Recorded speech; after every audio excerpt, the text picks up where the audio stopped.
Welcome to the Volusia County Council meeting. The meeting will begin in 10 minutes.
Welcome to the Volusia County Council meeting.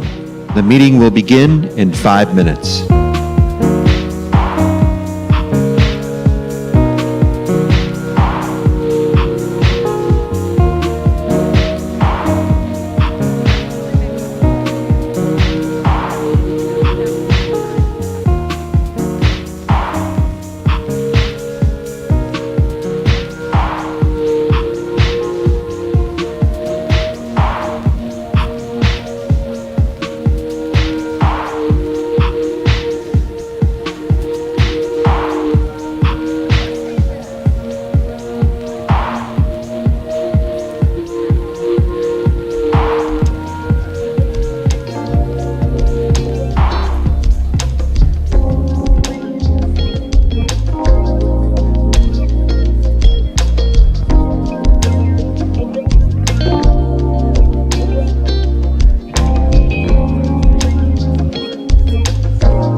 Welcome to the Volusia County Council meeting.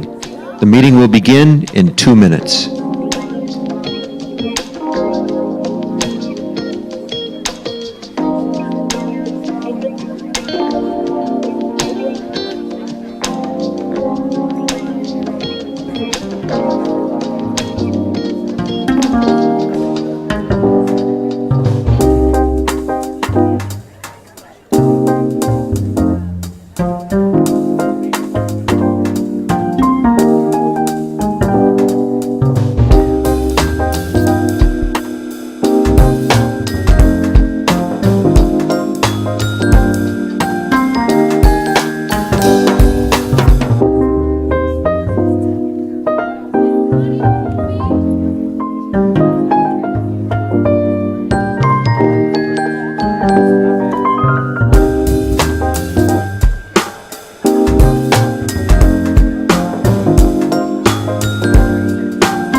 Got something like consent?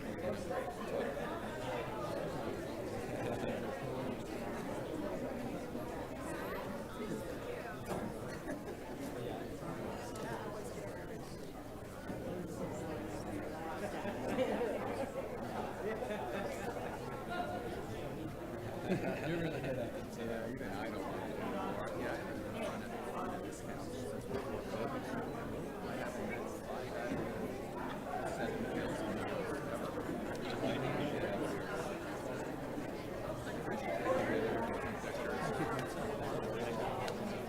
Take some pictures of construction.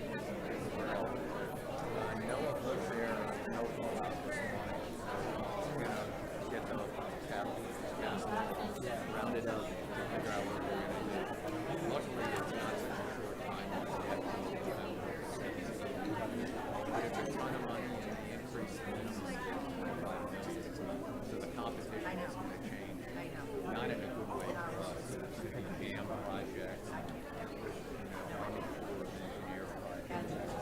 of Engineer project.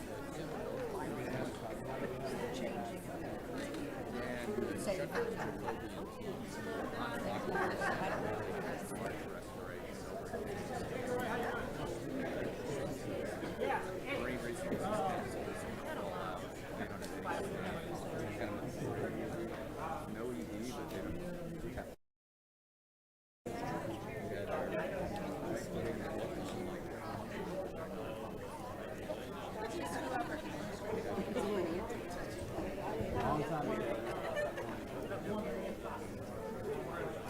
you never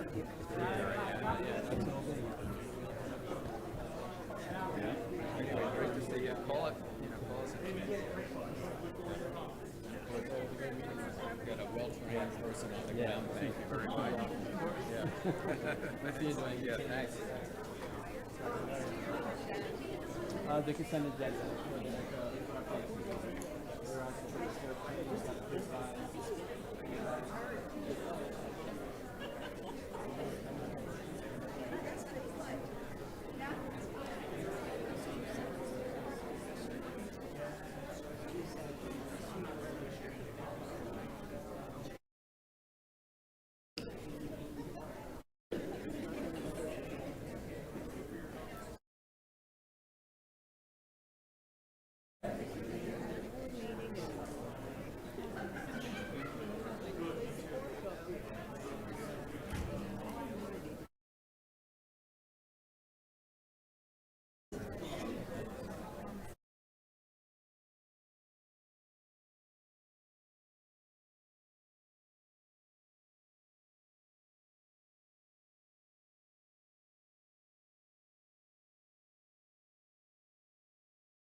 Okay, we'll give the 60-second warning if everybody wants to find a seat.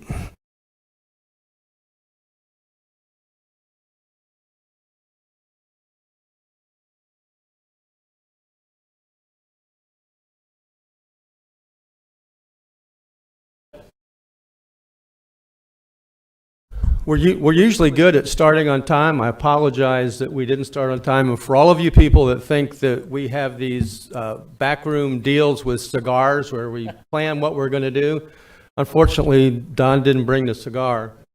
And that's not what we were doing, but we did have a very important meeting before this that we had to get through with the council together.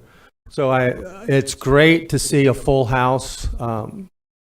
This is what local government should be, local people participating. We're glad that you're here. We will call the August 15th, 2023 meeting to order at 4:11. And let me just tell you how we start, just so that you know. We will start with an invocation and then go right into the Pledge of Allegiance. The invocation can be any faith group in Volusia County is welcome to participate. If your group would like to participate, please just send an email to Carissa Green, K Green, letter K. That's Carissa down there to my left. And she will get you all the information that you need to be able to do that. Anyone is welcome. So if I'm not sure that the pastor who was on board for this morning is here. Is Ben Figaro here? He's not here, and so I'm going to pull an audible from our environmental division and ask Tom Carey if he would come down and lead us in a word of prayer. If everyone would please stand. Well, actually, I do not recommend. Staff should not be giving the prayer. So if we don't have a member of the public here, we should do a moment of silence. I'm sorry, Tom. It's the way the cases have evolved. Would you like a member of the public? We have a member of the public who had already agreed to do it, and then Tom was recommended. Thank you, sir. Let us pray. Good afternoon, Father. Thank you, Jesus. Thank you, Holy Spirit, for being our guide. Lord, we pray you be strong in this chamber today, Lord, that your will be done in everything we do here today. We pray for your wisdom, discernment to do the right things. Lord, help us to take care of this earth you gave us. Lord, help us to do everything just as you'd have it done. We love you and praise you. Thank you for this time together. Thank you for letting us live in a free country so far. Thank you for everything in Jesus Christ's name. Amen. Amen. I pledge allegiance to the flag of the United States of America and to the republic for which it stands, one nation, under God, indivisible, liberty and justice for all. Thank you.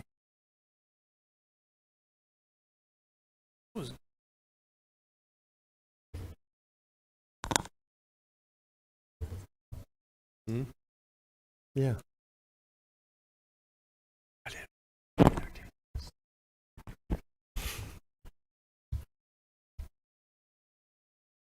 Okay. While you're still getting some public participation, would you please call the roll, Carissa? Mr. Kent. Mr. Reinhardt. Here. Mr. Robbins. Here. Mr. Santiago. Here. Mr. Dempsey. Here. Mr. Johansson. Here. Mr. Brower. Here. Thank you. And then we start all of our meetings with public participation, and looks like we have some public that wants to participate and growing. So I will call your name. I might call the backup name as well. Just come up to the podium. The podium can go up and down. We want to make sure that you have the microphone near your mouth so that everyone can hear you in the room. Plus, this is recorded. Just tell us where you're from in the county. You don't have to give your entire address for safety reasons, but it's nice to know what part of the county you're from. And you will have 3 minutes to talk about anything that you care to talk about in the county. And if you go over 3 minutes, I'm gonna ask you to wind up. We have a lot of people that want to talk, so just be respectful of one another.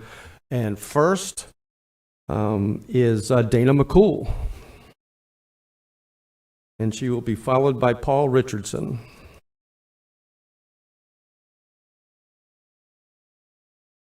Thank you, Mr. Chair. Council members, I am bringing you good tidings here before you get mad for the rest of the meeting. I'm here to invite everyone in the county, and I'm extending an invitation to you for the first Let's Wig Out for Cancer. This will be an event held at the center on September 29th.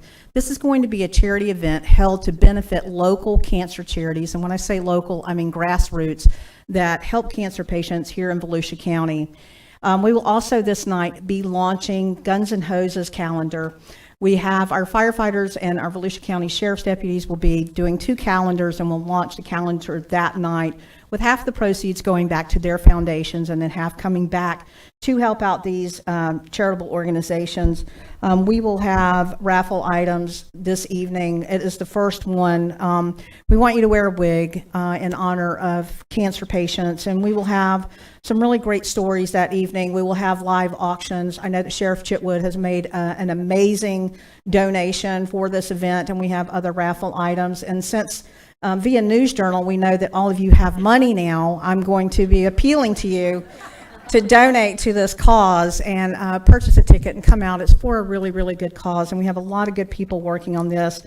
Myself and Joe Hearn are co-hosting this event. It's really, really important. There'll be cocktails, bourbon, bar, cigar area. It'll be a great night for dancing, food. Come out and support. This will go, again, back to local charity organizations. We have vetted and picked out 3 that these funds will go to, and they will disperse using things like helping patients with medication, with rides to their doctor's visits.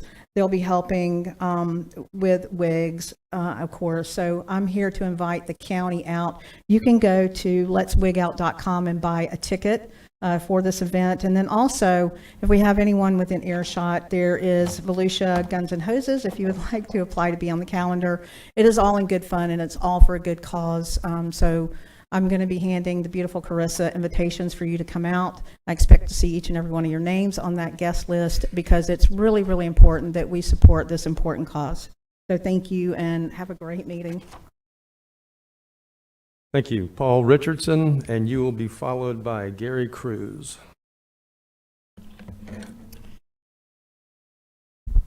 Afternoon, Council. My name is Paul Richardson of the Land. Usually I have a speech prepared, but not today, because I'm going to speak off the cuff. And first of all, I'm going to say thank you, Jeff, for nominating me for the advisory board, and thank you all for voting me on it. I do appreciate it. I'm all about culture and about bringing the county together, as you know, one of my medicines, but I'm not going to speak on that today. Instead, I'm going to speak on books, because since I've been appointed to the library advisory board. Now, there is a good conversation we can have about appropriateness of some books, but one of the most wholesome books on the library right now in the Volusia County is Hatchet by Gary Paulson. Now, this came out when I was in elementary school, and I remember it because I read it multiple times when I was in elementary school. And I recently checked it out for my grandmother, recently for her to read right before she passed away. So, great fond memories of the book. It's a really great book, easy reads, large print, very good. And some little stats on the book, 4.5 million copies were sold. Hatchet was a recipient of the 1988 Newbery Honor. And in 2012, it was ranked number 23 on a list of the top 100 children's novels published by the School Library Journal. And it's a very wholesome book. It's about a kid who gets lost in the Canadian wilderness and has to survive using just his hatchet, part of the book. There was 5 novels written as a sequel to this. It was really good. I haven't read those, actually, but I know of them. But I did read this when I was in elementary school, and it's in the children's section. So I'm going to read it and then return it back again, because to read again, because I rarely ever read these days, and I except for news stories. So anyway, but like I said, thank you all. I appreciate it. I know Don is going to nominate me for the culture board, and unfortunately I can't be here for that, but I do thank you all. I do thank Don. I hope to have a long relationship with you on the advisory board, and if you vote me onto the council, the cultural committee, I will be more happy and do that too. Thank you all. You guys have a good meeting. God bless Volusia County, and God bless America. Thank you, Gary Cruz. Which has got a city council that knows how to say no when it comes to raising taxes. I've got a city manager that you'll find out later about him. All right. Anyway, good to be here. My purpose here is not to promote Barry, but I can't help but doing that. I'm here this afternoon for something that's really critical. I'm here to encourage each of you to approve the Volusia Forever Committee's goals and their work plans that I submitted to you. This volunteer cities committee it's submitted it to you. I'm asking you please to request to approve it as requested. As you remember, over 75% of the citizens of Volusia County voted for this organization. So this is important. And so this is an important tool for our land conservation. It's an important tool for preserving our wetlands and protecting our precious Florida aquifer. The cost of not doing this would far exceed the cost that it would be to replace the damage that is done if we don't follow through. However, the cost of creating and correcting toxic damage to the water supply or possibly replacing our water supply would be astronomical. Then in addition, there's a loss of our quality of our natural Florida continues to be developed over and over. Oh, your cup of coffee. Encouraging you to do the right thing. I'm encouraging you to respond to the Volusia citizens and pass this committee's goals and work plan. In doing so, you will not only be doing the right thing, you will not only be doing what 75% of Volusia County has asked you to do, you'll be doing your part to help make Volusia great again. Thank you. You. Scott?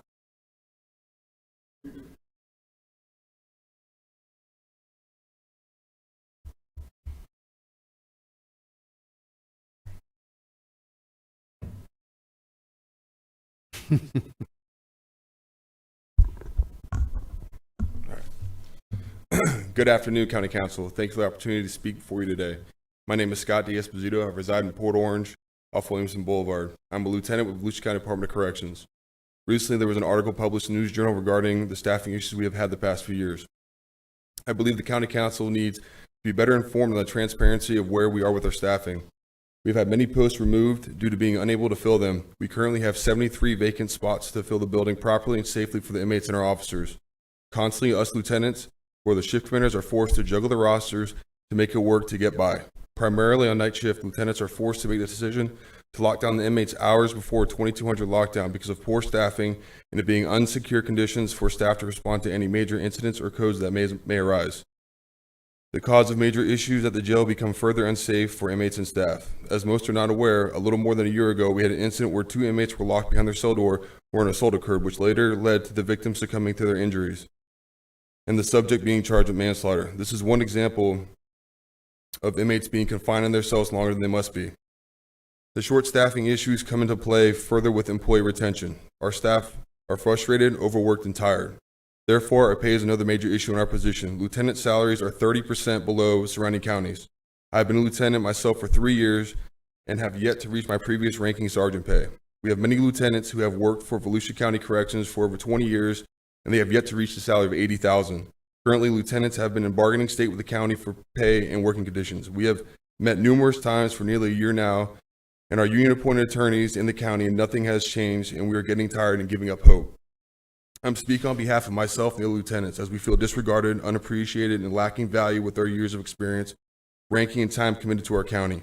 I'm grateful for the job I have, and I've been more than dedicated to growing to the county or continue my career in the Volusia County Corrections. I'm a husband, I'm a father, I'm a student working towards my master's degree to stay within requirements of the county for promotion and higher ranking. Each day I must worry about my safety, my staff's safety, as well as the inmate safety. We are currently housing approximately 1,360 inmates for a design capacity of 1,494. The conditions we're subjected to, the lack of staffing and compensation is a major issue. We need help, we need staffing and proper wages to retain employees and bring new hires. We need to be heard, we need a change. Thank you for your time, County Council and County Manager. Thank you. Gregory Cook, and you will be followed by Kim Kaskazar. It's going to be hard to follow Lieutenant D'Esposito, but my name is Greg Cook. I live in Port Orange. I actually work for the local 6034, the Sergeants and Officers Union for the Volusia County Branch Jail. Gentlemen, I just need you guys to understand, the jail is a tinderbox right now. The staffing is low. The security is an issue. Not only is it dangerous for the people that are housed there, incarcerated, the officers are in danger. They are making shanks out of these plastic trays. Now the trays have been taken away. We are in this cycle to where they're being forced mandated overtime. It's making people leave. So then it creates more overtime. We're sending people to the hospital with one officer. We should have 2 officers. It's a weak point. Gentlemen, please, the new director, I think he's going to do a great job. We have had conversation with him. I think he wants to do some changes within the department, but he's going to need your help. We need more corrections officers, more staff to come in there and do that job. Please don't let this be another incident where we are short staffing leads to some kind of riot or we lose the unit or the jail. Appreciate your time. I thank you. If you have any questions, you guys have my email. Thank you very much. Oh, one more thing. Sorry, I got ahead of myself. Currently, it's my understanding that there are 70 funded positions, and by very, very weak math on my part, we averaged it out at $60,000 with fringe benefits for a new officer. That's $4.2 million by my calculations on my Apple iPhone that have been allocated for the jail. Can we please look at that and find out where that money's going or what's going on? These guys need help. The guys and girls out there at the jail, they don't need to not come home from their shift. Thank you very much. Thank you for your service. Kim?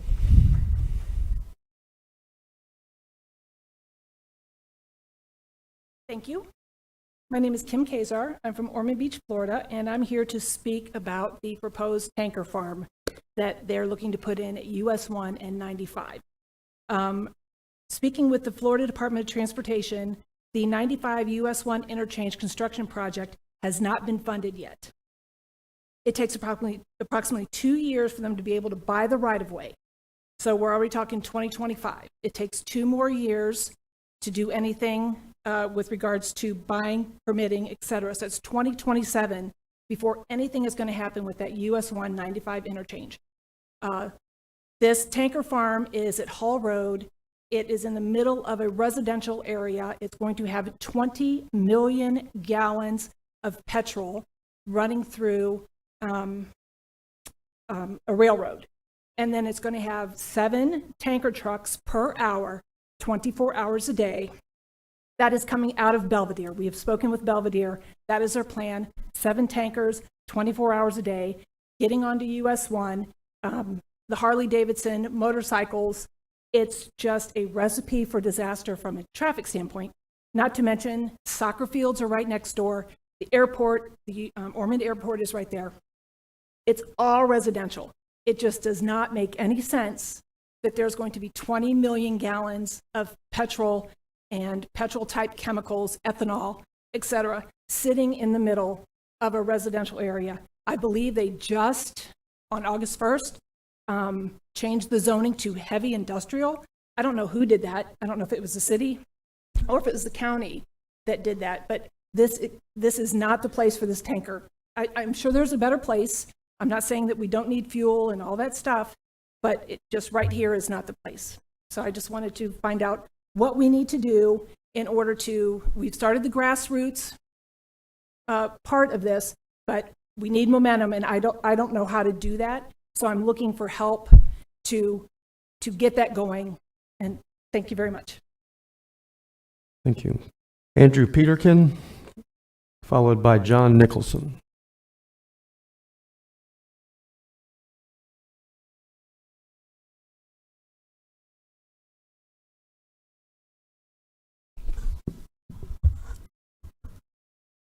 Thank you, Council, for affording us this time.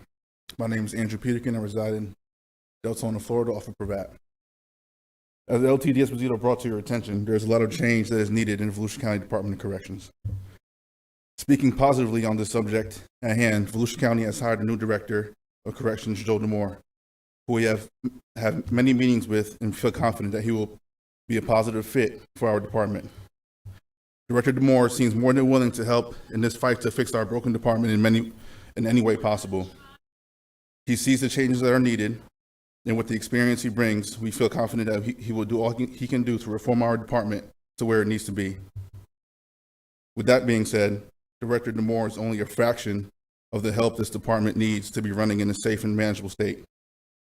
The Volusia County Department of Corrections not only deals firsthand with the county daily offenders from petty misdemeanors or minimum security to maximum security offenders that are charged with murder, we're also a drop-off point for a large number of mental health and detox offenders from all local entities. We are not properly equipped or staffed to be intaking, securing the number of bodies that come through our facilities doors daily. We have proper protocol that must be followed for each inmate that is booked into our facility. Some require more attention than others, as well as multiple officer coverage. With this being said, we are also in charge of daily operations such as first appearances, court transports, recreation, laundry, feeding dailies, and daily medical attention, as well as medically needed transports, hospital coverages, as well as prison transports. This all requires adequate staffing, proper training, certification, and knowledge of possible mishaps. Recently, the Volusia County Sheriff's Office has detached from Volusia County, becoming their own entity. Sheriff Mike Chitwood took a major initiative for his deputies by increasing their wages and paying their insurance for 2 years. He was able to make this happen by taking over the budget for the Sheriff's Office and all the funds that came from Volusia County. On October 1st of 2022, the sustenance fees were initiated to be used for training, retention, and bonuses, which Volusia County Corrections have yet to see. Last year's budget for Volusia County was roughly $900 million. According to VolusiaCounty.org, this year's budget is $1.19 billion, which is substantially more than last year's. Volusia County is one of the highest in property tax in the state of Florida. Why can't the Volusia County Department of Corrections be properly compensated and receive the same equality as the surrounding counties? And with that, I thank you guys for your time. Have a good day. And thank you for your service as well. John Nicholson, followed by Terry Miller.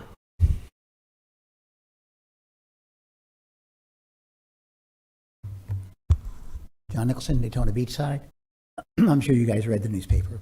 I had a cute laugh at it because as I was driving, the first thing in my mind when I saw 3 Volusia County officers, it's like, okay, it's 2 lawyers and the corrupt politician from Tallahassee. Got to Daytona, got to the restaurant, started my coffee and reading, and I'm like, holy cow, it's the kid and the old man, and a lawyer, of course.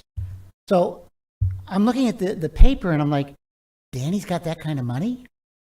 And then Broward doesn't have any? I mean, what kind of, and I'm waiting to get home, because all the people are going to talk about the corruption. Look at how these fat cats have all the money. I'm like, you know, $1 million nowadays is not that much. Having $500,000 in your house is not that much. So it may sound like a lot in the paper, and you're going to get a lot of feedback by this. It's not that much. And in the 30, 40 years I've been coming to these meetings, only once did I hear about corruption, and that was Ben Johnson with some leased land somewhere. So if you hear anything, don't pay attention to it. It's nothing there. And if you read the numbers, they don't make sense. Secondly, I'd like to bring up the ocean reef. I've brought it up in the past. You saw the damage that was done by not having them in the south end of the shores and Ponce Inlet and Daytona Beach. Again, please think about putting some reefs offshore to break the waves from the hurricanes. Secondly, Jenny Nazak keeps bringing up trees. Again, trees, heat. We're hitting a lot of heat. So she's talking about heat. It's very applicable. Ground absorption of water, CO2, oxygen, all that kind of stuff. Trees are fantastic. Think about Miami did that. Miami put trees every major artery, and their heat index is way, way down. Third, sales tax. I know y'all don't want to hear that. It failed, but we need it. Our infrastructure needs that sales tax. And again, the tourists pay 40% of it. It's like a gift from God. So please think about the sales tax. And lastly, the jail, the staffing. I was shocked to hear somebody say that they're the lowest paid. Okay, we can't do that. We may be a poor county, but we can afford to pay them what they need to match the others. So I'm asking you again to think about that. I know I said I don't want rollback, that we have to keep money coming in. So again, do what you have to do, but pay the staff well. Thank you. Terry Miller, followed by Connie Colby.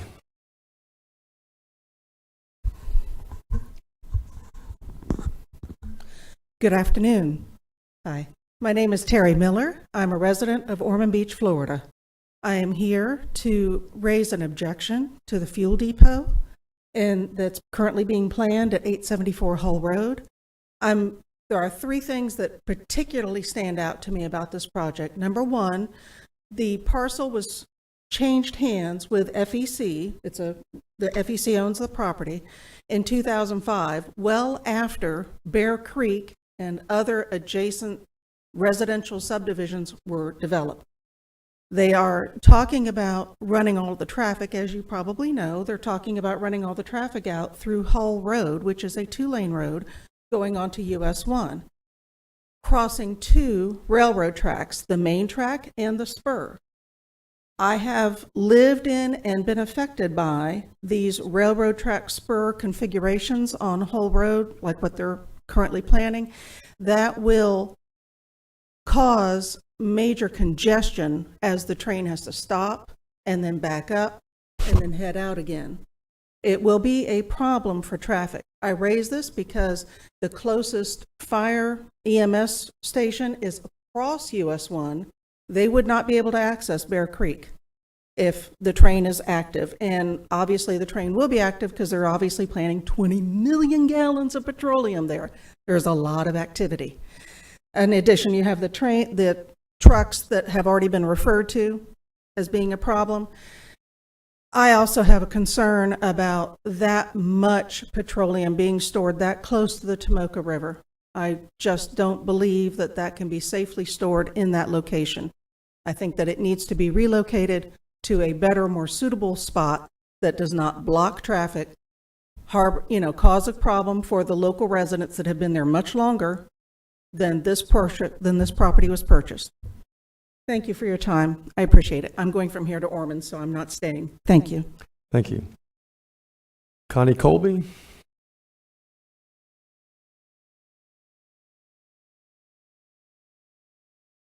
Followed by Valeria Manning.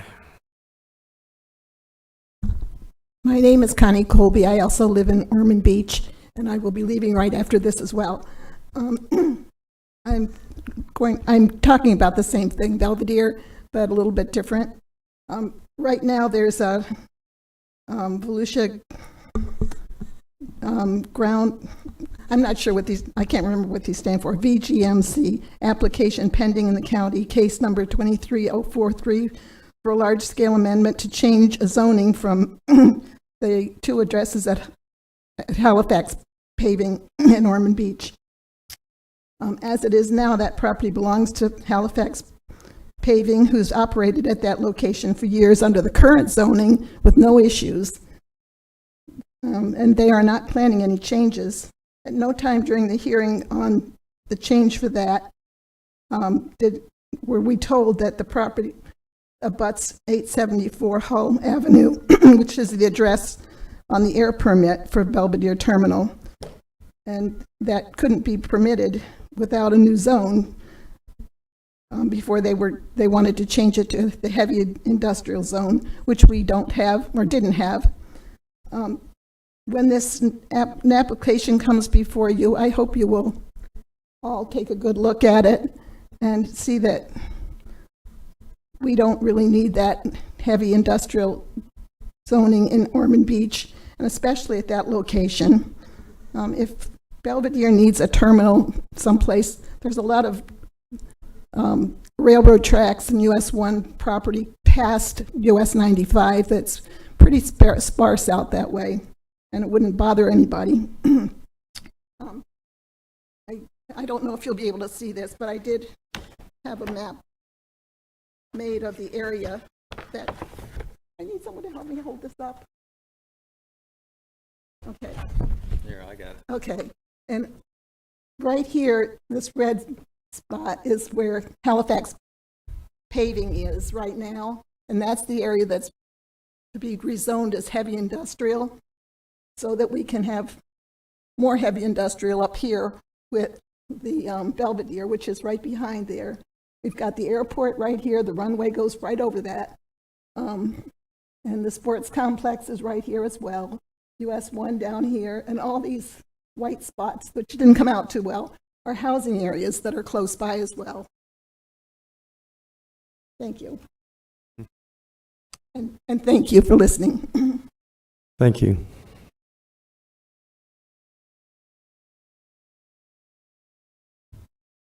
Good evening, everyone.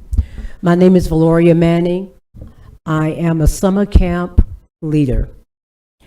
I have been doing this now for about 12 years, and this is the first year that you all have given opportunity for middle school students and to also become a part of summer camp. You know that Volusia County has more children than this year to become a part of summer camp than ever before, which is a great thing. There should have been more money allocated to the summer camp program. So you have your elementary, which you've had for years, and then this year you've had middle schoolers to also come in. So with that happening, I have about 50 children that was a part of my summer camp. And with that, only 2 of them were able to get scholarships from the summer camp program until I came here to the first meeting. And then 3 more was added. So I have a total of 5 out of all of the children that I have. All of my programs are paid for through myself with these children. And all of their trips and all of the staff and everything that take place, I pay for out of my pocket. That come from my Social Security and my retirement check, which I don't have much. So what I'm asking you all for, since I did not this year, and I'm gonna say I've spent about $10,000 because the program was 10 weeks.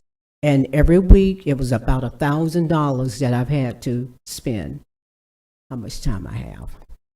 So I'm just saying, if you all would please give me half of that, and I would take on the other half of the 5,000, and if you all would give me 5,000 so that I can pay back some of the loans that I owe, I would deeply appreciate it. And next year, I'm asking if you will give me at least 20 slots where I will have at least 20 of my children that could be in the summer camp program where their parents will not be blocked out. I don't think y'all understand the system. You're in a different place than the ones that are actually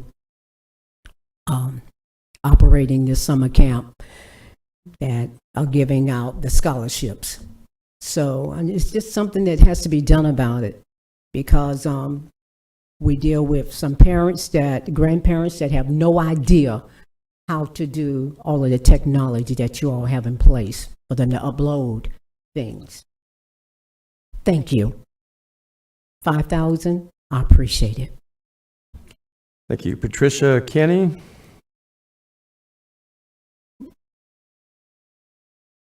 Already spoke? No. Followed by Gary Henson when Patricia is done.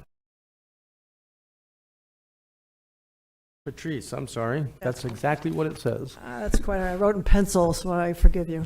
Anyways, this will be a little bit redundant, but good afternoon. My name is Patrice Kenny. I am a registered voter in Volusia County, and I reside in Ormond Beach.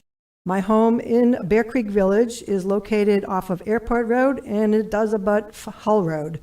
Railroad tracks run along the street where my home is situated, and it literally shakes my house when the trains pass with the heavy loads. As they cross over the Hull Road crossing, and they head south towards the Airport Road crossing, which is pretty short distance, and it continues down towards Nova Road. My home actually is probably one of the closest to the proposed fuel farm at 874 Hull Road. The project is a serious concern for the 645 homes in Bear Creek. We have student pilots practicing their takeoff and landings at the Ormond Beach Municipal Airport. We have a multitude of children utilizing the beautiful Ormond Sports Complex, and then you have existing businesses in that area. The public has been kept in the dark about the process initiated by the interested parties. Not much was posted as far as the public hearing dates in areas or places where we could have seen and gotten on board to oppose it early on. If allowed to move forward, we're looking at 7 to 12 fuel trucks per hour using Hull Road 24 hours a day. We literally had 2 lightning strikes a couple weeks ago on Grizzly Bear Path, which is where I live.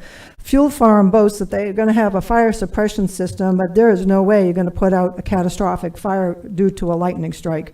If you take a look at the recent explosion and fire of a fuel storage tank in Lake Charles, Louisiana, due to a lightning strike, it was pretty catastrophic.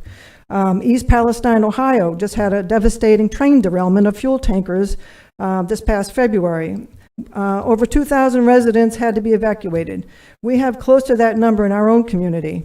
This parcel is on the east side of 95, which is the wrong side for the evacuations. It's my understanding, I'm new from New Hampshire, just moved here, that you have to go west of 95 for evacuations in a hurricane. So, but this thing is, they're putting it on the wrong side. And I don't know who's going to be responsible to evacuate us in case of an emergency. Ormond Beach is unfortunately going to be placed in a position to approve the annexation of this area for the terminal. And they're going to be faced with a strong and organized public pushback. And future businesses and planned residential growth is not going to want to move in there, and you're going to have a loss of revenue, employment, and sales tax collection, which should concern your board, I think. So I appreciate your time. I hope you'll seriously consider whatever you can do to help us to keep our lives and our livelihood and our homes safe from this. It's just a really bad idea. So thank you. Gary Hinson, and you will be followed by Sharon Trescott. Yes, I would just like to bring up the fact that our environment's not something that we can afford to let go. If we don't take care of the water quality at this point, it's going to cost one heck of a lot more in the future. Volusia, Volusia Forever has spent all this time developing these plans, and I think it would be a bad idea on our part to ignore their suggestions. We need to follow through with this. The gentleman brought up the fact that we need to raise sales tax. I would like to bring up the fact we have raised sales tax. It's called Bidenomics. The price of everything has gone up, so that raised the sales tax. Same way with the property tax. Property tax has gone up because the property values have gone up. We don't need additional taxes. A lot of people are having a hard time getting by right now the way things are. If we add more expense, it's going to be a real challenge, especially a lot of the people in Volusia County, they're on fixed income. They can't afford it, and I wish you'd really consider that. My main thing is the Florida statute, Title 9, Chapter 101.015, Section 7, says the Division of Elections shall review the voting systems, certification standards, and ensure that new technologies are available for selection by the Board of County Commissioners which meet the requirements for voting systems and meet user standards. I'd like to think we are the users, and it doesn't meet my standard by any way, shape, or form. The vast majority of the people in this country don't believe that the 2020 election was fairly held. ABC polls said only 20% of the people in the country believe that the 2020 election was fairly conducted, and that's ABC. They're not exactly a conservative bastion. But it goes on to say the division shall also develop methods to determine the will of the public with respect to voting systems. I don't know about you guys, but nobody's ever asked me about my evaluation of the voting systems that we use. I think if you ask the majority of the people would not like what we're doing now. There's too much possibility of being hacked. Thank you. Sharon Trescott?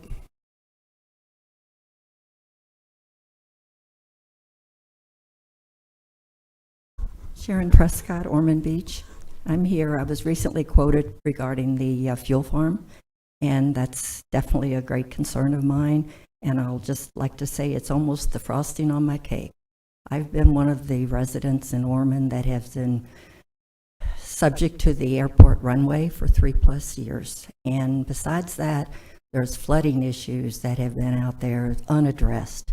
Some of it is in the field that's been created and just no one does anything. I recently approached the county to improve my property, and I wanted to put a couple $100,000 in it after the runway extension wasn't happening. I had trouble finding a place that almost is in floodplain. They don't have an elevation, and I think that the area definitely needs to be looked at. I've worked with FDOT on this. They're working with consultants on. I believe you all should look at the Pineland Trail, Hope Street and Timothy Street area that is county and see. It's just a little, and if we're not going to be able to be helped, we're on wells out there. If a fuel farm were to go in, God forbid. And if not, I'm here to ask you, can you direct me to anyone at the county that might consider my request for possibly rezoning my property? Maybe I could be heavy industrial, and the whole area could be used more for the way it means that it appears that it's going. I don't know how long the county's known about this fuel farm, but it's been obvious that the city has over a year, and no one else was aware of it. Thank you. Steve Tonjes?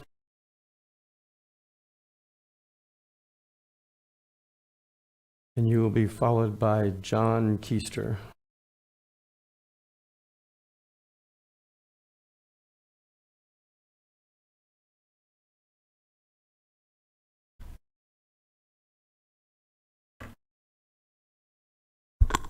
Hello, I'm Steve Tonjes. I live here in DeLand. I want to speak on item 5, file 1114. The Echo millage. Basically, I'm asking you to leave it alone. Don't mess with the present millage rate.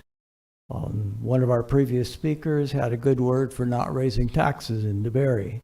But, as he said, it sometimes costs more in the long run not to spend the money now. Aside from protecting resources that sustain our quality of life, the ECHO program is famous nationwide for making Volusia County a desirable place to live and for businesses to locate. So I'd ask you to leave it the success that it is. Thank you. And John Keister? There he is.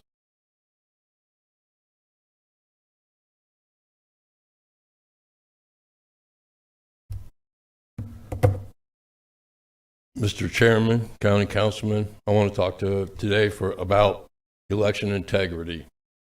The election integrity requires two things. It requires certification on the front end, and that's generally done with ID. And I've showed my ID every time I ever voted. No problem with it. And on the back end, it requires it's verification of your ID and certification of the chain of custody on the back end. And we've got a certification on the chain. We've got a problem on both ends, to be honest with you. Our 2020 federal election is an absolute disgrace. No one's going to ever tell me that it is anything that can be respected. Okay? Mathematically, voting is a 1 + 1 sum total. And this is 2023. There's people saying we cannot have a legitimate vote. We can vote 100%. You can pack a baseball stadium, a football stadium with 100,000 people and do what you gentlemen do every time you're in here and have votes. Okay? And you could even do a vote where you simply, especially if there's a big divide, you can easily, everyone in the stadium could tell with 100% certainty what vote would win, because everybody can see. You can see all the way around. You know, you could say all the yeses over here, all the noes over there, and then everybody in the stadium would know what the vote is. That's 100,000 people. You can always break big numbers down to smaller numbers. The greatest voting system ever made is probably the coin toss and drawing straws, okay? The coin toss is all about certification on the front end, because you look the other person in the eye. I don't know, I imagine everyone in here has participated in a coin toss sometime. I could be wrong on that. You've at least seen one, all right? The principles of the coin toss and drawing straws are the principles of democracy. They're the principles of equality. It takes 3 agreements to do a coin toss. You have to agree what you're tossing the coin for. You have to agree to do the coin toss. And then you have to agree who tosses the coin and who calls heads or tails. That's 3 agreements. And it's upheld by the same thing that our regular votes held. It's held by the honor and integrity of the loser, because one person has to walk away without what they're not getting. And that only comes because both people know that the system's 100% fair. It's 100% all the way fair through, and everybody knows it, and that's why virtually everybody respects a coin toss. And we don't have that in our voting system, and we can. It's a matter of will. It's a matter of integrity. And if we all have it, Thank you. we can have it. Thank you, sir. Thank you, everybody who participated. That brings us to item 1, the consent agenda. Does any council member have an item they would like to pull for either a comment or a vote? Danny Robbins. Chair, thank you. I'd just like to get some additional information on item C and also item K. Not for a vote, for information? It may lead to a vote, Chair. We can do it either way, however you feel comfortable. Well, if we're going to vote on it, I need to leave it off of the... Leave it off. The first vote. Okay. Don Dempsey. I'd like to bring items Echo, E for a vote, and V just for a comment. Or B? a question, Victor, V, okay. and Echo for a vote.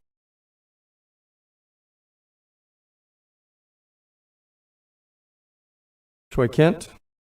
Thank you, Chairman. Not for a vote, but just a comment. F and G. Okay, F and G for comment. And Chairman, just to kind of clean things up here a little bit, whenever I make this motion, do you need me to pull everything, even if for a comment? I think probably yes, huh?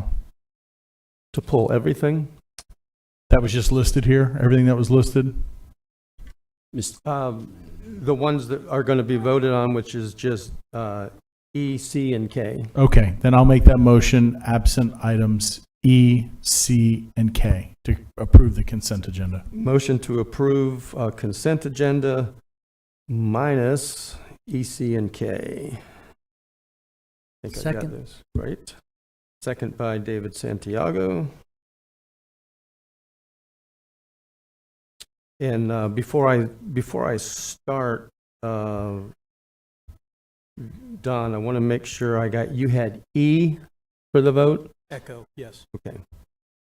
And V for a comment.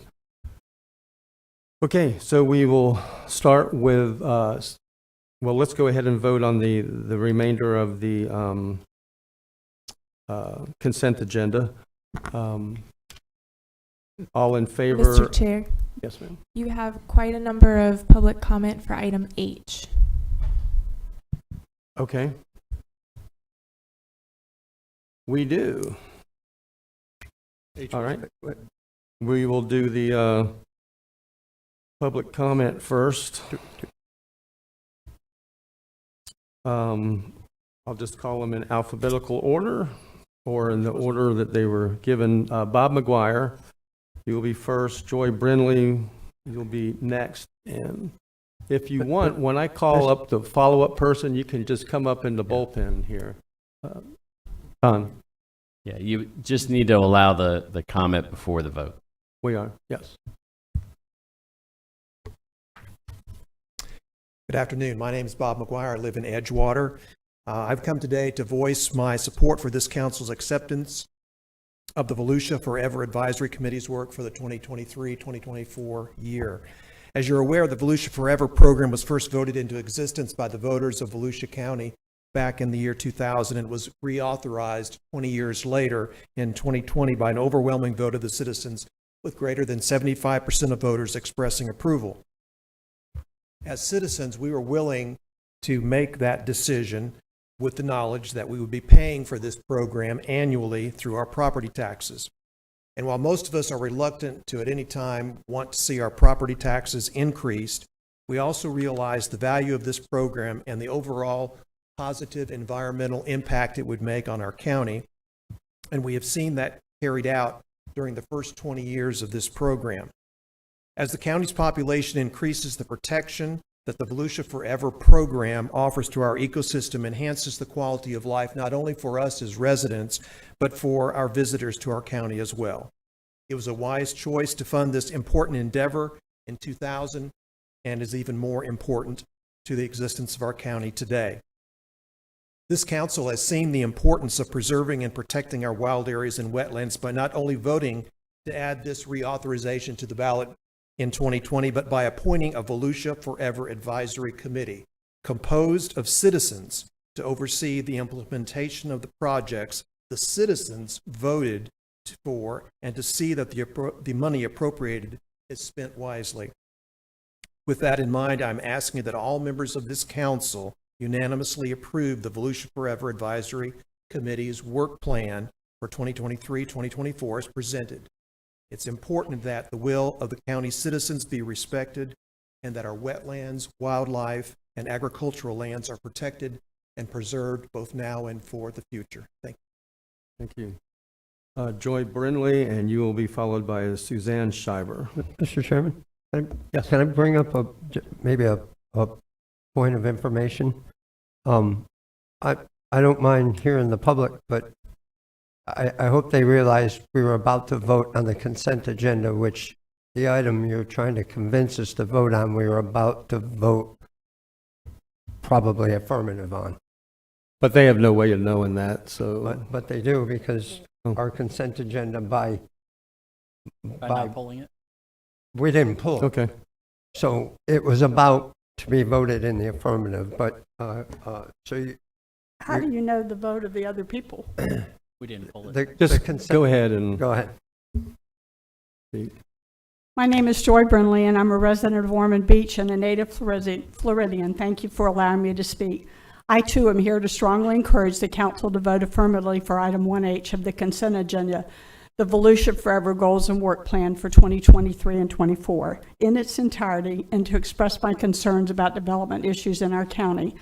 I constantly hear from various politicians that it is important to them to hear from their constituents by whom they were elected and for whom they work.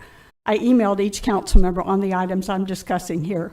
Initially, I was against the Volusia Forever program as it represented more taxes, but with all the unrestricted, irresponsible growth currently going on in Volusia County, I've changed my mind. It seems to be the only way we can protect our most important natural and agricultural lands and protect the wildlife corridor. I understand the Volusia Forever staff unanimously approved the goals and work plan and have the support of the county staff. We need to approve this program to avoid losing available funds from Volusia Forever state, federal, and private grants. Not approving all of these will impair the ability to repair our damaged waterways, of which there are many, and protect sensitive lands. I hope I can count on your affirmative vote for the Volusia Forever 2023-24 goals and work plan in its entirety. I also hope the council will consider taking a step back on the development that is allowed going forward. Developers need to bear more of the cost of the infrastructure support what they're building, not the taxpayers. Thank you. Suzanne Schreiber, followed by Pat Northey.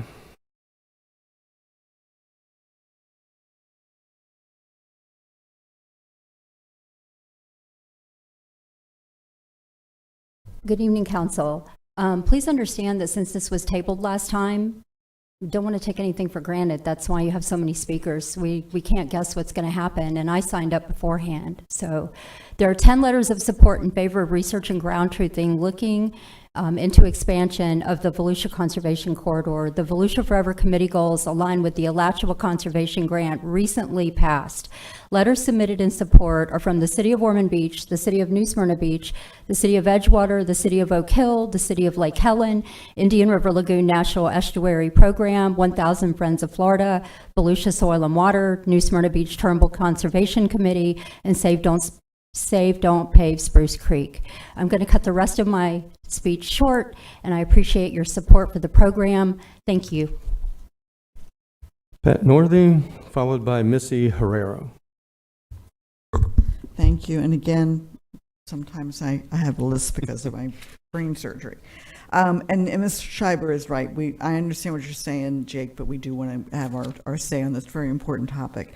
So under Dr. Brad Burbaugh and the Volunteer Citizens Advisory Committee, Volusia Forever has been working as intended. The rules of the program were in the resolution, then the details were filled in and approved after public listening sessions and public meetings. The Volusia Forever process is transparent with multiple checkpoints along the way. The advisory committee's work plan and goals are requirements. And finally, no land is acquired or protected unless the landowner is willing to sell or place an easement on their property. Even then, the County Council has the final word. We feel there is still confusion in terminology. The Volusia Conservation Corridor was defined more than 20 years ago using the same criteria that defines the Florida Wildlife Corridor. Unlike the Volusia Conservation Corridor, the boundaries of the Florida Wildlife Corridor cannot be altered by us. They can only be changed by the Florida legislature or by updates to the Florida Environmental Greenways Network data. Similarly, the Florida Wildlife Corridor has no regulatory significance. It's not part of a funding program, but the Volusia Conservation Corridor is an approved Florida Forever project eligible for match funding. Additionally, the boundaries of the Volusia Conservation Corridor may be expanded through the Florida Forever project amendment process, as we have done 2 times before. As expressed in our previous 2 letters, we believe it is responsible and reasonable to take a look at lands adjacent to the existing conservation corridor with an eye towards the expansion of the boundaries, especially since Florida Forever was fully funded this year. We are in good position to secure matching funding, which means sufficient use of our tax dollars to advance the goals of the program that the people voted for. In 2020, ECHO and Volusia Forever earned more votes than anyone else on the ballot, 72.4 for ECHO and 75.6 for Volusia Forever. Why? Because both programs had already existed for 20 years. Voters knew them and wanted them to continue. We entrust our investment in these quality of life programs to our elected officials to be good stewards of them. For these reasons, we are pleased to support the Volusia Forever Advisory Committee's work plan and goals for the year, including exploring the expansion of the Volusia Conservation Corridor. Thank you. Missy Herrera, followed by John Baker. I'm going to save my speech. Thank you so much for your support for the Volusia. Everybody wants to hear you. Hi, my name's Missy Herrera. I live in Ormond Beach. I'm going to save my speech. We all signed up not knowing whether it was going to be pulled or not. So thank you for supporting the Volusia Forever goals. I think that they align perfectly with the Alachua Lake to Lagoon conservation grant that you guys voted unanimously to support at the last meeting. So thanks for everything you're doing to further our efforts. Thanks for moving this to 4 o'clock, so sometimes people can come to this. I know no one ever wanted to do that, but I really appreciate it, and I think it's really great. So I know you have a late night in front of you, but thanks for doing it. John Baker, followed by Karen Clark. Good evening. John Baker, DeBerry. I'm just here to give my support for the Volusia Forever Advisory Committee's work plan and goals, including expanding the Volusia Conservation Corridor. And I apologize, in my email I called it the Volusia Wildlife Corridor. Mistake on my part. But please support that. Thank you. Karen Clark, followed by Steve Tonjes. Karen Clark, just continue on with your vote, and hopefully it'll be in a positive way that you're going to follow what's recommended. That's it. You got my support. No more time. Thank you. Steve?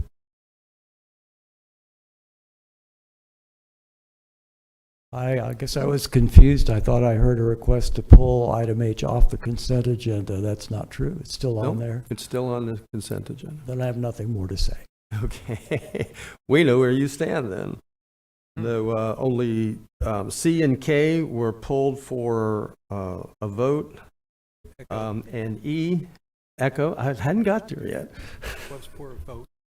Pardon me? It was for a vote. It was for a Yes, that's vote, what I but- said. And E, echo, pulled for a vote also. Comment? Mr. Chair? And yes, before we vote, David Santiago. Thank you, Mr. Chair. I just, for the public's purpose in the audience, I want to bring a little clarity to, I want to make sure that the public understands that this item was only tabled in the last meeting because we wanted to have the full council discuss it. I don't think it was ever in any jeopardy. I don't think any council member here stated that they wanted to change a recommendation or eliminate the program, because I know people get worked up on things that they're passionate about, and I respect that. But I want to make sure very clear that this council, somebody stop me if I'm wrong, never indicated any change or that they wanted to eliminate this program. We've been supportive of it. And if you followed the last meeting, we did some very significant policies that enhanced the program with some matching dollars. So we're behind the program, and we wanted to make sure the participation was full because it's so important. Thank you, Mr. Chair. And I would agree with that. It is very important, but I can understand when it was pulled, you said you pulled it because it was so important you wanted to hear the other council members speaking. We had 51 other items that we voted on that night, including the consent agenda, that were also important. And so that's why the public was concerned. So now we will go for a vote, item letter C. You need to vote on approval of the consent minus. Oh, we did not vote. Okay. All in favor of the consent agenda, except for items C, K, and E, say aye. Aye. Any opposed? Consent agenda passes, including item H, for all of you that came for that. That takes us to item C, award of contract to Air, Mechanical, and Service Corps. Good evening, Mr. Chair, County Council and staff. Jim Corbett, Facility Management Director. This contract will replace our 130-ton chiller at the historic courthouse. Approximately 20 we're getting close to 20 years, August of 2004, so actually 19 right now. The reason why we feel like this is very important to get replaced, had some issues with it over the winter time, did not have no way to provide any temporary cooling in case it did go out this summer, so we recently installed temporary chilled water hookups. If it does go down, we're looking at 20 to 28 week lead times on the production of these chillers. So my recommendation is to please vote yes on this item and allow us to replace it. Thank you. Is there discussion or questions for staff? Chair, my only question for staff, I was just looking to see, just because of the dollar amount, if we had any service records. You know, we ran into this last year. We had some flooring that we ended up, stretching out a little bit. I'm just trying to see or establish if we can stretch this a little bit further, or is the maintenance to a point right now where we have to act?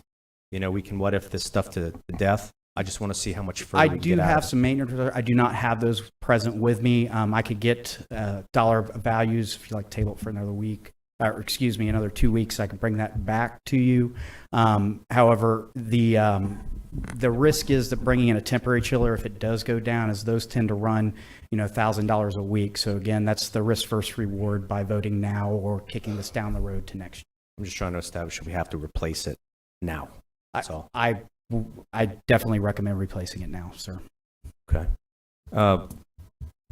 Council, I'm going to put this on us. If this is something, it's a pretty good dollar amount. If it's something you guys feel, I'll go with the consensus on it. But just because of the dollar amount, if it's something we can stretch the tax dollar a little bit further, I'd be in agreement to do that if council chooses to do so. Is there a motion? Well, before that, Matt Reinhardt. Thank you, Chair.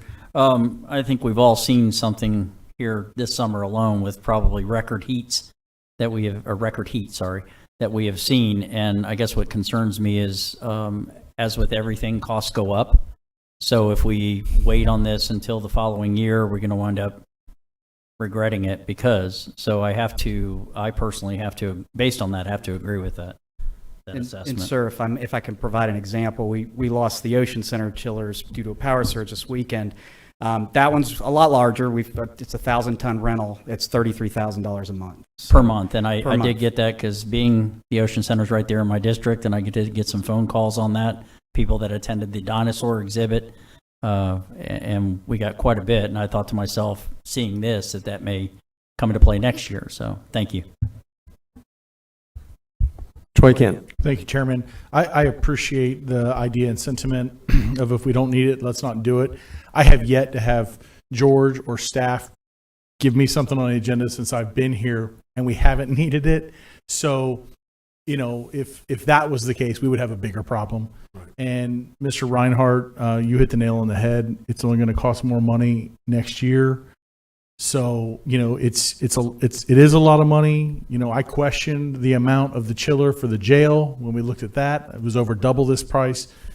But we live in Florida, and this is a necessity, and we need to do it. So I'll make a motion for approval. Go ahead. Second it. Motion to approval by Troy Kent, second by Danny Robbins.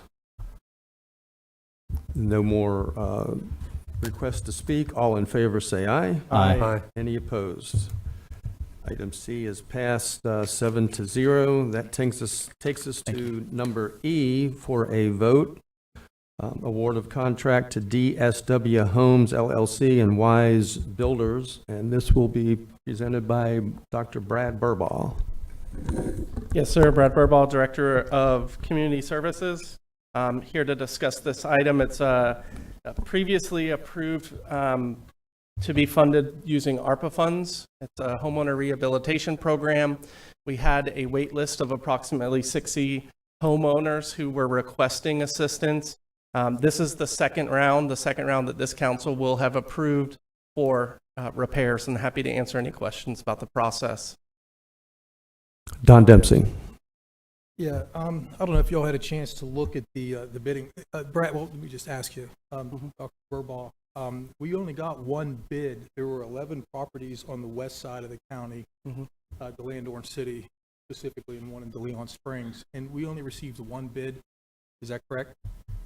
One bid. This is actually the second round that this went out. So there was a first round, and we did not receive any bidders on all of these projects. So your team went back and put some information in the economic scene, reached out to individuals who had worked with us in the past on grant-funded projects.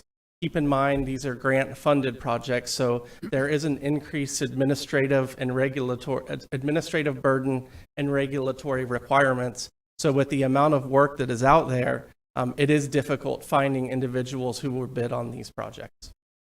So basically, my understanding is we got about $2.5 million left for this fund, or out of this fund. Is that right? Yes, sir. Okay, and we're proposing here to burn about 1.6 million with this approval. So that would leave about 900,000 left for the remaining 60 applicants that we have. It's actually, so we've, after your staff, once the ARPA money was allocated, your staff went back and started reaching out to these people and qualifying them. Due to unforeseen circumstances, many had been on the list for many years. There was 32 that qualified. So with approval of these today, you'll be down to 3 homes. Okay. On the wait list. Can we pull up project Bravo 1, B1? 311 South Delaware. Okay, so this house is Zillow estimated at being worth $157,000, and we're proposing to put $156,000 into repairs in a 900 square foot home. It's Mr. Dempsey, can you please speak in the mic? Oh, I'm sorry. I have a bad habit of mumbling. So are we really standing or looking to put $156,000 into a home valued at $157,000? So let me, if I may explain the process to you so you can understand the checks and balances that we have. So one, these are low income people. The that you have in front of you are half are working poor and half are on fixed income. So there's no other programs for them that could help them. So But when you we define that poor, meaning a family of four is making a household income of less than 50,000. 80,000. if most of them are at 50, they can up to 80, Up correct? to 80,000 qualify for this. Yes. Okay. Continue. I didn't mean to interrupt you. So what we do is we hire a third-party inspector. This is a state-certified inspector who goes out and provides an inspection and the scope of work. They also provide an estimate of those repairs to the county.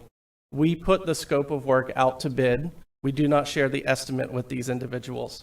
So we have the estimate. The contractors come back with their bid. We compare your team essentially does a reasonable cost assurance analysis. And so what we found, our estimates for these 15 projects was $1.49 million, and they came in at $1.424. So $68,000 left, or less than Almost $140,000 into that house? Yes, sir. Okay, and this program was only designed to repair health and safety issues with the home, correct? Correct. And I've gone through your email today, and I appreciate that, thank you. And I looked at the inspections and everything. I don't see why we need to be doling out this kind of money. These houses look perfectly livable, healthy, and safe, and these people are just getting a complete makeover at the federal government's expense. And would it hurt to just submit this out for bid again? I don't think that we would get bidders. We've already had one round that was not successful. The project Echo 2, E2, and this DSW specifically kind of concerns me because, like I said, there were 4 east side properties, actually more than that, but the Edgewater piece, their bid was $148,000, whereas there was a competing bidder of $81,000. So it was basically almost $70,000 less. So does that concern you that DSW might be giving us inflated bids or overpriced bids on the west side stuff? Well, we went back and looked, and that Wise wanted to do a full electrical overhaul on some of the systems where the other bidder thought that they could do some fixes. I just, C4, the Briarcliff, I just don't see, and maybe you could explain it to me, why they need $139,380 worth of repairs when they have a brand new roof, upgraded electric, brand new air conditioning already. What can we even, where's that money going to go? I'm relying on the state certified inspector and his estimate, and the contractor that's providing an estimate that we're in line. Well, I reviewed those. I reviewed the inspection, and it didn't say, yeah, it's got a crack here, and maybe it needs a little caulking here, and pressure wash the outside, but those don't appear to be health and safety issues.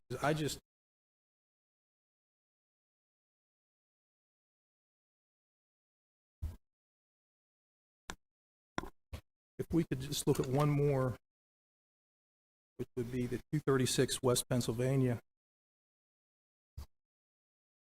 Bravo 3. Okay, you guys have that house needs $106,000 worth of repair, or they're going to get $106,000 from the government. Can you just explain to me where, because I reviewed that inspection report too. Can you explain to me what health and safety concerns? Which one was it? I'm sorry. Bravo 3. No, I'm sorry, Alpha 3. What is it? 236 West Pennsylvania, Alpha 3, yeah. So exterior finish, structural flooring, windows, handrails, chimney, doors, insulation, a new HVAC system, a plumbing system, and electrical system. It's all needed. But it wasn't delineated in the inspection what's a health or safety concern. It just said they got an older if one of AC these system. things fails, it becomes an unlivable situation, and they don't have the means to fix the system. Well, it hasn't failed though. It has not. Right. So I don't think we need to replace something that has. If it's not broke, don't fix it. Well, I think the alternative with this audience, and not to be harsh, Right. but the cost of housing them in shelters, jails, or hospitals is more expensive. That's why we have a rehab program. I understand. I'm not against I hope you understand. I'm not against helping people in need. I'm just against giving contractors $156,000 to repair a $157,000 piece of property. That's what I'm against. I'm not against helping people in need. Don't misunderstand what I'm thinking here. It's just, I mean, we got $1.6 million going to. It just seems like these bids are. Don, let me interrupt you a second, because this brings up a good question. County Attorney, do we have to vote on all of these as a package, or can we vote on them individually? Was it bid for all the properties, Brad? Mm-hmm. Yeah, so it's the way that was submitted, it was as a package. Just wanted a clarification on that. Okay. Are But you there done? would be no harm. I mean, it doesn't hurt to try, right? Get it out for more bidding. I honestly don't think we would be successful because we've had this as our second round. But if that's the will of the council, we'll try. That's all I think. Councilman Santiago. Thank you, Mr. Chairman. Councilman Dempsey, thank you for your due diligence on this. It's very good. And, you know, I got a couple questions first. Yes, sir. Who creates the rules around this program and how it works and how we disperse funds? So we have a policy guidebook that I'd be happy to share with you. So the county does? Yes. Okay. Is there a time frame to spend these monies? These are ARPA funds, so I believe, and I'll turn to our chief financial officer, that they have to be encumbered by December 2024 and spent by 2026. Encumbered by 2024. Okay, so we got a year, months. Council, thank you again, because I didn't go that deep, and I appreciate the fact that you did. And I think it's responsible. What you highlighted to me, I think you read the body language, even the audience, you know, you see that, and it's like, what is going on here?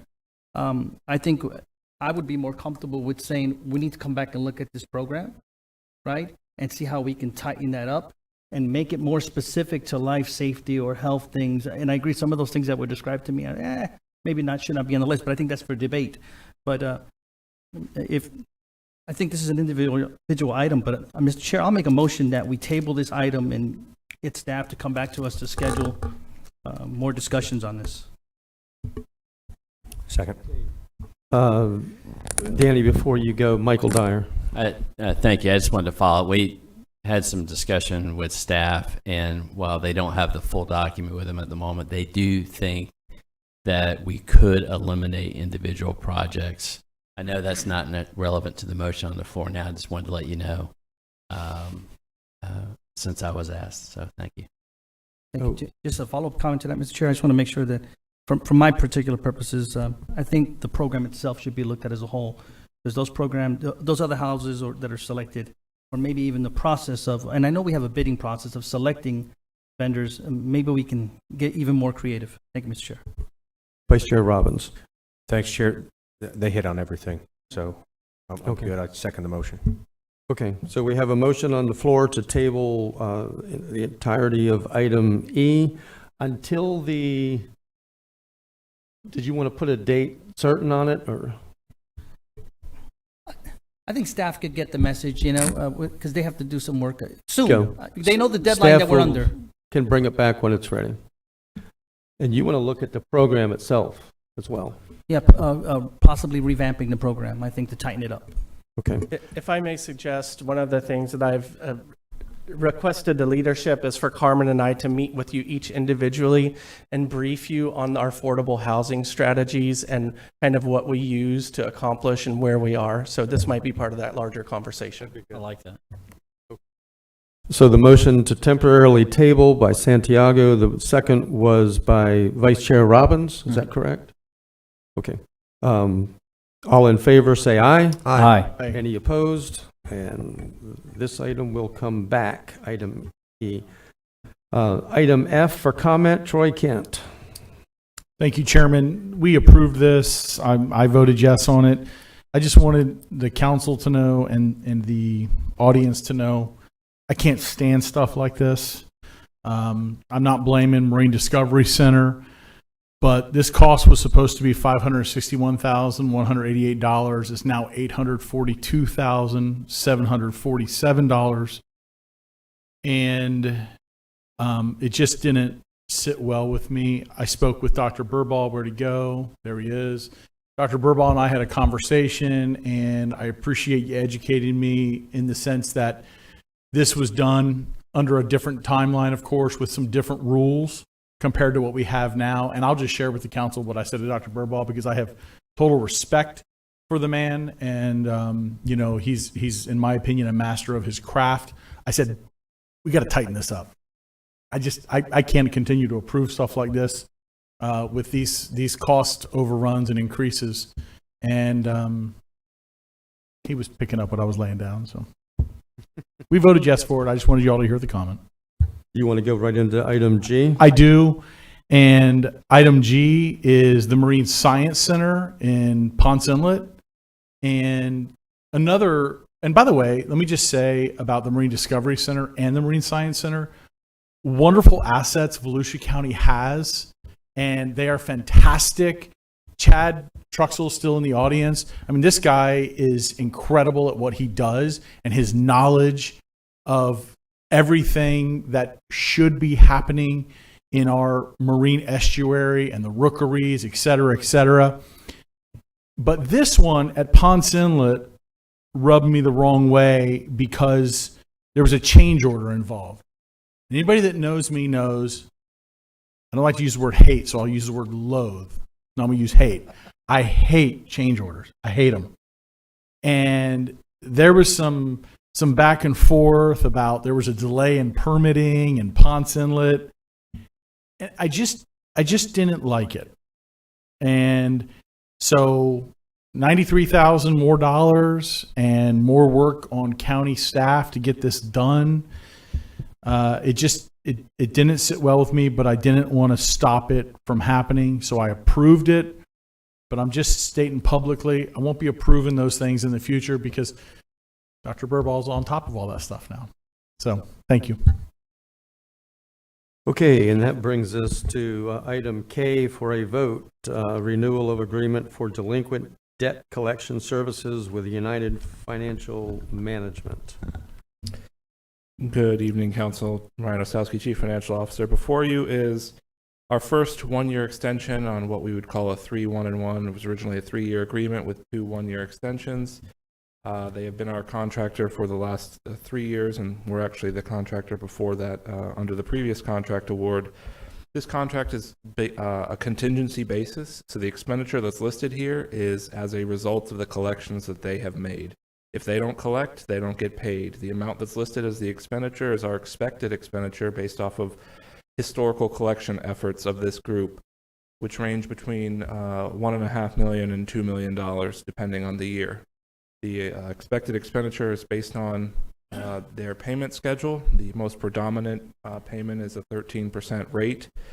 If in certain circumstances, they do have a lower rate by contract if we refer the debt to them sooner. But we try to collect the debt as much as possible. So typically we're at the latest point in the contract, and the later you refer a debt to a debt collector, the higher the percentage because the harder it becomes to collect. But you have to balance that between we don't want to pay that percentage at all, so we staff try to collect it as long as possible. So usually it gets to that 13% rate. With that, I'll take any questions. Vice Chair Robbins. Thank you. Ron, you answered my question. I was looking for a collection rate, see what kind of return we were getting on that $206,000, but you answered that. Thank you. That's all.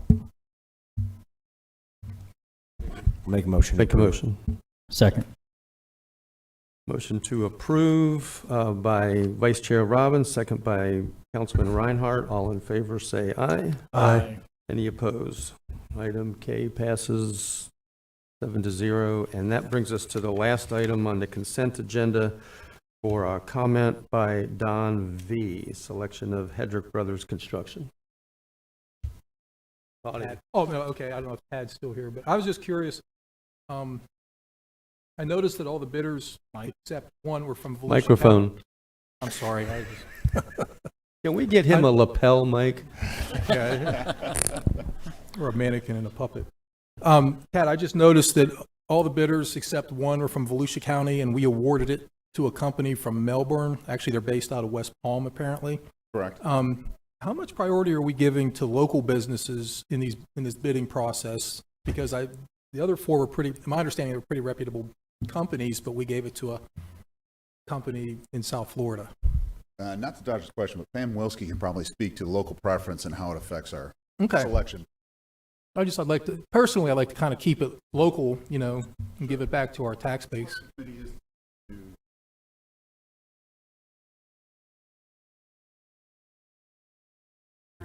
So this was a CMGC process. So this goes through the request of statement of qualifications process, which is based on the scope of services, the qualifications that we want from the contractor. So therefore, this is based on the qualifications. We received the 5 responses. There's an evaluation committee made up of county staff that reviewed all of the process, scored all of the proposals, and this was the number 1 selected firm. And where does in-county versus out-of-county? So in-county, out-of-county in a RSQ qualification process does not apply. The county does have a local preference in place for invitations to bids and requests for quotes. So things that are be determined based on price and the most responsive and responsible bidder, and that is not part of this process. Okay, and why is that for this project? That is the way the ordinance is written. That when it was established, it was for hard line item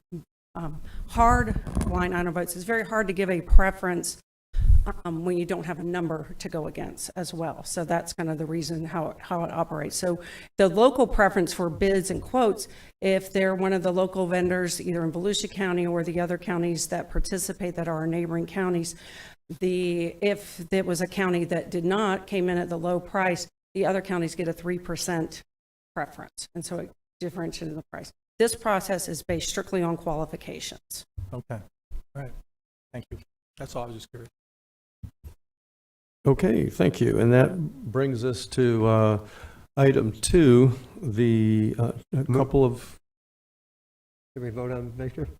Oh, we don't need that. That was just comment. That was just for comment. Thanks. That brings us to item 2, proclamations. Mr. Chair, Honorable Council, my name is Michael Ryan. I'm your Director of Community Information. I'm here today to present item number 2, which is a proclamation for Mr. Brandon Neely and Mr. Dale Thomas. At this point, I will ask Mr. Thomas and Neely to join me at the podium for the reading of the proclamation and photographs.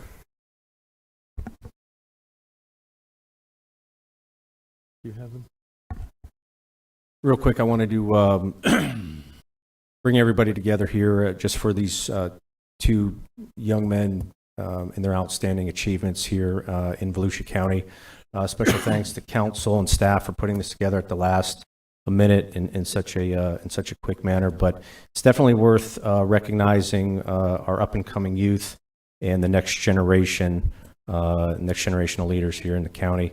So with that being said, Dale, I'm going to read your proclamation. Volusia County, Florida. Whereas Dale Thomas is a dedicated member of his community, looked up to by his peers and one of Volusia County's up-and-coming leaders. And whereas throughout high school and college, Dale has represented his hometown of Deleon Springs with honors, excelling at everything that he does, both in the classroom and on the field. And whereas in 2020, he attended Coastal Carolina University, where in a bachelor's degree in business administration was named to the Florida Collegiate MLB top prospect list and received a Division I ranking at third base, which helped lead his acceptance to the University of Florida. Sorry, Seminole fans, if there's any in here. Yeah, go Gators. Whereas Dale finished the University of Florida season with a 1.0 field percentage average, being named player of the game versus Kentucky for hitting a game-winning 2-run home run, and went on to go 2 for 3 in the SEC tournament, helping beat Alabama, sorry, Jim Cameron, and securing the Gators a spot in the College World Series. And whereas in Game 2, Dale made College World Series history by scoring the 24th run versus Louisiana State University Tigers, the most runs ever scored in College World Series. And whereas this summer, Dale will graduate with his master's degree in entrepreneurship from the University of Florida and has future aspirations of becoming a Navy SEAL. Now, therefore, We, the County Council of Volusia County, Florida, do hereby proclaim August 15th forever as Dale Thomas Day in Volusia County and urge all residents to recognize this fine young man for his outstanding achievements. We can all give him a round of applause. Dale, raise your hand.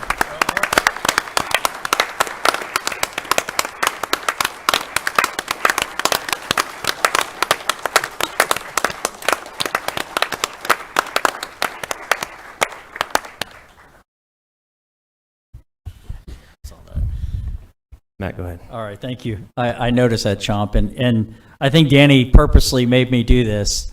So I know you did, and I know why, and those that know me know why. But anyways, I am very excited about Florida sports, and I couldn't be more elated at the fact that we took this time to do that for two deserving gentlemen. So yes, I may follow that other school just north of you, but I am very, very proud of both of you, and I think it's an exceptional accomplishment, especially to take it that far in the World Series. No, we haven't done that, so good job. But that being said, whereas Brandon Neely is a dedicated resident of his hometown of Seville, and his hard work and dedication both in the classroom and on the field cannot go unnoticed. And whereas, while attending Spruce Creek High School, Brandon earned a ranking by Perfect Game as the number 17 player and the number 5 right-handed pitcher in Florida, as well as rankings of number 137 player and number 42 right-handed pitcher nationally. And whereas in 2022, Brandon earned acceptance into the University of Florida to pursue his baseball career and work towards a degree in education. Excellent. And whereas Brandon was named Freshman of the Week and was selected to the 2022 Freshman All-SEC team in 2023.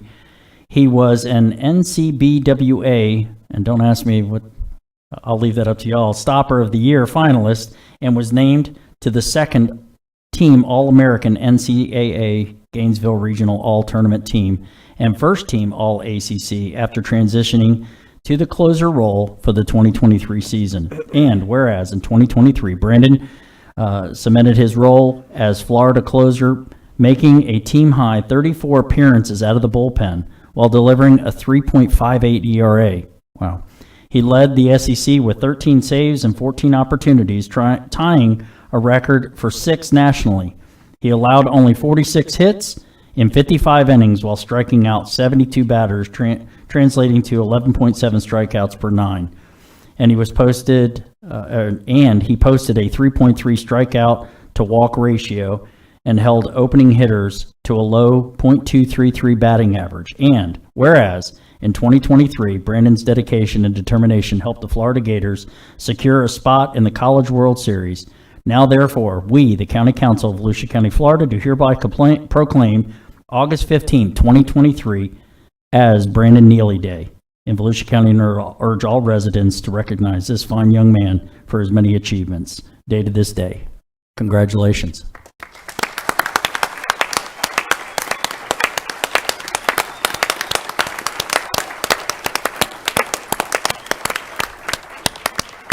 I didn't go the other way, right?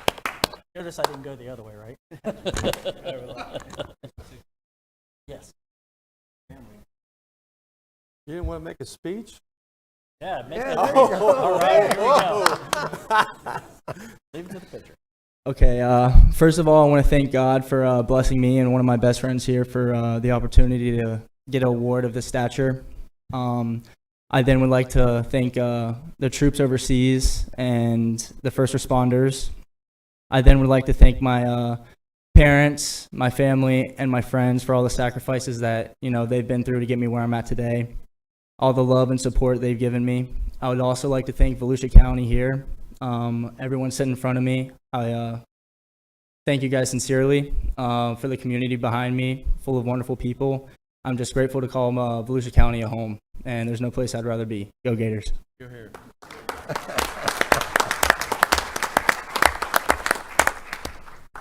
I'd just like to start off with thank you for having me here. And me and Dale, we grew up here, and we love this place. We probably don't ever plan on leaving it. And just want to thank my family for blessing me with the opportunity to play at Florida and throughout the years of playing baseball.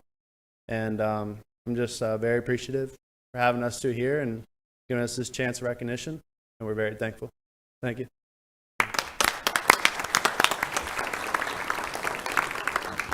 Don Dempsey, did you want to say something to him?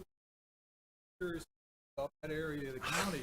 Chipper Jones, Strong, Scott. now these two guys, I mean, Yeah. it's obviously too many people. Yeah. That's for playing in stormwater drains. Makes them tougher. Maybe you don't want to change, maybe you don't want to change that.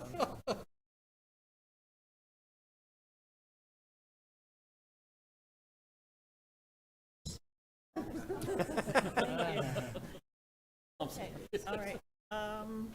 Not everybody can go. Everybody, we're going to have more? Okay, good.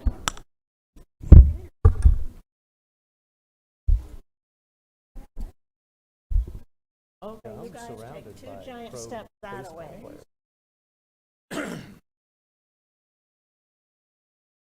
Oh. Step back. Okay, this is good. Ready? 4. Thank you.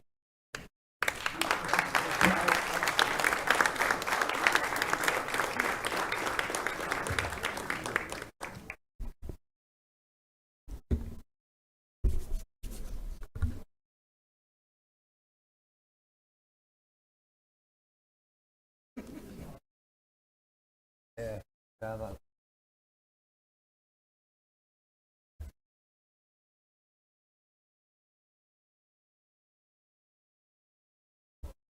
Good job out there. It's fun watching you guys. Hey, good job out there. Fun watching you. Hey, good luck. Okay, all you people that are leaving, that was really good, but you're going to miss a really good presentation on the next item.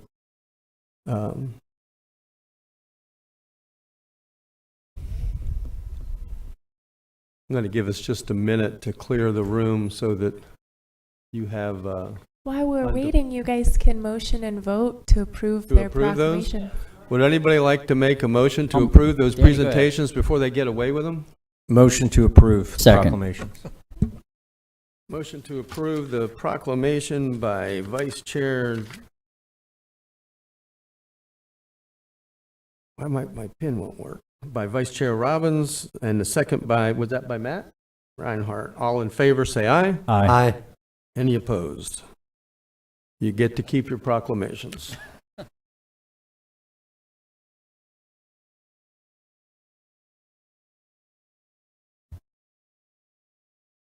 Okay, haters.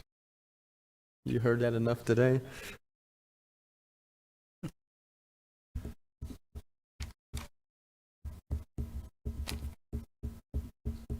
Oh, you're already attracting comments. Okay, that takes us to item 3, and this is a pleasure for me to be able to introduce this guest.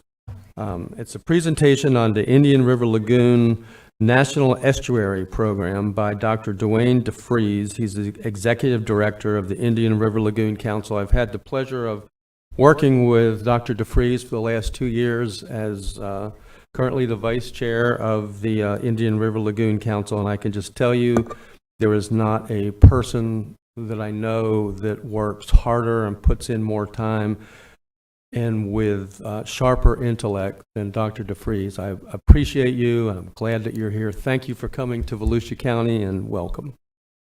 Thank you, Chair Brower, and also thank you to the council. If I go back to 2015, I wouldn't be here had it not been support from Volusia County when we created the interlocal agreement that created the IRL Council.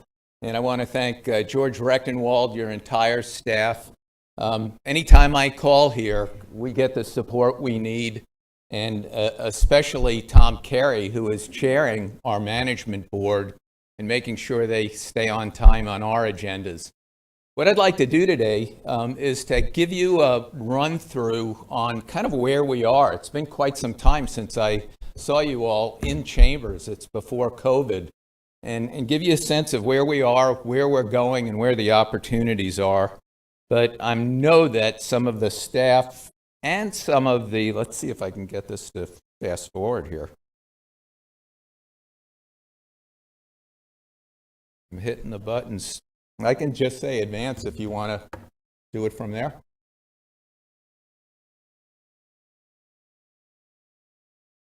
Okay. So while we're waiting for the PowerPoint, I also want to recognize Councilman Robbins, who serves as your alternate. And so I'll show you the structure of how we're operating, but I think you're going to be really pleased. I want to talk a little bit about the financial position, the work that's being done, and all of you have a copy of last year's annual report. Every year we put out a programmatic and financial statement to everybody to show you where we've been, what we've spent on, and what the outcome is. And so let me just go ahead and proceed. I know everybody wants to know, how does the Indian River Lagoon look today? And it's a really tough question for me to answer because our lagoon is not just the Indian River Lagoon proper, 156 miles, but back in 2016 at the council's request here, we added 25 miles up the Halifax River through a petition with the EPA to include most of Volusia County in that portion of the Halifax. So here's the good news. The good news is the last 18 months we've seen some of the best water quality we've seen in a decade. Some of that is Mother Nature and the drought and the winter season. But I'm convinced as a scientist with 43 years of experience that we are beginning to see the impacts of the investments we've been making over the last 5 or 6 years on infrastructure improvements. And I want to also thank you for your leadership on your reasonable assurance plan. Those projects make a difference. The worry we have right now is that, and you can see this in the picture, we have a harmful algal bloom that's pretty extensive throughout the Indian River Lagoon. Tourist industry is loving it because we have historic bioluminescence. And so all those folks that are doing nighttime bioluminescence tours are getting a show this year. Luckily, all the conditions in Mosquito Lagoon have been really good. Down south by Sebastian Inlet a week ago, we started to see some of those blooms collapse. We've had a fish kill from Sebastian all the way to Malabar. And so my cautionary note is that we've got 90 days of really, really warm temperatures, and we have historic warm water right now. Many areas over 90 degrees, something that I haven't seen over the decades. And so we should expect a very challenging and vulnerable system moving forward. And hopefully we get through this without major impacts to the beginning of a recovery of seagrasses. So on this right slide, you will see Southern Mosquito Lagoon, which right now is showing the best seagrass recovery with large acreages that resemble the old days. So keeping our fingers crossed, keeping the work moving. Right at the moment we're worried, but we're thankful that we are in what appears to be the very beginning of a recovery mode, but we've got a long way to go. We'll be at this for the next decade and beyond.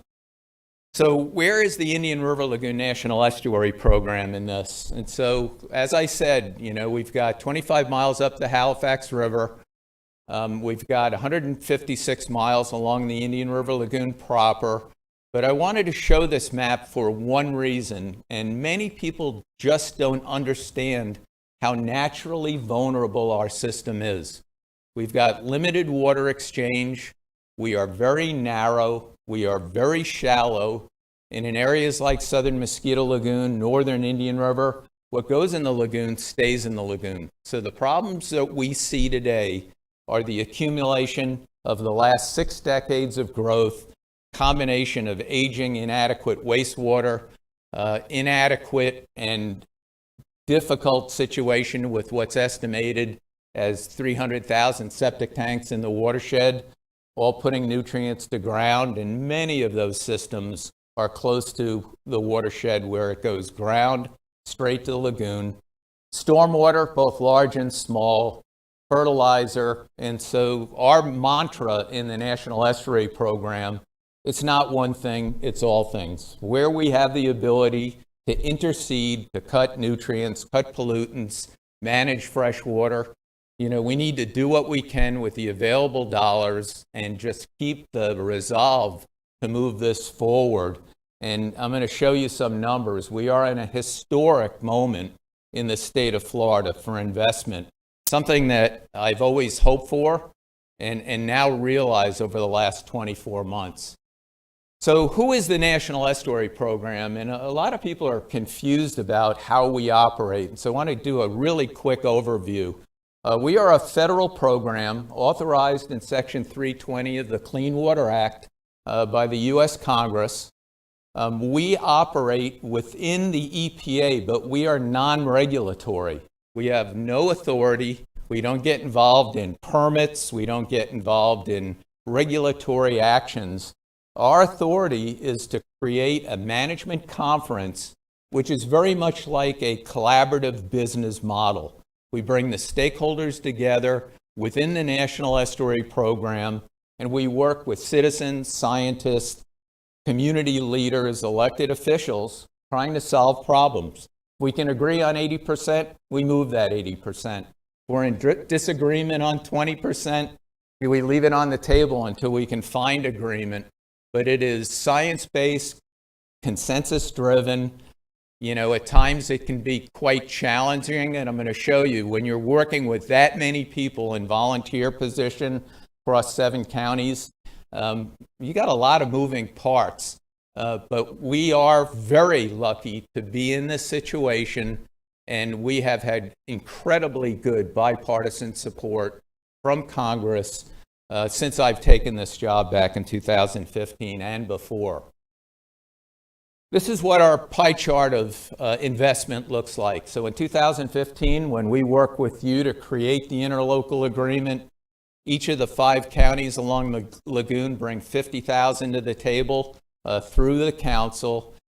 2 water management districts each bring $500,000 each.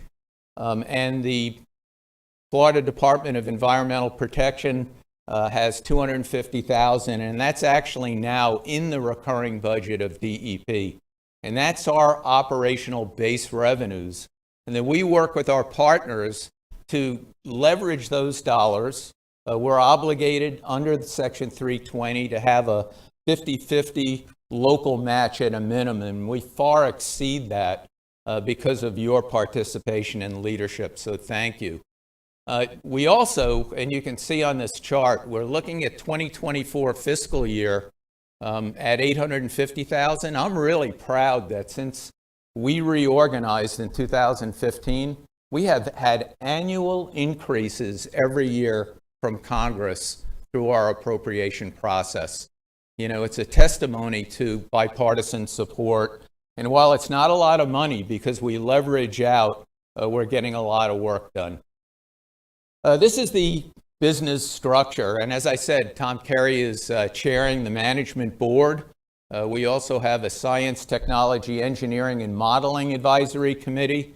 We have a citizen advisory committee, and I urge you all, if you have citizens who want to serve on that, we try to keep an equal balance among the 5 counties in the Citizens Advisory Committee. But we are in a mode that if you have a citizen who wants to serve, you come to us. We take it through our management conference, and we have never said no to somebody who wants to volunteer. And the more, the merrier. On the Science Advisory Committee, we've got a little different structure. We've got about 26 research organizations and academic institutions, 1 member, 1 institution, and that has worked really well for us. And the management board is a mixture of local, state, federal managers, including some of the nonprofits that are actually in, working in the management structure. So at present, as of last week, because all those advisory committees met last week, everything we do goes through that management board, and then their recommendations go to the IRL Council Board of Directors. which Jeff Brower, sits on, and those recommendations are then voted on by the board of directors. So it is a network governance model that is clumsy at times with that many people, but when we're done and we make a recommendation, we know that we've done the work of consensus building among the counties and the state and the feds. I've got a staff of 8, and Mr. Chair, with your permission, I'd like to do an introduction. Jesse Wales, who many of you know, used to work for the Marine Discovery Center in New Smyrna Beach, is now your community engagement coordinator for Volusia and Northern Indian River. We recognized last year, actually recognized before, we needed more presence on the ground to work with the citizens, work with the nonprofits, provide technical support. George has left, but I look at my staff and myself as your extended staff. And so Jesse will be working with you very closely on everything from proposal writing, working events, going out in the field with local representatives here. So I wanted to just introduce Jesse because you're going to see a lot of her moving forward. Dr. And we're really pleased and proud. They have hit the ground running. Can I just add something to that? That if these councilmen do a lot of public outreach, and you can call on Jessie for your public outreach things, she'll be glad to come and speak to your constituents. Yeah, very much so. And we are available for presentations as well, including myself if my schedule allows. So let's kind of look at what we do and how we get there. So back in 2019, working with you and the other counties and our partners, we developed a 10-year comprehensive conservation management plan that went through that entire review process and then was certified by the EPA.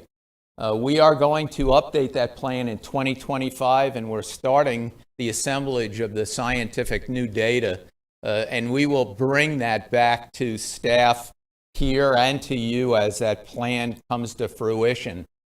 We track progress in that plan, and the heart of the plan, these plans are not easy to read.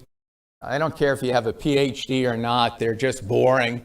And so we decided to use a single graphic that is the heart of this plan.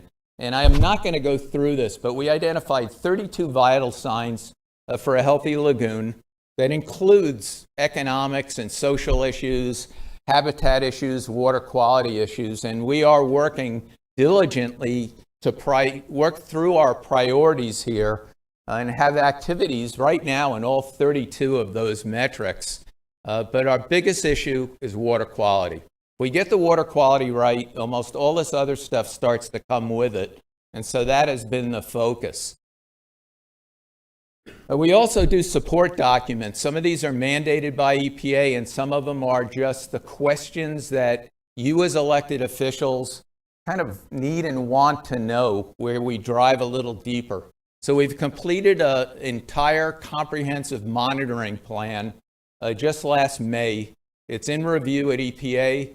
So if you want to know who's monitoring where, the who, what, where, when, why, we have that plan now, which we've just submitted to DEP because of the new executive order from the governor to build a plan for the Indian River Lagoon. We've done a full financial analysis as best as you can these days with the volatile costs and labor issues. We have done a hard look at resiliency, and I want to give you the upshot of that. When you talk about climate change and sea level rise, this plan, which took 2 years to develop, basically identified that if you get the plumbing right, you get the infrastructure right, you get the coastal development right, then the Indian River Lagoon is going to be right. And so those vulnerabilities are really about getting your infrastructure properly positioned. We're also working right now on a habitat restoration plan, which will be on the street for everybody's review, I'm hoping in the next 30 to 60 days. I think all of you are probably, seeing this wave of federal funding. First it was COVID stimulus, then it was the Infrastructure Investment and Jobs Act, and then the Inflation Reduction Act. We have an association called the Association of National Estuary Programs. each of the 28 directors serve on that group. And in COVID, just as COVID was hitting, we made a bold move to Congress and said, if you are going to put money out for infrastructure, even though we're small, here is our return on investment value. And surprisingly enough, through all the political machinations of that IIJA, we actually got over 130 million line item for the 28 NEPs, which is $909,800 for each of 5 years for us in the Indian River Lagoon. Half of those dollars have already been appropriated to Seagrass Restoration Nursery Network, and Chad at the Marine Discovery Center is in construction right now. And so we are putting that money to work, leveraging as best we can. It's only 5 years, so we look at that as one-time money. And so we're trying to make sure that whatever we build has legs after those dollars terminate.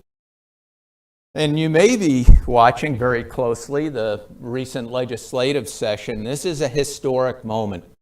Governor DeSantis, back in January, passed an executive order or forwarded an executive order calling for the creation of the Indian River Lagoon Protection Program with $100 million committed in this first fiscal year that passed the legislature.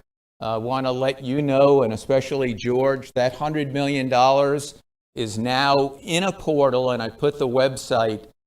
It is going to be open for grants for the next month. So the deadline for this portal is August 31st. And what's really unique about this offering is that DEP is not requiring a match. So if you have projects, on your 5 and 10-year CIP that have value to water quality, now's a good time to work with staff, get those proposals in play. There's no guarantee we're going to see $100 million next year, although that was the governor's intent. But we'll make sure we utilize those dollars effectively. And we are here to help you and your staff if you need assistance, both technical, or grant writing. And each year and I'll show you a slide, we have provided free grant writing support to our stakeholders and partners using our dollars. One announcement that's really exciting for us is that a year and a half ago, we secured the administrative oversight of the Indian River Lagoon license plate that had been administered through St. Johns River Water Management District for many years. We talked to St. John's and said we can deliver this with full delivery of marketing as allowed by this legislative statute. And so we now have a new plate available, and you can see the 3 sites. You'll see a billboard in Ormond Beach on Route 1, Cocoa US 1 down in Brevard County and down in Palm Bay. We're going to rotate that annually through the full watershed. We've really want to thank our friends at Clear Channel. They helped make this happen with our available dollars. But every dollar that's spent in Volusia County on that license plate stays in Volusia County. No money is used for administrative overhead or salaries. Up to 5% legislatively can be used for marketing, and none of those dollars can be used for scientific research. And so it's going to go to projects in the ground. So the more plates we sell, the more money that generates, and it's just an additional revenue share for the program and for you.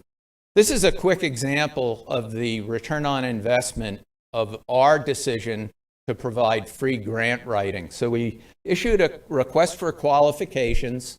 We chose 3 firms through that competitive process. Over the last 4, maybe 5 years, we've had a line item budget, and it's basically use it, until we don't have any money.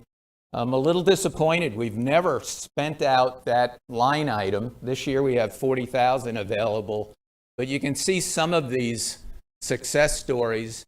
And the one I want to mention, at least in Volusia, was the ECHO grant with Marine Discovery Center. Our cost, for that professional grant writer was $2,700, and $224,851 was delivered, and you can see the return on investment. So I'm encouraging the county, our nonprofits, anybody who's got a project that they need some assistance with grant writing support. We rotate these through these 3 consultants until the money runs out. And I'm hoping it runs out actually in the next 4 weeks with these dollars that are available from the state. I mentioned the lagoon-wide capacity for seagrass nursery. I get a lot of questions about, oh, it's too early to plant seagrasses, the water quality's no good. Here's what we've learned so far. Number one, we're learning a lot from the few failures. We are having a number of success stories, and we're learning how to do this, which is really about planting a garden for the very first time. This was not a necessity in the Indian River Lagoon until now. But we have lost over 40,000 acres in the system. And I want everybody to know, including those listening, we are not going to replant our way to replace what we had prior to 2011.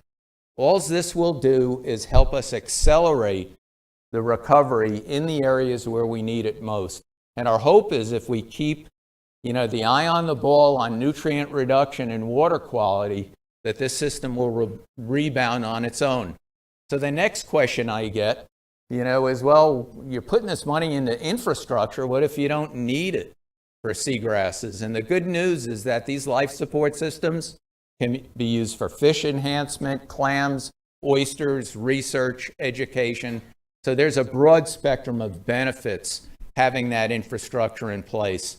We're going to fund from now until 2026. And we are looking for additional funding to extend this out, because once this is built, this is a capacity that we'll have, for a long period of time. I want to finish just with this. I get often asked, what's the return on investment? So each year since 2015, the Volusia Council has budgeted $50,000 to support the IRL Council. This is a breakdown since 2015, does not include the upcoming 24 year, but you can see that return on investments are ranging, and it varies from year to year, between $6 and $9 for every dollar invested. And that includes the lagoon-wide. We just split it evenly among the 5 counties.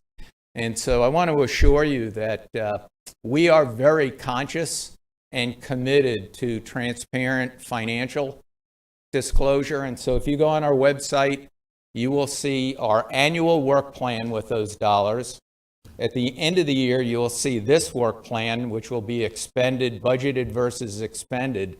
And we do that for every single project, every single year, so citizens know exactly where their dollars are going, who got the project, how much spending was done.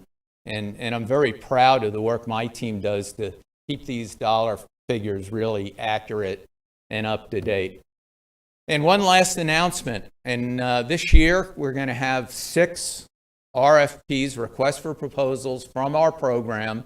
Our dollars are much smaller than DEP's. We'll have about $1 million available. And so by September, October, water quality, habitat restoration, community engagement and restoration, and science and innovation will be noticed publicly with a deadline just after the holiday season.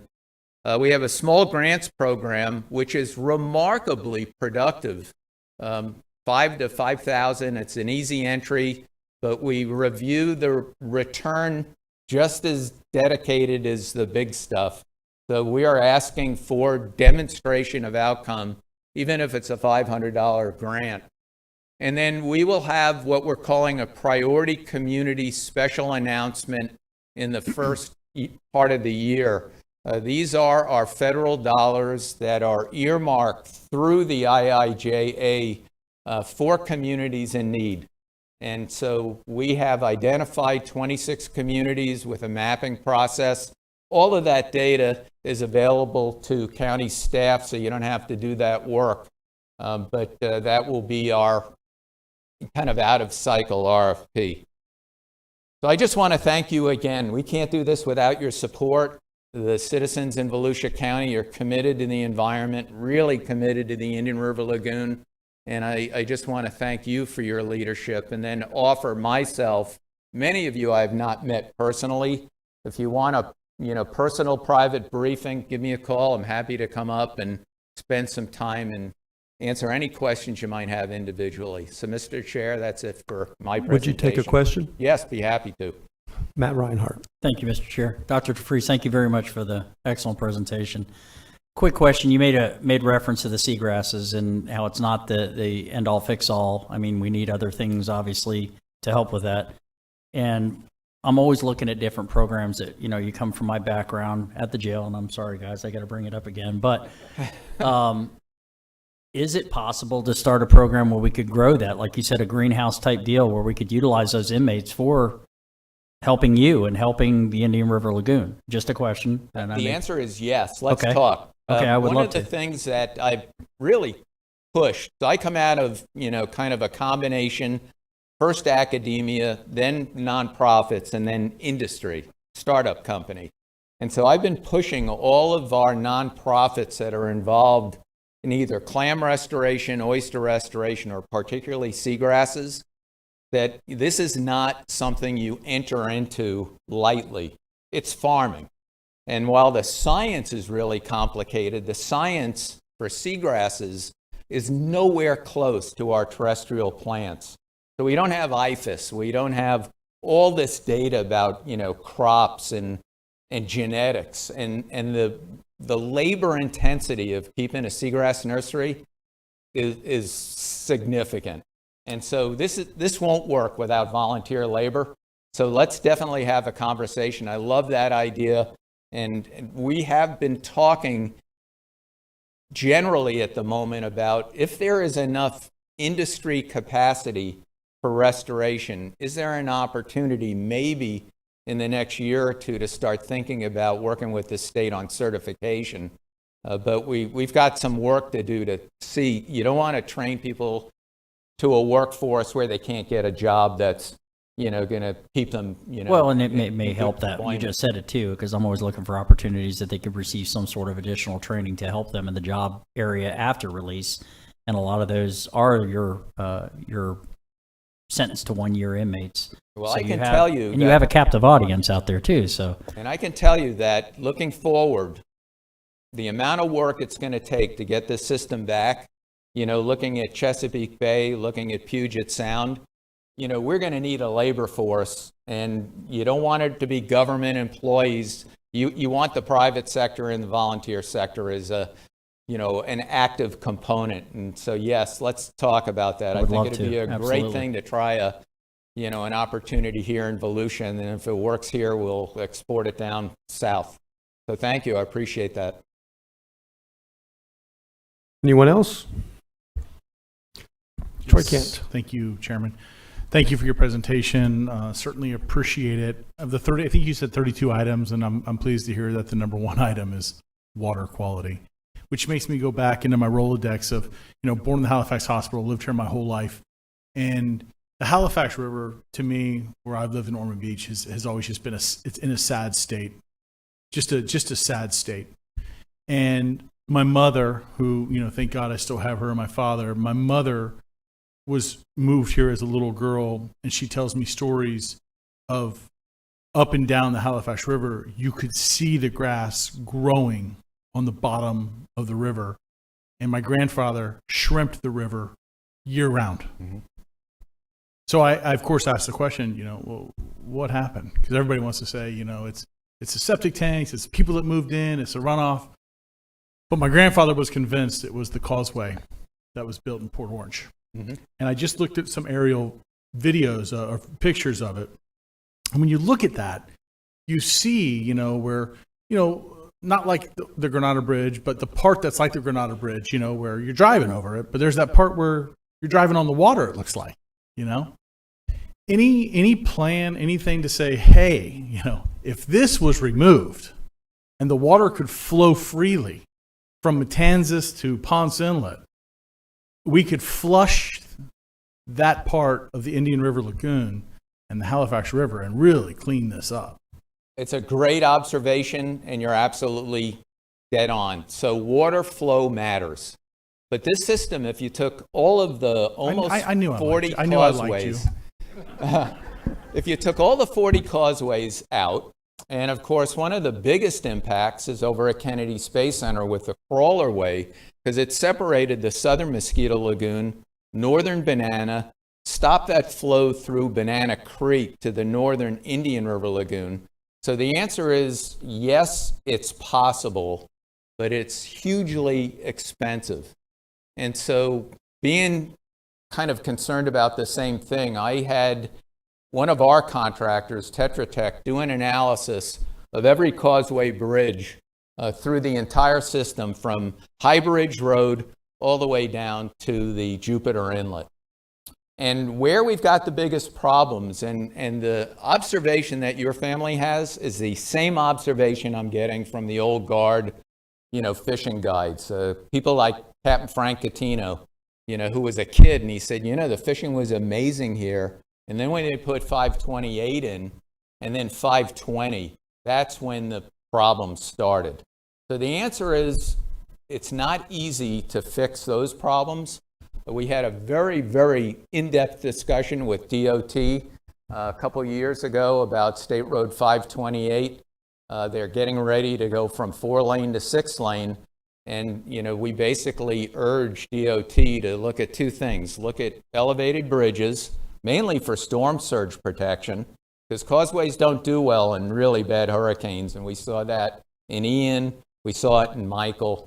But also to look at the possibility of either putting culverts, on some of those bridge spans where we have causeways, or expanding that opening in the intercoastal wider. Right. And so I can give you some numbers. So if you opened up 528 and 520, we actually did some modeling with Florida Tech. It's about a 7 to, maybe 17% flow improvement. That alone isn't going to get us there. But it does take some of that vulnerability out. And those corners, right. I have a good friend, Dr. Dave Tomasco. He said they're like dust bunnies in the house if you have dogs. Everything accumulates in the corners where the causeways are, and the water quality is bad a lot. So right. We're looking at that right now. Army Corps of Engineers is starting to look at some of the causeway structures as part of a request from Brevard County. But that's a very, very expensive and heavy lift, but something we're looking at. I'm pleased to hear that it's something that you're looking at, and I can appreciate Brevard County, but I'm not here for Brevard County. When I'm up here, I'm just not either. I'm for you. I told you I knew I'd liked you. But High Bridge and Granada Boulevard and the bridges in Daytona are very different than Dunn Lawton. Mm-hmm. It's a very different animal. And, if we don't do it, who will?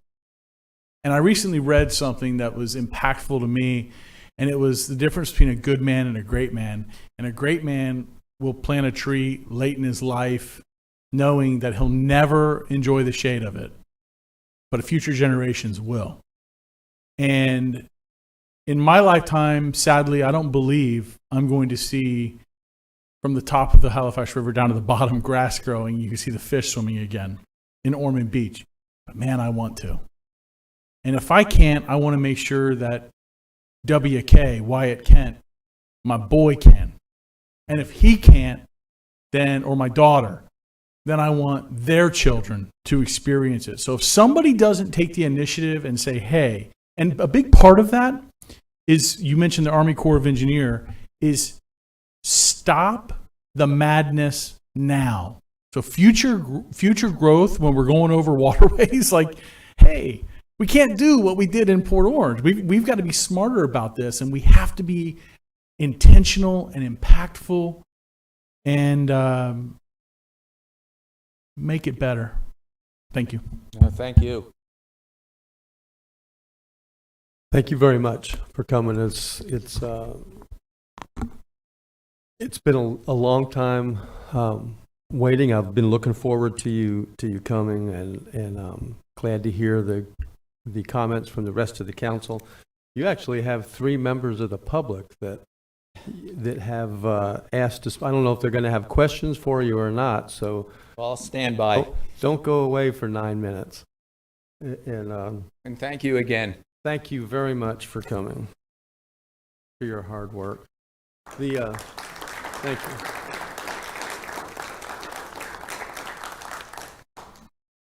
First, we have, you're going to have to come up here and tell me how to pronounce your first name, Miss Friedrich, from the Save the Manatee Club. Hello. It's TRA, but TJ is also fine. It's a lot easier.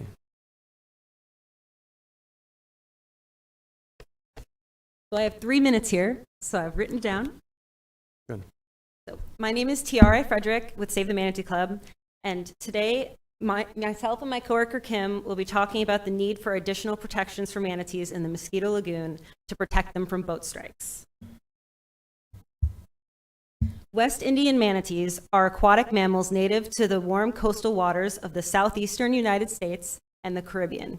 Here in Florida, we have a subspecies of the West Indian manatee called the Florida manatee. Florida manatees are found in both freshwater and saltwater environments throughout the state. The fossil record shows that manatees have been in Florida for millions of years. Florida is their home, and the Indian River Lagoon is no exception. Manatees have always been in the Indian River Lagoon long before the power plants were built. Manatees use the lagoon to feed, drink, rest, mate, give birth, and to nurse their young, which is why the Indian River Lagoon is considered critically important habitat under the Endangered Species Act. Back in 2010, the Indian River Lagoon started experiencing a series of recurring algal blooms that block the light that seagrasses need to survive.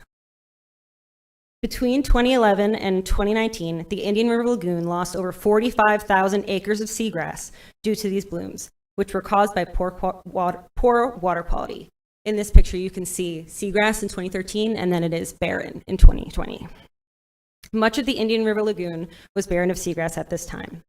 In December 2020, manatees started dying in large numbers, and the cause was determined to be starvation. It is estimated that over 12% of the entire Atlantic coast manatee population was lost in just 2 years. It will take the East Coast population a very long time to recover from this. Last summer, after years of very low seagrass coverage, seagrass started growing again in the Mosquito Lagoon. Much of the Indian River Lagoon still has very little seagrass, if any, but seagrass in the Mosquito Lagoon is currently thriving. Because of this, manatees in the lagoon have shifted away from areas they frequented before, like the Banana River, to feed on the grasses in the Mosquito Lagoon. Last summer, there were almost 1,000 manatees in the Mosquito Lagoon. As we speak, there are hundreds of manatees in the Mosquito Lagoon. These manatees represent those individuals that survived the starvation event, and it is more important now than ever that we protect these animals from deaths by boat strikes. And this is where I end, and my coworker will come up. Kim.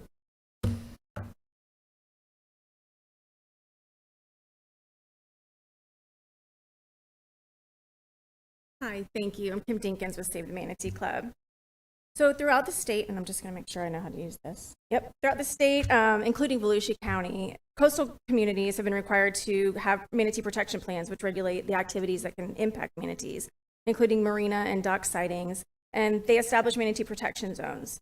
Historically, boat strikes have been the #1 cause of manatee deaths, and these manatee protection zones, or MPZs as they're known, regulate boat access and speeds in local waterways. The types of manatee protection zones, or MPZs, run the gamut from no entry and idle speed zones to areas where max speeds of 35 miles an hour are allowed and enforced either year-round or seasonally. In Volusia County, you'll notice that the majority of the areas designated as MPZs allow boats to run at about 30 miles an hour in the daytime and 25 miles an hour at night, with some areas, mostly along the shoreline, where idle speed is required. In practical terms, the 30-mile-an-hour speeds can be too quick for manatees to avoid a fast-moving boat, especially in places where the water levels can get pretty shallow. Unfortunately, boat strikes often account for more than 35% of manatee deaths statewide, and Volusia often ranks in the top 5 counties each year for manatee deaths by boat strike. The situation has been occurring since before the population began to shift that TRA just spoke about within the Mosquito Lagoon. The maps on this slide show manatee carcass locations between 2016 and 2022 where the cause of death was determined to be boat strikes. In 2022 and so far in 2023, Volusia County ranks #1 in the state for manatee deaths and rescues due to boat collisions with boats. And note that at least 50% of manatee deaths in Volusia County this year have been caused by boat. On the map, it's clear that the majority of these deaths are concentrated to a couple of distinct areas. The map on the right shows where those deaths have occurred along with the manatee protection zones that are in place. We recently discussed the high rate of manatee boat strikes in Volusia County with state and federal agencies, and they advise that they are very aware and also concerned about ramping up monitoring the Mosquito Lagoon in anticipation of additional regulations. But after speaking with each of you, it became apparent that your preferred approach is boater education rather than additional regulation. And as we were working through what that might look like, we came across an initiative that we think could be applied in this area. The Loggerhead Marine Life Center initiated a voluntary slow speed zone off the coast of St. Lucie County to raise awareness for sea turtles, and Moat Marine has recently adopted the concept for Sarasota. It's a kind of hybrid approach that uses real data to focus educational efforts on specific areas and is implemented through agency partnerships with NGOs. If successfully applied in Volusia, we think it could work here too. We can use information that's gathered under this initiative to measure success of boater education, gain a better understanding of how animals are distributed throughout the lagoon, and how human activities affect them. A lot of the materials that might be used are already in place or have been developed for other programs, and we could combine those for this type of activity. So we stand by and ready to help if it's something that the county is interested in doing, and we know that we have other agencies that are also interested. Thank you very much for coming in. Suzanne Schreiber.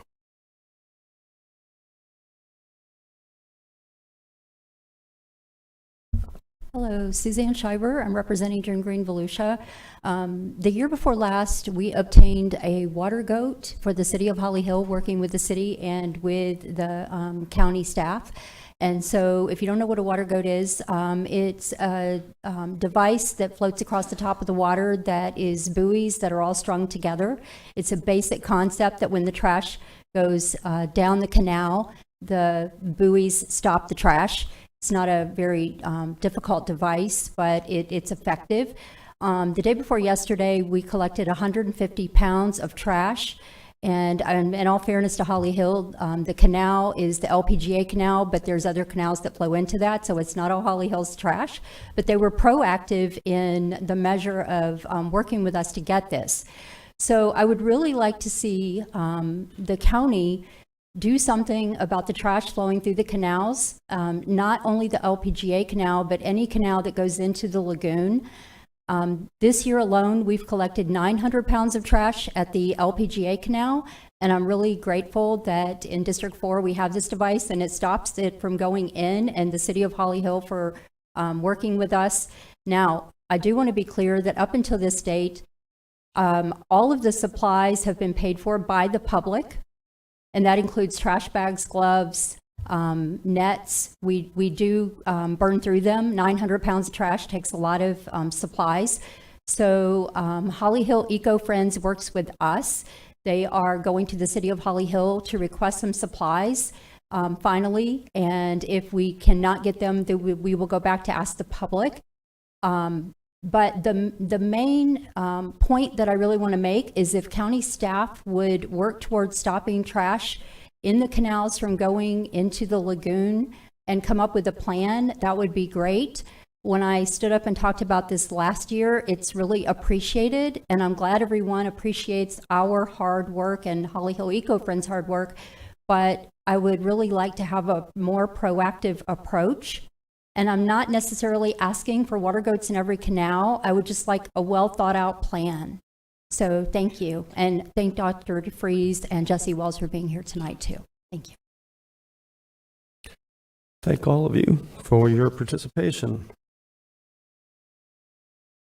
Okay, that takes us to, we don't need a vote on that other than a vote of appreciation for Dr. DeFries, and thank you again for both of you for coming and sharing. And I hope some of my fellow council members will call on you to speak at community events.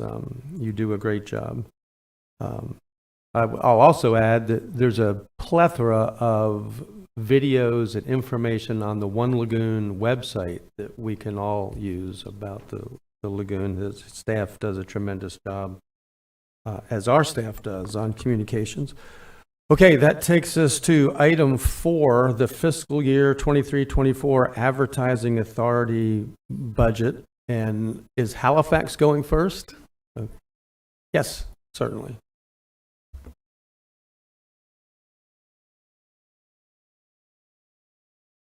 Okay. Hi, I think we can hear. Chairman Brower, County Council, County staff, greetings. I'm Lori Campbell Baker, and I'm the Executive Director for the Halifax Area Advertising Authority, which does business as the Daytona Beach Area Convention and Visitors Bureau. Before I get started, I want to introduce the leadership team here at the CVB. I've got Kay Galloway, who does marketing and design, Chuck Grimes, who is the finance guru, Linda McMahon, group sales, and Andrew Booth in communications. And I think in the audience, I have one of our board members, Ken Phillips, and I believe Ken Botts was in the room at some point to support this effort. Let me start with the slides and make sure I got this right.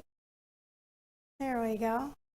Just a reminder to everyone, these are the 11 members of the Halifax Area Advertising Authority appointed by you, County Council. And thank you. It's a solid board. It's a smart and very involved board. And they are the ones who put this plan together. So the plan starts with a staff draft. It goes through a series of different committees that tweak it, make it their own. Then it goes back to the board for a workshop in June. Then we make sure we put all the final touches on it. Then it comes back to the board again in July for a vote. And that's where we are here. So wanted to talk just a minute about the history. People ask all the time when we're out in the community, darn, do the local residents pay for tourism marketing? Are they paying down the bonds on the Ocean Center? And I also know the good news is it is bed tax that pays for these budgets, these 3 budgets that you're going to be looking at. The bed tax in Volusia County is a little confusing, but not too much. So we have a tourist development tax, 3% countywide. That is paying down the bonds on the Ocean Center and doing a great job of it. A second bed tax, which is the convention development tax, also happens to be levied at 3%, but it's levied in 3 different taxing districts. I was asked the other day, how come you get all the money? And while we promote countywide, and we'll talk about that, the money stays where it is collected. So Troy, if you stay in a campground in the Halifax area, that bed tax stays in the Halifax area, and that's what builds these budgets. So the only difference between the budgets really is that the Halifax area has about 12,000 rooms and about almost 200 properties. So it's just bigger. Where did the bed tax come from? It was actually the hoteliers that went to the state legislature back in the 80s and said, we would love a dedicated source for tourism marketing. And that's where it came from. And why do we have 3? Halifax started the process. The other 2 areas weren't ready, but within the next couple of years, Southeast and West Volusia also signed on. It's a brilliant strategy because it allows our visitors, and somebody said, you know, don't visitors pay 40% of the sales tax? Yes, they do. And we are so pleased to say that. So that is how the taxes work in Volusia County. So we have 3 different taxing districts. We have the Halifax, which I'll talk about, West Volusia, which is Georgia Turner, and of course, Southeast Volusia, which is Debbie Meals.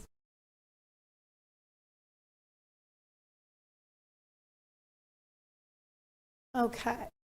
I'm going to, because I know already, you must be close to being annoyed with this voice. And at a certain point in a minute, I'm going to turn it over to Kay Galloway, our marketing director. I just wanted to say one more thing about the marketing of tourism. If we do a good job, more people stay overnight in Volusia County. Day trippers are great. That's not our mission. overnight is where we're going. With more people spending an overnight stay here, they're spending more money in our local businesses, and more of our local citizens get jobs. But we think that perhaps the biggest benefit is the fact that we as residents get to enjoy all of the great things that tourism brings, all those attractions, all those parks, all of the restaurants that we otherwise couldn't support without them. So we feel like that's good for all of us. And to save you from this, I want to introduce you to Kay Galloway, our marketing and design director. Thank you, sorry. I think she did this intentionally just for me. Very strategic. So we want to go through a couple of our highlights for 2022 and 23. We hired a new advertising agency, the Zimmerman Agency, and they launched our Beach On campaign starting October 1st. And as you may recall, just shortly after that, Hurricane Ian and Nicole showed up. And that made it a bit tricky. But I will say this, we can't thank you enough for bringing back the beach as quickly as possible. Restoring access to the beaches and parks and extending to have permits so those can repair the seawalls. And with that, we could quickly start reselling the beach destination. So thank you for that. While working with the Ocean Center and area hotels, we have secured the National Cheer and Dance Association for an additional 3 years, carrying it through 2026. This is a very important piece of business, and it helps us in our April time period, and it's good for the image of the destination. We continue to generate leads for the meetings groups and sports, as well as area-wide conventions. And we released our first 3D billboard in Times Square. Just give me a few minutes. We'll get to that. We'll be able to show that to you. We conducted our first resident sentiment survey, which provides us great community insights. And we hosted our Visitor's Choice Award. And this was when the visitors had a chance to tell us who's the best of the best in our area, what they love about it, and we've amplified that through our social media and online. So now I'd like to take a moment just to show you one of our television spots showcasing the Beach On message, and it features a surfer, which some of you may relate to. Ooh, can we have audio?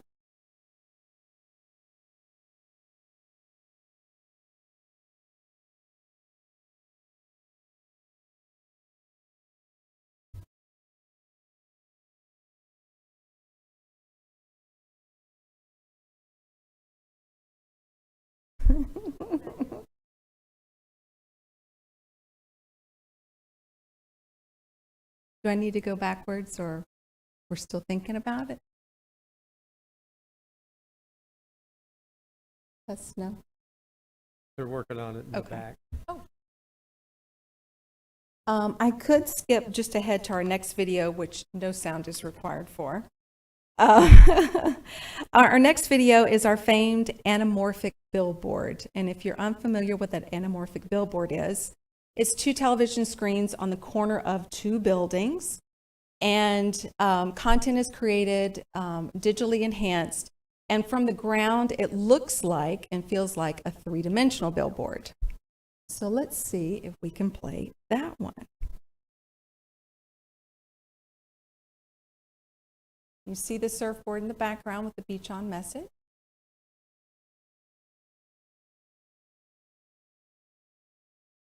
We even have a dolphin. I will tell you this billboard played 20 times per hour nonstop from April 3rd through the 30th. And using geofencing technology, that is, we're able to track those that stepped into a square block. We were able to capture those and then retargeted Daytona Beach digital messaging to them over the next 30 days. From that, we delivered another 10.6 million impressions, reaching U.S. travelers and also travelers from 20 different countries. Do you think I can replay? No. Oh. It's like our Publix commercial. It's just so emotionally exciting. But anyway, we'll send it to you with sound later. We'll continue on. Countywide collaboration. We have strength in our partners. Of course, our two sisters in tourism, Debbie and Georgia for Southeast Volusia and New Smyrna Beach. In your packets, you do have an example of our new inspirational destination guide, as well as our Share the Heritage brochure, which showcases our African American assets, our golf guide, and of course the arts maps. All of these include assets countywide. We continue to partner with the Daytona International Airport and the Ocean Center. And in this new budget, 23-24, we have earmarked $150,000 to market new airline service and $400,000 for the Ocean Center Promotional Fund. And of course, you do see the Velo flight up there as well. In this current budget year, the airport has tapped into some of those marketing dollars to promote that service. Moving forward to our 23-24 goals, we'll continue to drive tourism for both leisure and group. And while the goal of attracting those with higher household incomes, and we'll continue to focus on younger audiences. And that includes millennial, and we're stepping into the Gen Z space. Our sales team has set a goal of generating 300 qualified leads. That's nearly a lead a day to then bring business in to our convention center, convention facilities, and hotels. We'll continue to look for new ways to showcase the destination to new audiences, and we'll use video content to drive organic and paid social. And of course, collaboration and education to help our tourism partners thrive. Before you, you have our budget. It is set at $15.6 million and using 2.5 from our fund balance, which is slightly more than the current budget. And I will note that we do still have a healthy fund balance from the successes of 2022. I thank you for your time, and we'll be ready for any questions. Is Georgia going to speak? They See both you. have presentations Okay. too. Yeah. All right. Questions for Lori's voice. Is there a possibility of using more of the money to help with the airport advertising? I believe anything that's brought forward, the board would consider. This current year, we have 150,000. They've tapped 50,000 of it. We set it at 150, but I mean, if y'all bring more air service, we'd be happy to discuss. That's why I asked, because we have an incredible airport. It's Yes, beautiful, and it is. Love the staff over there, Cyrus and his team. We love them. Yes. Yeah. And we're beating Melbourne, and I want to continue to beat Melbourne. So. I will tell you for the Velo flight, we track everything coming into our website. We are already seeing some of those interest coming in from those locations, Wilmington and New Haven. They're popping in now on our website. Okay. And we also do support beyond that. We have tools and resources, 300,000 unique website visitors, blog content, social media. We manage 17 social media sites. Okay. We have a lot to leverage to help with that. Good. I will let the public know, too, that all of you have done one-on-ones with council members so that we could ask a lot of questions. If there was complaints, we could complain. And I appreciate the time that you have taken to reach out to each one of us, because there's always questions. Who's next? Okay, Southeast Volusia Advertising. Good evening. Debbie Mills, Executive Director for Southeast Volusia Advertising Authority. And I wanted to introduce Chad Truxell. You've heard his name tonight. Bit of a celebrity here from Marine Discovery Center. He's on my board, and we're very happy to have him. He's contributed quite a bit, and he's quite an asset. I will begin. I wanted to talk about some key points that we've been working on. I mentioned to you before about our Destination Master Plan. That's a 10-year strategic plan that we've worked with our 5 communities. We've had numerous surveys, and out of that came a 3-year strategic plan to implement some of those items. So very excited to get to work on that with the new fiscal year starting October 1. We've had website updates, all the trails. We've got trailhead campaigns and a lot of great things on our mobile site that we're working with. And once again, we support Lori and Georgia too, and we have every trail and park that's in Volusia County. We market all of that too as well. New major events, very happy to say, as chairwoman of Destination Florida, which is our statewide association, I get to have the annual conference in our backyard. So New Smyrna Beach is hosting on October 11th through the 13th, 62 CEOs from the DMOs in the state of Florida, and they'll be coming over as well as 34 affiliate media that support our association. So we're looking forward to this really nice piece of business. I know the hotels will fill up and a lot of the restaurants will fill up with the activities and the networking that will go on. And another thing that I'm really proud about is that in our new Destination Master Plan, one of the things we want to do is curated events and make them more than a 101 or a 201 event. So we are working with Garden and Gun. You've heard me mention that before. If you haven't seen the magazine, it's really high scale demographic. We have an ad running. This is the August issue, and we do have our full page ad running in it. And in the back of this, we also have a curated event that Garden and Gun is planning for us. It went on sale right after 4th of July, and it hasn't even been a month yet, really, that it's been on sale, and we've already sold 22 tickets. And it's going to be a very intimate affair of 50, and it's all about the arts. It's called an art affair, and they'll be staying at our hotels and then doing an art walk on Saturday. And it'll culminate, it's a day and kind of like a day and a half really, with the goal of expanding that in the years to come. So we want to involve all of our art venues and all of our great restaurants and everything. So it's very curated. There'll be a plein air painting dinner at the Victoria 1883, which just opened this past year. So really looking forward to that.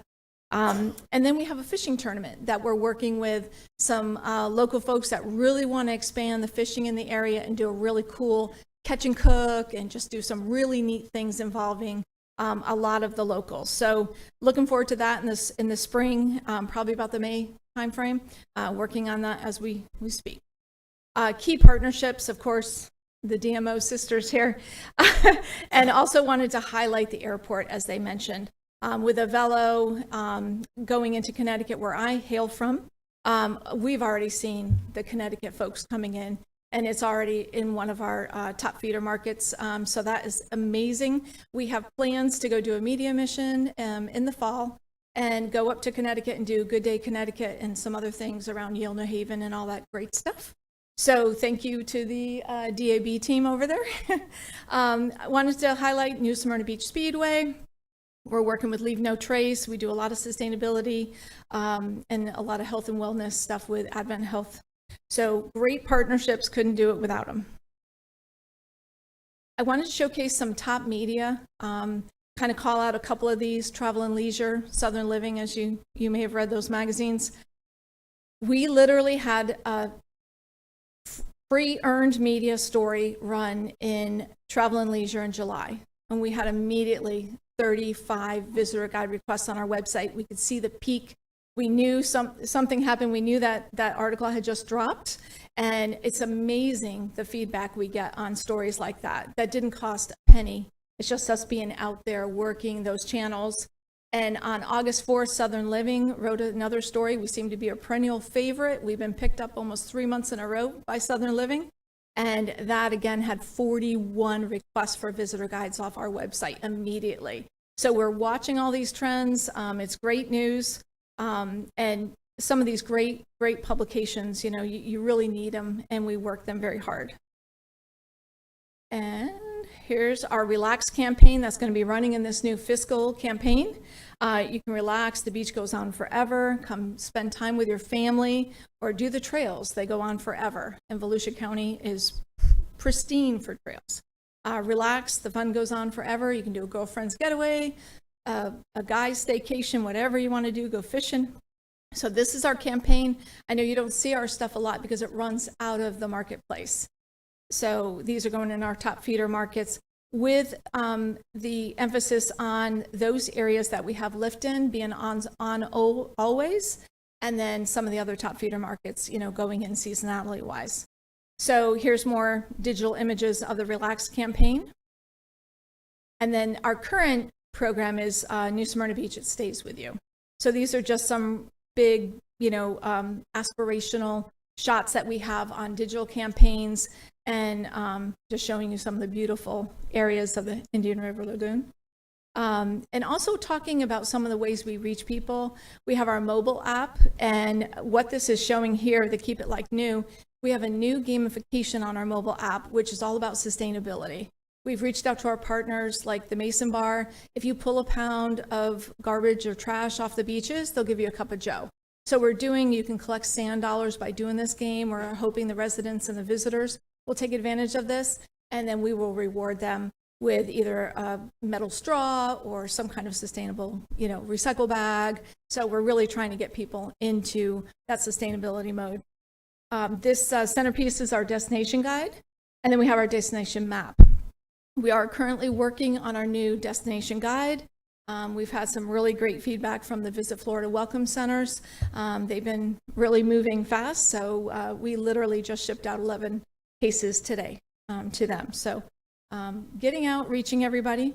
The budget is in your packet. You'll see we too had a fund balance carryover, and really working the budget this year, working on those markets to stay on in the Atlanta, you know, market, and in Delaware and in Connecticut where we have the lift, and Charlotte, of course, with American Airlines, and then peppering in with our feeder markets to get those folks driving in. We have a very good following already in Florida. We want to make sure we can have that in our feeder markets. So working on that. And then again, just the pie chart with that. And our personnel services with one empty position that we'll be filling, and then we'll be up to our 5. And then just another breakout with our agency fee, our promotional, and our expenses, and our overhead. We've done a great job trying to be very conservative with everything. And I think this year we're doing pretty well considering Ian and Nicole found their way through our county. But again, thank you for everything you've done to mitigate those damages and get us back up and running. We appreciate that. And that's all I have for you. Troy Kent. Thank you, Chairman. I want to thank you for posting your budget up there, letting the public see it. Thank you for that. Just a couple of questions, clarification for me, make sure I heard things correctly. In some of those magazines that you advertise in, which, by the way, great pictures. I love the whole New Smyrna Beach thing, goes on forever, all of that. Did I hear you correctly? One of them, with the return, was like 26 hits, and one was like 46 hits. 35 and 41. 35 and 41. Yeah. And, I mean, I'm not in, In that. one day. I'm not in that business. Okay, so in one day. But One I mean, day. I'm just wondering, like, how is that return on investment? Because we're getting ready to possibly approve the budgets, and you know, you're sort of somewhat in the middle, and poor Georgia has next to nothing compared to the 31. She's grown it. She's doing a good job. $31 million. This is a lot of money. You know, these are real dollars, and it's a tremendous amount. So I'm sure you all have, but have you looked at like the bang on the buck, you know, the return on investment? All day long.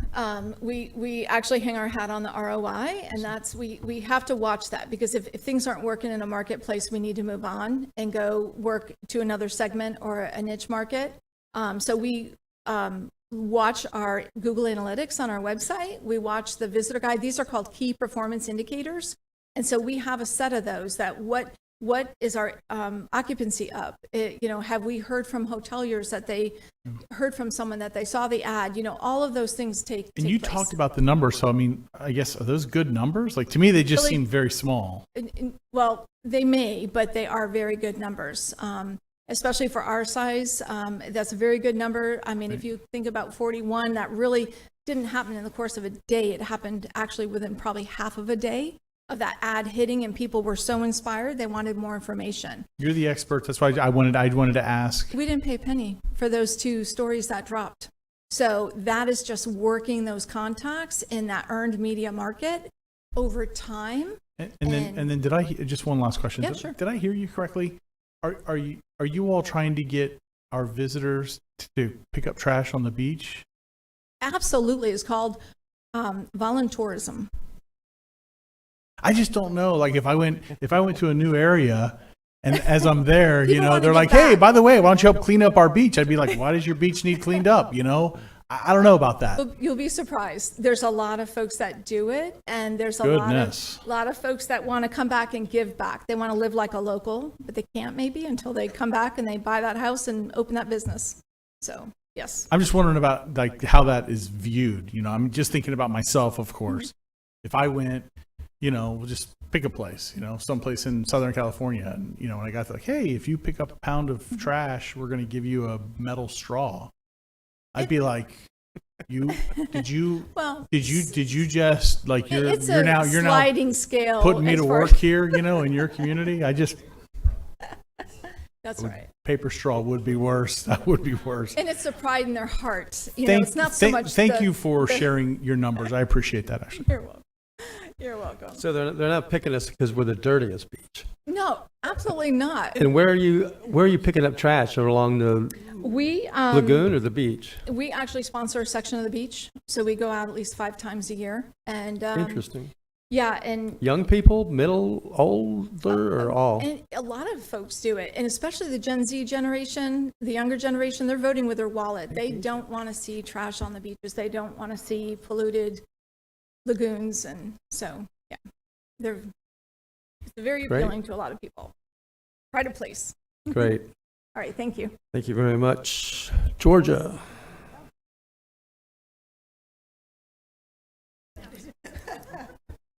Yeah, y'all know me too well. I'm going to say something. So, George Turner with the West Volusia Tourism Advertising Authority, 14 communities up and down the St. Johns River, and that's what we represent. I just want to recognize my staff members who are here with me. David Swanberg, who is our marketing coordinator, and Christine Spence, who's my marketing manager, who are our main people that work with us. We've also got a couple of part-time people too. And I also want to recognize Nicole Tim. She's here. She's our general manager from the Hampton Inn, and she's here, and she's on your agenda in a little while to be, appointed as one of our new board members because we lost a board member this year. So anyway, with all that said, let me see if I can do this. Just going to run across a few quick things. Our focus on our major markets, our advertising and marketing, and then our partnerships that we've all been talking about. Trails, trails, trails. I come up here every year and say it, but it's what we've got and it's what we promote. Our traditional trails are almost finished. If you talk to Tim Bailey, which is the good news, when I came in 2016, 2025 seemed like a long way away, but now it looks like it's really going to happen. As y'all know, we're part of actually three major trails, but two that we talk about a lot, the Coast to Coast Trail and the St. Johns River to Sea Loop. Our parts are almost practically done, which is good. We've also been working with the PR people for Sunrail as we get the new station here and also the existing station in DeBerry to see what we can do to promote our area better. Hopefully people will come over and ride and bike, which they do a little bit now. We also work with the St. Johns River to Sea Loop folks on a new DeLand Black Heritage Trail, and really proud of that brochure that Lori showed a minute ago, the Share of the Heritage. We have a lot of interest in our heritage here. So, and then my favorite trail, the Cool Craft Beverage Trail. This is not only beer, which is my beverage of choice, but also we have probably about 30 businesses now that are working with us to promote, especially to promote during our Cool Craft Summer and our Cool Craft Christmas. Those have been two promotions that have really gone well. And, just since we started this in 2020, we've had so many more people that are starting to do craft beverages, craft drinks at like places like Wits and, just non-alcoholic beverages, not just alcoholic beverages, which has really been cool. This is going to be the 10-year anniversary of Erica Group going across the alley and drawing a pair of angel wings on the side of a building. And it became an internet sensation and showed a lot of people what downtown DeLand was all about. It's her 10-year anniversary. One of our board members came up with an idea that we could help her and promote her and honor her during a Wings Day. And so we talked about a Wings Week, and we've been talking with our friends at the Athens Theater, and they even think we might need to have a Wings Month. So, but it's still, after how many ever years now, we still have people that walk into our office every day and ask to have their photos made there. So, if you remember, we did a set of 5 more wings, and now we've got a 6th one since Erica has had 2 babies and has a little set of wings that you can have your photo made. Arts, culture, and the rest is history. I came before y'all a couple of months ago to talk about the Cultural Council, and since then we've kind of put our money where our mouth is. We're going to expand our co-op opportunities and grants for groups like the Stetson Mansion. They spend a lot of money for their Christmas Spectacular, and we're putting some money in with them. Same way Troy's, just kind of like advertising, co-op advertising. Museum of Art, all of those 20 or so people that we talked to you about. We also work really closely with the West Volusia Historical Society, and are going to work again with the River of Lakes. That's our heritage corridor, scenic byway, with a new mural program that they're doing. Weddings are still a major part of what we do, and I hope that you're keeping an eye on all of the new development with all of these great new, as we call them, barn weddings, but if you look at these places, they're not really barns. They're amazing places. We've got a new one that we just went out to a couple of days ago here in DeLand, Honey Acres Ranch. We love the ones up in Pearson, down in Lake Helen. It's just been a great thing, and we do target brides. We just went to a bridal show over the weekend to target brides to come for destination weddings, to be able to stay here and have their wedding here. New attractions coming. I know all of you have been hearing a lot about the World War II tugboat. We're keeping an eye on that and seeing where that ends up. But one of the things we're most excited about is the Northwest Square. Local couple here have bought a church, and they have a tagline, "We bought a church." What are they going to do with it? Well, they're going to have housing upstairs, and then kind of community area downstairs where they'll have the Elusive Grape is already signed on to be there. They may have a brewery. They're going to definitely have a lot of room for meetings and conventions, as well as weddings and different venues like that. So it's going to be really, really cool. The DeLand House Museum is talking about the West Volusia Historical Society a minute ago. They're reimagining and redoing their big DeLand House. It's going to be really cool. And then since I've got my friends here from DeBerry, one of my favorite things in the whole area, the Alexander Island Park that's coming up in DeBerry, is going to be awesome. We have a new website, and we continue to do a lot of digital advertising. We do Google search, display, and social media, because a lot of people know what they want to do when they come to Florida, but they don't know it's in West Volusia. They know they want to see manatees. They know they want to camp. They know they want to hike. They know they want to go on trails, have weddings, but they don't know that they're there. So we're kind of getting our word out by that way. Visit Florida went from a $50 million budget to an $80 million budget this year, and we're all benefiting from that. We just bought a co-op where we put in $10,000 and they put in $40,000. So talk about putting your money where your mouth is. That's a good thing for us. And they've really started promoting the smaller areas, which, if you can believe it, Troy, you said that we were little. Daytona Beach and New Smyrna are considered very little in the state. So we're kind of minuscule, but anyway, we get a lot done. We go to, as I said, the wedding shows, but we also do travel shows and boomer shows. The villages are a big part of who we promote to. I'm so excited about Debbie talking about all the great coverage that she's gotten, because we host a lot of journalists and influencers and bloggers, those type of people from really all over the world now, to go back and tell the world, tell everybody about what we have to offer. I can sit up here all day. I get paid to say it. But when you have that third-party endorsement, if it's a journalist or if it's a tour operator, whoever it is, and go back, we always have a lot of ambassadors as a result of coming to our area, and y'all know that. We're also doing more visitor demographic research. And here's our partnerships. This is probably the biggest thing that we do. Here's the 3 of us. We call each other the Tourism Sisters, but we really mean it. We also have official travel partners with the Volusia Speedway Park that's internationally known, and the Stetson Athletic Department. We've been have a great partnership with them. When the Hatters are on ESPN, they give us commercials on ESPN. Volusia Speedway Park has a digital aspect that's called Dirt Vision, and we're on there a lot, and plus they promote us a lot out there. Again, the airport, we're so proud of the airport, and we have put in some money this year to promote the Avelo. We brought that's Ranger Blue, and the picture up there, we brought Ranger Blue out for the first Avelo flight. We're already seeing, just like what they said, more people from New Haven, Wilmington, hopefully from more different places. And the day that we were out at the airport, the PR guy from Avelo saw our little Dougie that's been it's the pink flamingo. If you follow us, the pink flamingo that we're taking all around town, saw him, asked what it was about, and said, "Oh, well, we'd love to give you some tickets for a giveaway for the Cool Craft Beverage Trail." So I just don't see anything but, the only where to go is up for there. There's lots more to come for it.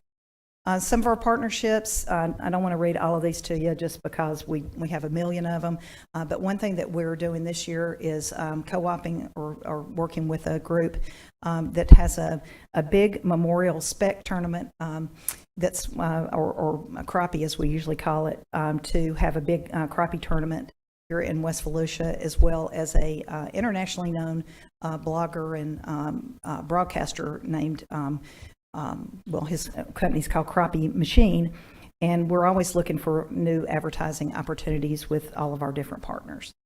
Even more, Main Street to Land, all the ones I just mentioned a minute ago. We work very closely with with 4 different chambers of commerce, including the Hispanic Chamber that has just expanded out to Central Florida. Jeff was at that meeting. We're really proud of those guys. So with that said, I know it doesn't look like we have a lot, but we do.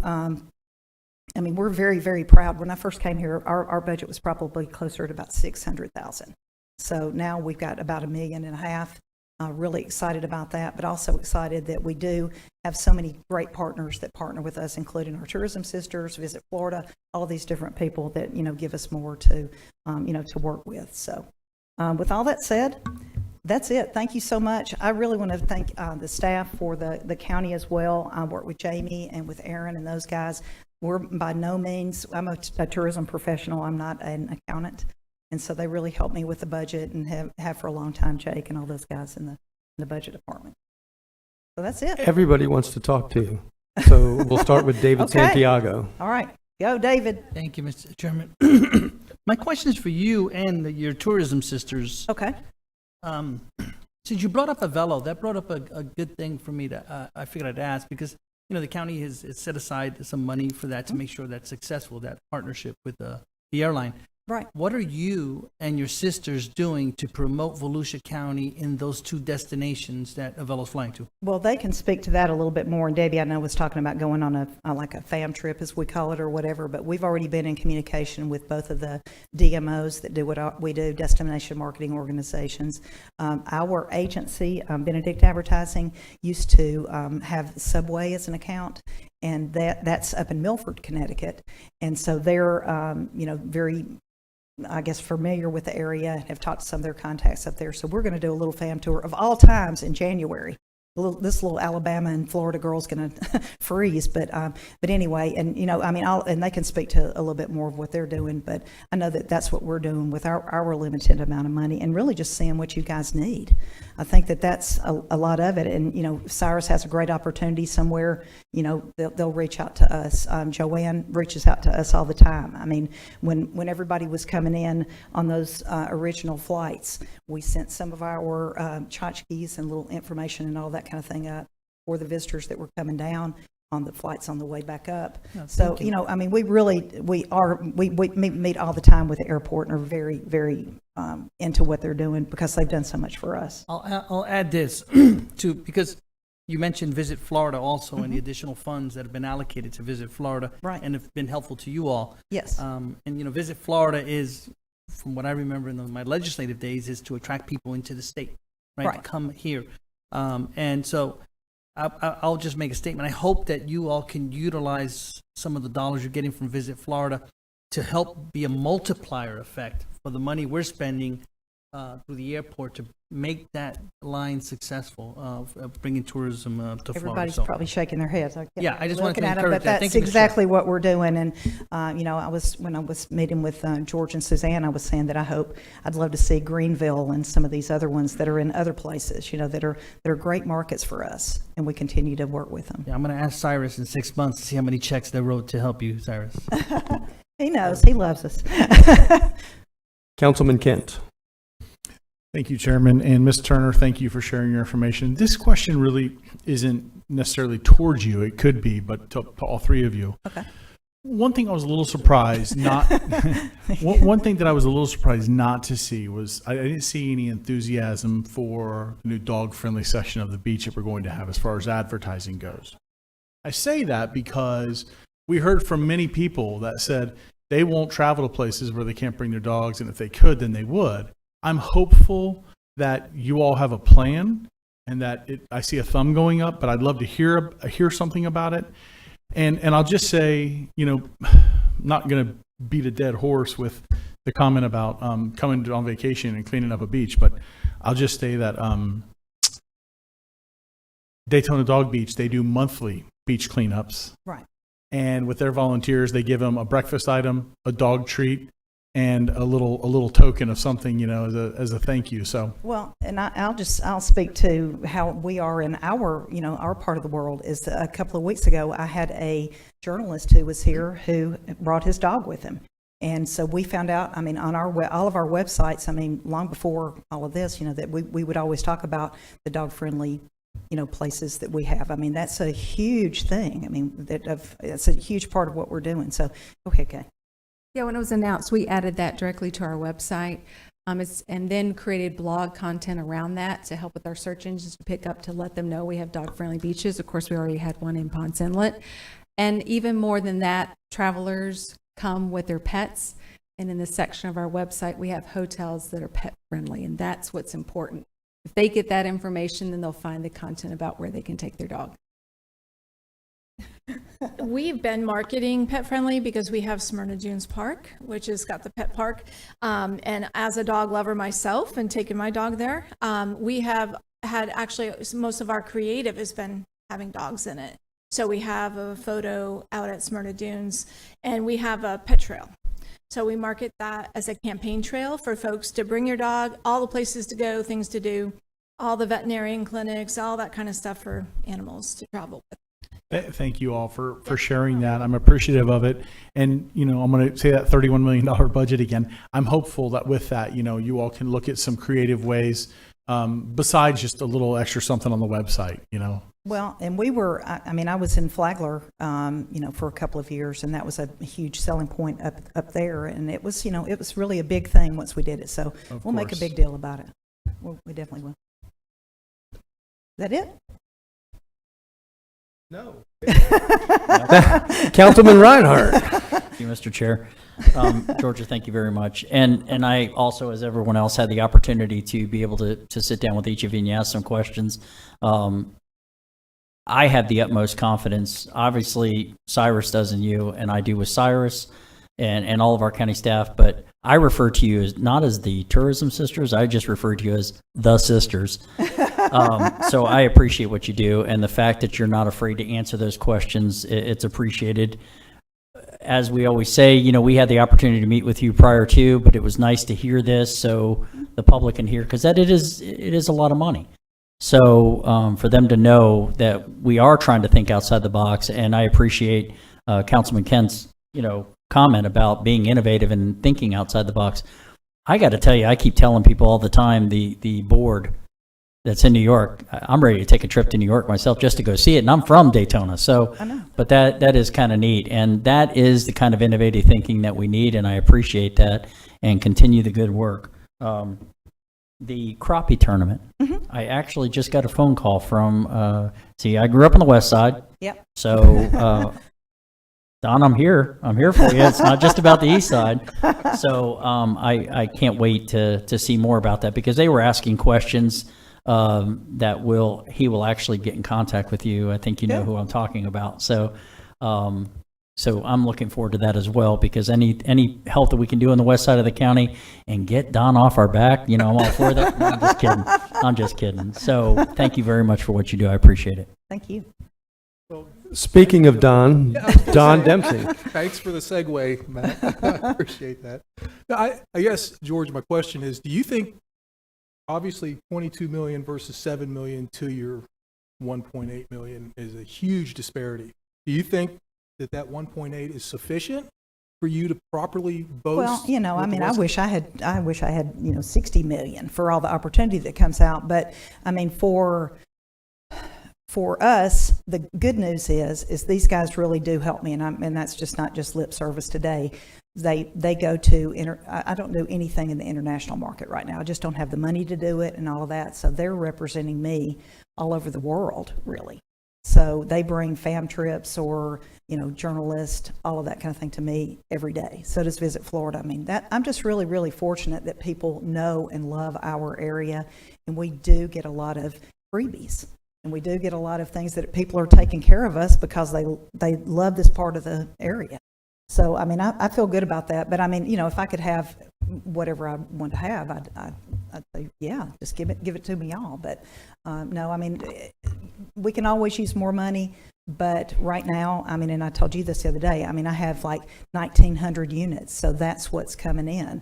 And what was a great thing that happened to us was like having money come in from Airbnb, and the county worked real hard on that, VRBO, vacation rental, all of those kind of things. Because, I mean, seriously, when I came here, we had about a $600,000 budget. Now we've almost got a $2 million budget. So DeLand, I know we got the mayor and the city manager for DeLand.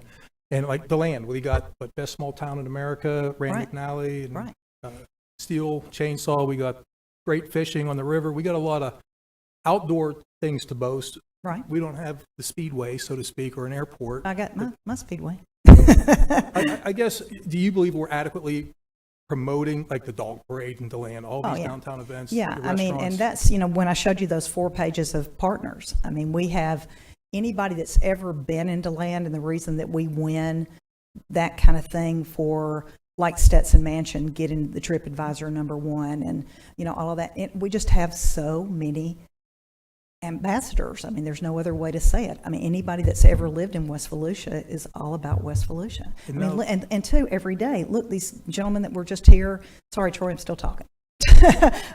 These 2 gentlemen that were just here that were the athletes. I mean, it's just all roads lead to, something in West Volusia. I mean, I hate to say that, but it's just And now true. with Sunrail stopping in DeLand, do you think that you need It's even more? it's going to be huge. with that? It's going to be huge. And they're going to, like I told you, we've already met with their PR people. We've already met with, like Main Street's doing a really good job to, figure out ways to get people around when they come in on the Sunrail. I just think it's just, you ain't seen nothing yet. Let's just put it that way. Okay, I'll leave it at that. The issue is the way that the tax is set up, isn't it? I mean, you have less beds than Lori has in Halifax. Yeah, so I have. So you want more motel rooms. Yeah. And I think that's coming too. I mean, we don't have any other way, but, we talk to Deltona every day about, everything that's coming out there by the hospital. And I mean, we definitely have, we've got a lot of potential for more hotel rooms, more Airbnbs, more B&Bs, more everything. So, Are you allowed to share funds? Can you take some of Lori's money? Is what I'm asking. Or he's over there well, saying easy. I take her services. I take Debbie's services. I mean, She's they not help talking, me. but You are sisters. No, Matt. but seriously, Okay. we borrow each other's clothes. Okay. Matt Reinhardt had Thank you, Chair. I'm just going to make a motion to approve the 2023-2024 advertising authority budgets. Second, Johansson. Motion to approve by Matt, second by Jake Johansson. And we have 2 members of the public who want to speak to this before we vote. First was Mike Dennis. Second will be Keith Chester. Don, you still have your name up. Did I miss you? I was going to have a question, but I guess we can wait. We'll let you ask it. Before this, yeah. No, go ahead. Go ahead. Hi, excuse me. My name is Mike Dennis. I live in Ormond Beach. And I guess I have a kind of a negative thing here. Are we getting our money's worth? There's 3% that these three groups divvy up out of the bed tax. Okay? Volusia County was ranked real high on sales tax. I go to the Department of Revenue of Florida, and there's a whole sales tax presentation. The county of Volusia has steadily declined and is finally below St. John's and Duval in terms of line 39, the sales tax on a room. Not bed tax, it's something different. But that, since 2022, and this year's data isn't in yet, but Volusia County is now third in the 7 northeast Volusia counties from St. Lucie to Duval. Now, are we getting our money's worth? Each budget has about 30% of their budget as a line item called reserves in their budget. Now, and then they have it all spent when it's the actuals and the audit. I forget the exact titles, but that's kind of like going to a contractor and saying, okay, what's your price? And he says, $1,000, but then I'm going to need, part of that is $300 that I don't know if I need it or not, but I'm going to bill you for it just in case. So are we getting our money's worth? I keep seeing that 40% of the sales tax is paid by the tourist. I would like to see those numbers, because when you look at the Department of Revenue, automobiles, furniture, groceries, a lot of that stuff that tourists don't buy is a lot of money. And so I just can't see how that 40% number is accurate or even real. I'd like someone to explain it to me.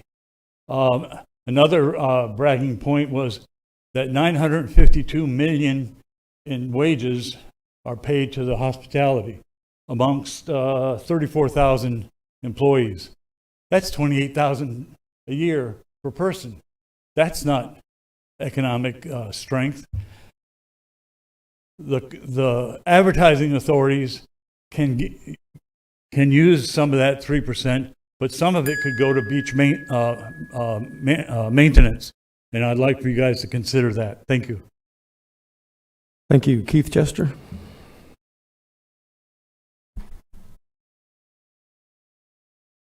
It's been said time and time again about how nice the airport is. I was there just on Sunday, shipping my stepmother off to Connecticut, and I have to say, that is first class. That is world class. That should be the example of everything else we do in Volusia County. That was just on point. With that said, they talked about Sunrail, which I wasn't for originally, but I am for it now because we got to make it work and we got to get a return on our investment. And the way to do that is we have to make that train station first class, just like the airport. I know the Amtrak part of it's not ours. However, we can encourage it. Y'all are politicians. You've got lobbyists. We need to get Amtrak to fix that station and make it a first-class station where it really looks nice and historic. Then on the outside of that station, we need to do our due diligence and put that welcome center and restrooms out there for the bicyclists that are coming. And we need to get a nice trail into DeLand from that station so we can capitalize on those tourist dollars, because that is going to help us with our return on investment. If we sit on our hands and do nothing, we're going to end up losing. You had the vision with the airport. We need to have it with the train station. Also, nobody mentioned Amtrak. The federal government is sinking billions of dollars into Amtrak. My father and I are taking Amtrak to New York City. It's So I'll look for that billboard. But we need to get people to come here too. But a lot of older people especially, but there's a lot of younger people, don't like to fly. That's why my father and I, he's in his 80s now, and he's going to be more comfortable on the Amtrak. So we got to think about that. We got to start thinking about outside the box. Yes, the train station's not ours per se. The Amtrak isn't, but it affects us. It's in our community. So what can we do to make it world class, just like the airport, even if that means working with Amtrak? What can we do outside where we can put, because we've already worked on it, it's already been talked about, a welcome center on the outside of the train station, because Volusia County is going to be in charge of the parking area and the land around it. You can put a small welcome center that has bathrooms and fountains and a bicycle repair area, and you can make that trail into the land to draw people in. So please think about the Amtrak. It goes all over the United States, and they're expanding it. And it's going to be terrific. They have trains all over the world that are very effective. So please think about that. Thank you. And before we vote, I'll let Don finish with his questions, and then David Santiago wanted to. I was going to ask, I don't know who should answer this, but what happens if we don't spend this money? I mean, I know it's earmarked because of the bed tax and all that, but what happens if we just decide, are we getting our bang for the buck, as that gentleman pointed out? It would sit in the reserve. You can't spend it on anything else. Could you spend it on beach restoration or something like that? Or it That has to tax, sit- that tax that they're talking about today, Yeah. you cannot. There's the other tax that she mentioned in the beginning, the other 3 cents that pays for the Ocean Center. That's the one that has some flexibility. It's collected countywide.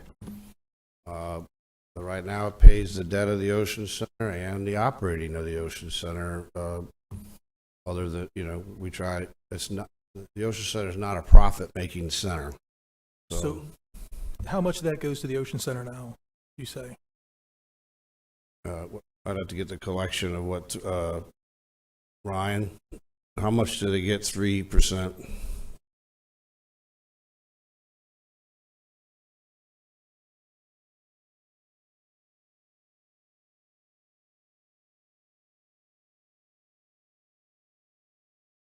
And like I say, it's collected over the entire county, not owned like the other. Without verification of the actual numbers of the estimate, the number that we think it is about 13 to 14 million.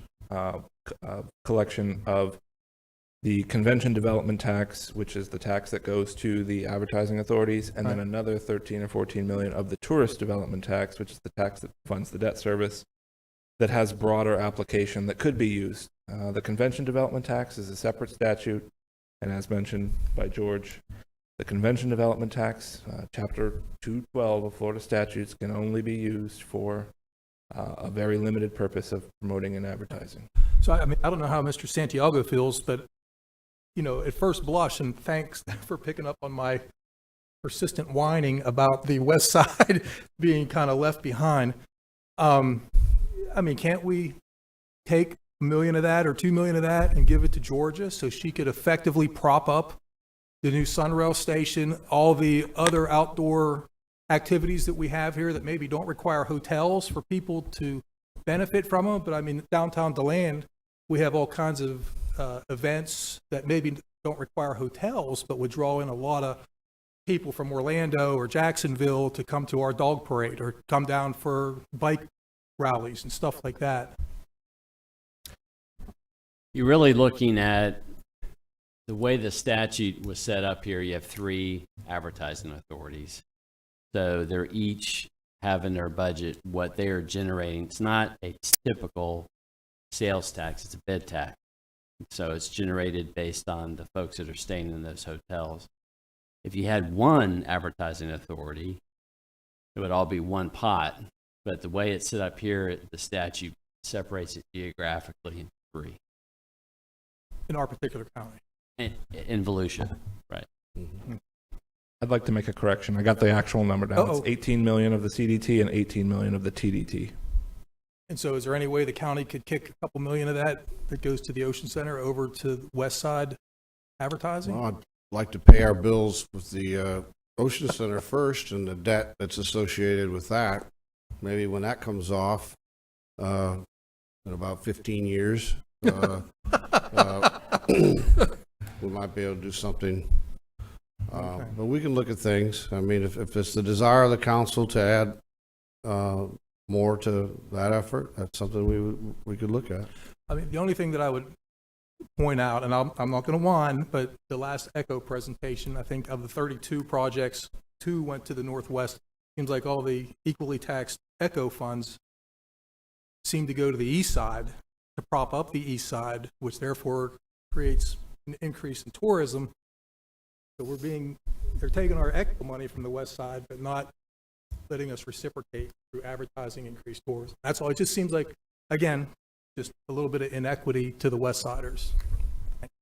Councilman Santiago. Thank you, Mr. Chairman. And Councilmember Dempsey, I think your questions and your comments are valid for us to discuss, right? Just because we've done it this way or any particular issue this way doesn't mean that we have to continue. So I think it sparks debate, dialogue, questions, ideas, brainstorming.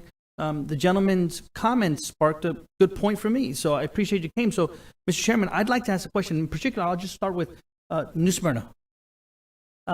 Because he made a good point about reserves. Maybe you can explain this to me. And I looked at the chart, and it shows you at 30% reserves, $2.1 million. If that's accurate, why so high? So it's customary to start or to have per year, one time your budget for a reserve. Now, we went through a pandemic, which we fared fairly well because the governor opened the state. And here we have hurricanes that have come through. Also, when we start the fiscal year in October, we have our receipts from August, our slowest month, September, second slowest month. So we're starting October, November with August and September receipts. There's no way we could get out of the gate and market and cover the area we have to cover. Would that with be part those of your receipts. budget, though, from the, what did you budget for that from the prior year, though? To have enough to extend you there? Yeah, and we do that, but we need to have that reserves for those emergencies. And then they're also there so that we can come before the council and say, hey, we want to do more push in Connecticut, New York, Boston, wherever that may be. And we'll come before you and ask for that money for those campaigns. It's just, Okay, yeah. so if I understand you correctly, Yeah. I don't know, we don't have a staff point person, maybe it's the CFO. But what she just said there, if it's set aside, if I understood you correctly, if it's set aside in reserves, when you want to tap into those reserves, we have to approve them? Yes, for the reserves. Correct me if I'm wrong, but yes. Is that right? I don't know, I'm seeing mixed answers Yeah. in body language out there. Because it's not in my operating line item. It's in a reserve. So then I come before you and I ask for that money to be brought up into the marketing line. Now, I could just leave that there and do that, but that wouldn't, I don't feel be fiscally sound, because then I'm spending my money and then I have to wait for those months to come. Like we saw a huge tamp down after 4th of July. I mean, I've got my hoteliers calling me saying, oh my God, what's going on? I mean, the booking window is 5 days. Everybody's nervous. Do you roll over reserves amounts in any particular year? I just increased my reserve this year. So there's a rollover? It was 1.938, and I just, so yes, that'll roll over.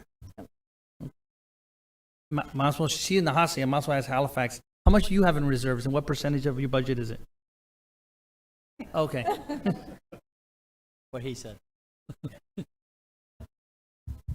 Hi. You heard the question? I understood the Okay, question.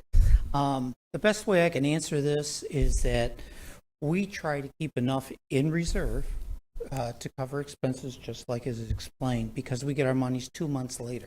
We don't get them immediately like normal businesses. Usually it has to take 2 months before, like we will receive in the month of August, we are receiving June revenues. So I'm always going to be 2 months behind with regards to receipt. That's one part of the reserve. Our goal with our reserves is to keep, we will be spending down our reserves so that we're still marketing effectively out in the marketplace. Because right now, our budget, you'd see in our budget that we're spending more than what we anticipate coming in. We are spending our reserves. The idea is to keep our face out there, especially now, to make sure that we are in everybody's face. How much is in reserves and what percentage of your budget is it? Right now, it's 30%. Same It's number? about $6 million at the end of the next fiscal year. At the end of this fiscal year, it should be about 9. But we're going to be dropping it down. And this is what our goal is. Our goal is to keep spending on the marketing dollars as the revenues increase to the point where they become even. At least that's our goal. That's our plan.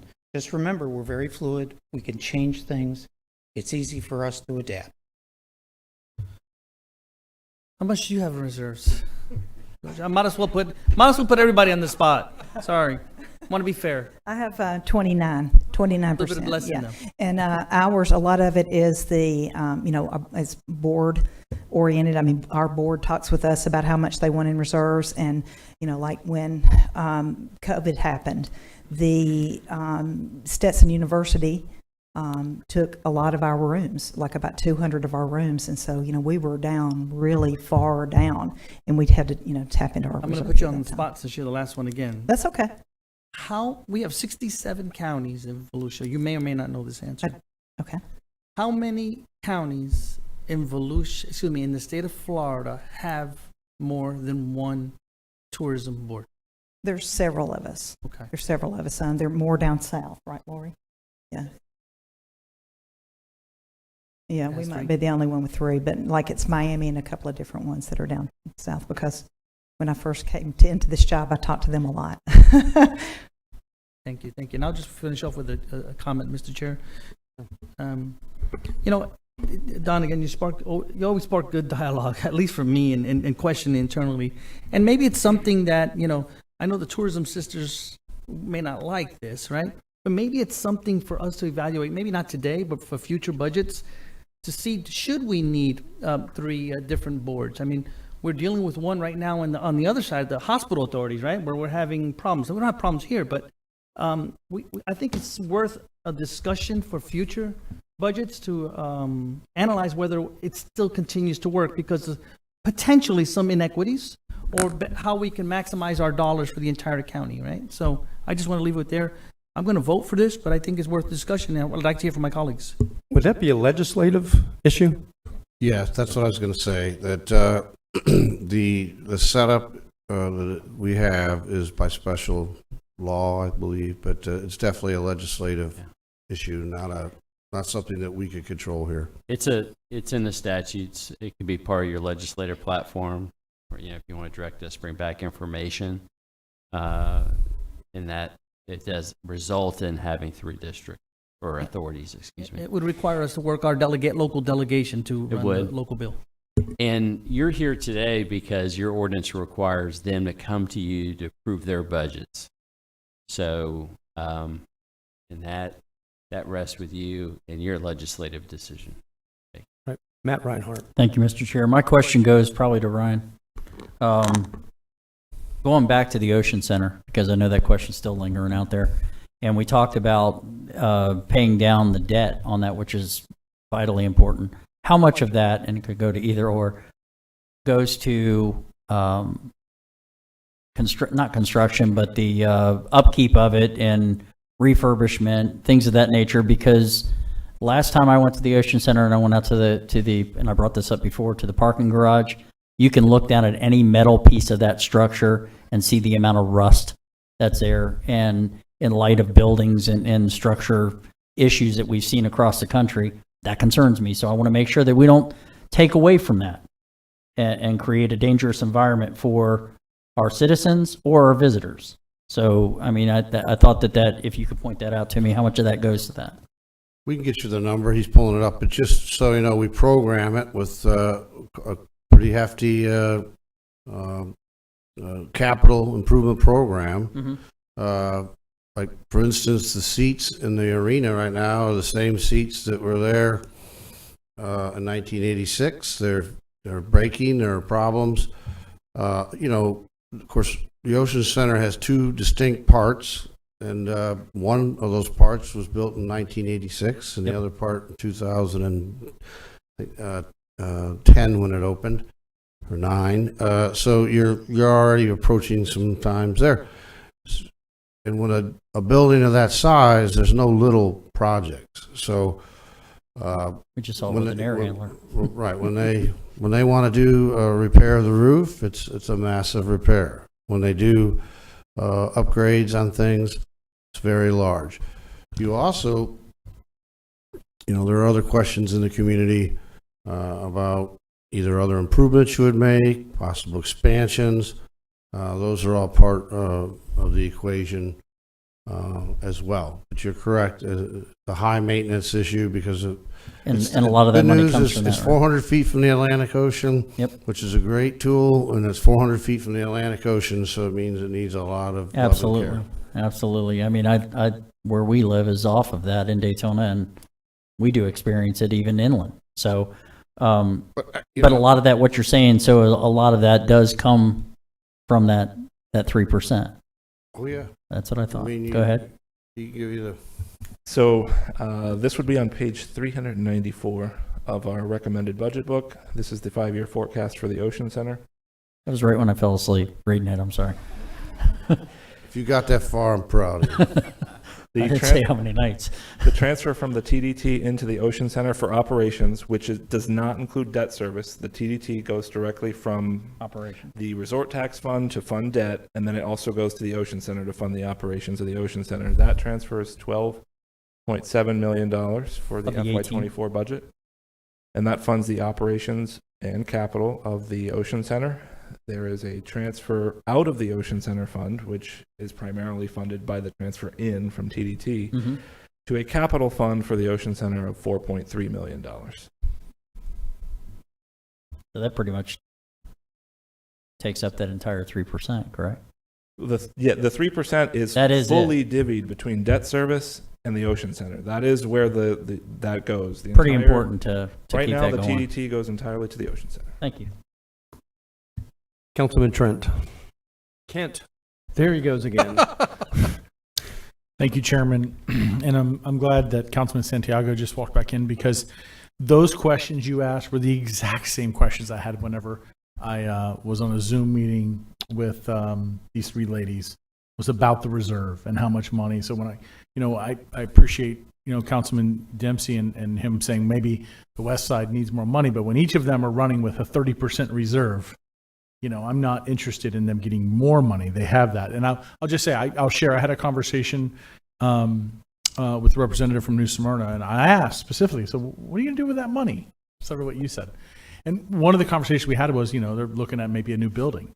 And I was totally cold on that really quickly. And you were very receptive to my comments. Thank you. Because I said, why would you do that? Why would you spend all that money on a new building when this is used for advertising? Like, are you all, I think they're in a storefront. I told you I'm going to come down and visit you, and I will. I'll come down and visit all three of you separately. But I was like, that money should be used for advertising. We don't need a big, palace or something, or even a small palace. If what you have is working, then let that work.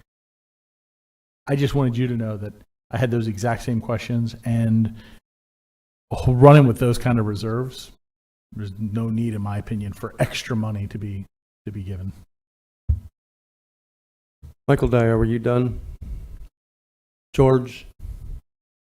Don Dempsey. Yeah, I just want to kind of reiterate, I mean, if what we're saying here implicitly is that the west side of the county, its value is only 5%, that really we only bring to the table 5% of the total tourism in this county, because that's what this budget, that's where your heart is where your money is. If you want to find out what a guy puts his value in, look at his checkbook, okay? And what the county here is doing is they're saying that 95% of this county's value rests exclusively on the east side. And that doesn't bode well with me. I understand the Ocean Center maybe needs some money, but if it's possible to take a couple million out of it, still will be getting the shortest straw, but at least give us a couple more million, let Georgia do her thing and promote the west side, because I think we're worth more than 5% of this. We need to look into that. If you could take other money from somewhere else and satisfy your needs for the Ocean Center, that's fine. But again, this is just another example of the west side, for a lack of better words, not getting a fair treatment. Thank you. Thank you. All right, I don't see anybody else. We have a motion to approve the budget as it is. Motion by Matt Reinhardt, second by Jake Johansson. All in favor, say aye. Aye. Any opposed? And the motion carries 7-0. Eventually. We usually take a break by now, but I know we've got at least 2 mayors in here and 2 city managers, several county or city commissioners. I think they're here for the next item, item 5. Okay, so I just asked the council, let's get through that. Chairman, point of order. Yes, sir, what's your point? Before we go to the next item, I request that we strictly adhere to the question period followed by the 5-minute remark period. With Okay. 2 bites at the apple, not 4, 5, and 3. I request that. Thank you. Mr. Chair, I also would ask on this, you really have, in this upcoming item, you're going to be talking about 3 distinct tax issues. So the way they're set up in this, I think it would be best if we could talk about one, and then in order to have the right flow, if there are questions from the audience, maybe, hear them before we get into the deliberation of that. Now, you could also ask for them if there are questions from the audience up front, but I do think if you could do it in the 1/3 bites, otherwise you may have someone asking about something that was a half an hour ago in another tax. Yeah, I agree completely. And I think just looking at the way the presentation is set up, it starts with ECHO, and then second is communication services tax, and third is a gas tax. So we could take it like that, just since that's the way the presentation is set up. So you're going to start with ECHO? Okay. All right, good evening, Council. Aaron Van Cleek, Deputy Finance Director. So as you said, we have the ECHO communication service tax and nickel gas tax that we'll be speaking about tonight. You guys have had this information, so I'll be brief on the slides, leave more time for questions and dialogue. You see the ECHO program here. You have the different millage options that we've provided forecast for on the following slides. The different millage rate options, what the ad valorem tax revenue that would be brought in based on that millage rate, and then what the estimated reserve balance would be for 23-24 based on the rates selected. And then these slides are just the different forecasts to show you where the reserves would finish based on the assumptions and what you guys decide to do with the rates. I can go back to any of those if you have questions on them. Just the impacts of the millage rate change. Funding for exceptional grants. Do need to point out that we have been told of a potential for $6.7 million in exceptional grants over the next 2 years that are not factored into the forecast that you saw on those slides. And then the direct county expenditure capital program. Council did approve $15.4 million in projects for fiscal years 22-23 through 26-27. There is a potential to expand that program. And then, of course, the recreational facilities expansion. We do have a study out right now on expanding recreational facilities, and there has been other recreational opportunities brought up. A reduction in millage / reserves would affect the funding that would be available for expanding those opportunities in Volusia County. Okay, we will start with questions. Vice Chair Robbins. Oh, there it goes. I don't have any questions. Motion to approve at the current millage rate. Second. Johansson or Reinhardt. Okay, so that was quick. We have a motion to approve the ECHO segment of this at the 0.2 millage rate. And that, I'm going to try and keep all these seconds. That motion came from Robbins. The second was from Matt? Well, either myself or Jake, but I'm all in favor. Or Jake. Okay. Okay, any other, are there any questions for staff? Okay, then we'll open it up for debate. Is there any debate questions? Pardon me?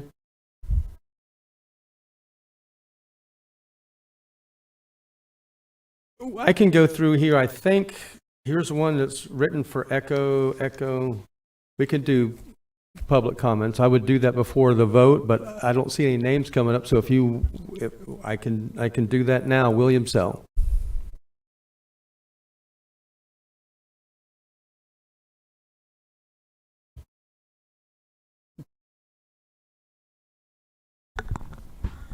Good evening, guys. It's been a while since I've been here. I just wanted to speak on Echo. I don't know why there aren't more cities here or council members from other cities here to represent them. Their constituents, but I know that DeBerry has used the Echo funds in the past. We have big plans to use them in the future. The county has had a history, like Amendment 10, where the citizens vote on it. You may not like it. It passes, and then you fight it tooth and nail. Tonight, there was maybe some discussion about trying to pull some shenanigans with the Echo money and the millage rates, or defunding it completely for a year. I highly suggest that if you own a buffet and people aren't coming to eat, you could always lower the cost of admission. So if the Echo funds are not being used by other cities, is it possible because the 50% of skin in the game is the reason why? The county doesn't have that issue. You guys have no skin in the game. You can just go take $6 million or take all the meat off the buffet and leave me with beets and vegetables. I'm sorry, but I'm fat. I relate to things like buffets, but I think I get my message across. Maybe lower the cost of skin in the game to kind of try to revive the Echo. Maybe there's cities or municipalities that don't exactly have the money for the skin in the game, the 50%. Maybe if you lowered it to 25% because you have an overstock of green beans and beets, maybe people will come in and eat them. So is it possible you guys might try to think outside the box, and maybe if there's a year where there's just nothing going on with Echo, maybe see if you could lower it to 25% for skin in the game and see if you can get some people to bite on that. I don't know why they don't use it. I mean, we have amazing playgrounds and a command center down for our Babe Ruth now. I mean, it's an excellent source for cities to offer amenities to their constituents, the residents, and it doesn't cost us as much as it could. So, I mean, Echo, like it or not, 72% of the people approved it and passed it. It shouldn't be messed with. It is what it is. It's what we got. We got to use it. Maybe think outside the box sometimes. Maybe, make it not cost as much to use it. That's just an option anyway. Thank you, guys. Mayor Chazet. Remember, the proposal on the table is to not cut anything, so let's not talk us out of it. First off, I had lots of prepared in my head remarks if the motion had been different. I want to commend you for seeing the wisdom in retaining the millage rate that was put in specific in front of the voters who voted in favor of it by over 72%. And I want to commend you for, by your action, should this pass, providing evidence to those 28% that did not want it, who largely, by my knowledge and remembrance, objected because they felt the county could not be trusted with the money created from this program. So for the wisdom that you've shown in the motion, and for its secondary educational value, I appreciate that. I also would say that it is a critical thing for me that the exceptional grants are not included in this presentation of the financials, although staff has clearly said there are pending exceptional grants. I can tell you that one of those exceptional grants that should be filed when the season is open next month will be for DeBerry, and it will be $2.5 million. And it will be the first exceptional grant, if granted, that I'm aware of on the west side of the county. I know that the reserves are sufficient. I know that this council would like reserves to be moderate and for citizens to get the benefit of their money. If a reserve of $15 to $16 million remains a concern of yours next year, because I'm encouraged by this motion, if it remains a concern of yours next year, or even in the interim, I would suggest, as my colleague mentioned, the possibility that you would change the matching formula. And then I also would suggest to you that the exceptional grants applications that meet the criteria, which I understand could in total be maybe 4.9 million of that 6.7 million this year, if you pull it from reserves, your reserves are going to go down by 5 million this year if those two come in and are approved. And then you'll be at 10 million instead of 15 to 16 million. So I hope that if that is a concern of yours, that might be a more acceptable scenario. Thank you. Before you go, wait, counsel, I'm just going to ask you, she was also wanted to speak on gas tax, rather than come back for 3 minutes? Sure, I could tell you quickly what I wanted to speak on the gas tax. Because they can remember. I'm sure they can. They probably even looked at this before. The idea that we would suspend the 5-cent gas tax has repercussions for every municipality in this county, and it comes very late in the budget process. It creates holes in every single municipality's budget because we have had this tax for a very long time, and it is the way that our society has decided that they will pay for road construction and maintenance. We've done this at a national level. The idea is that we will fund roads, maintenance, and construction by user tax, a fuel tax. And this model goes down from federal to state to local jurisdictions such as Volusia County. In Volusia County, there was a feeling for a long time, years, that the municipalities with their growth and the lesser square miles of unincorporated Volusia, that the formula was off kilter. And the formula was trued up after 2 or 3 years of negotiations. And it was a stair-step formula that was finally agreed in the sharing between the county and the cities. And that was so that the county did not suffer by the cities getting what was decided through a case made for it, that the city's fair share didn't abruptly change what the county got. And then we're only 2 years into that agreement. And so the idea that 5 cents might abruptly be interrupted is difficult for cities, and it goes against how we've decided to do this. So your options are do less road maintenance.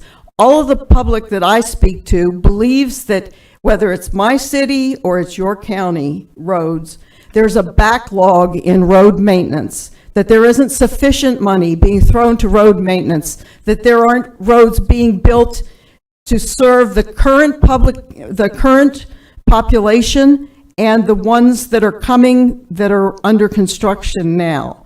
In DeBerry, where we're being built out, we're working very hard to bring facilities timely. Erasing this out of our budget in an abrupt fashion, I don't believe is fair. It goes against how we collect and taxes to maintain our roads, and I would ask that you not do that. Thank you. Thank you. DeBerry City Manager Carmen Rosamanda. Can you do both in 3 minutes? Yes, I can. As far as ECHO is concerned, my name is Carmen Rosamond. I'm the city manager of DeBerry. Also, for about 4.5 years, just to let you know that I've worked with the Florida Department of Revenue for 35 years, and all of it in management, and last 15 years in senior management, and we administer the gas tax for all that time. If you don't know, I've been elected official for 12 years. I was on the DeBerry's first council, and I was mayor for 6 years, so I've been in your shoes. It's very important to balance tax rates versus your business strategies for your organization. ECHO is an important project. The voters of 72% have made set the expectations that they want these projects done. If you want more projects, I think you should have more applications than you have money. And if you don't have that, then some of your administrative rules and your procedures may not be appropriate. And that's where we talk about maybe lowering the match to draw in more projects where you got nonprofit organizations and cities contributing more projects if you lower the match, because right now it's 50%, pretty steep for a lot of organizations. And so if you want more applications than you got money, then I suggest lower the match, and then you can manage your reserves based upon that particular match. As far as gas tax, there are two issues that I'd like to talk to you about. One is the misconception that if you lower the gas tax that you'll save people money. That's absolutely false. If you remember, the governor did a gas tax holiday several years ago, and he threatened all the retailers at that particular time that if they stick this sales tax money in their pocket, they will be audited and they'll be investigated. So you have to remember that gas tax is not paid by the consumer to the retailer like sales tax is. In sales tax, when you sell something, you get an actual receipt of how much tax you pay. But in gas tax, the gas tax is paid by the retailer to the distributor. And since gas tax is a marketable commodity, the gas price changes every single day. And so what would happen is if you reduce the 5-cent gas tax, the very first day it will go down to show the 5-cent gas tax reduction. And then it will creep up. And you will not know, and the residents will not know, that the price going up is either market or the retailer sticking the 5 cents a gallon in your pocket. And so what happens is when you lower the gas tax, it ends up becoming a retailer's revenue windfall and not a consumer reduction or savings. And that's what happens. And the governor, you just go look back and when the governor did the gas tax holiday, he had to threaten it. And the only problem is the county doesn't have audit authority over retailers. Final thing is that the county, and we've heard this number a number of times, has a $100 million deficit in road infrastructure and maintenance. And it doesn't make business sense to reduce your revenues when you got that kind of deficit. Every city has that deficit as well. And it doesn't make business sense to reduce the revenues to try to save residents a few dollars. And then we got these kind of deficits there. So Thank you. Those are my two comments. Thank you. Thank you. Kate from Daytona Beach on Echo.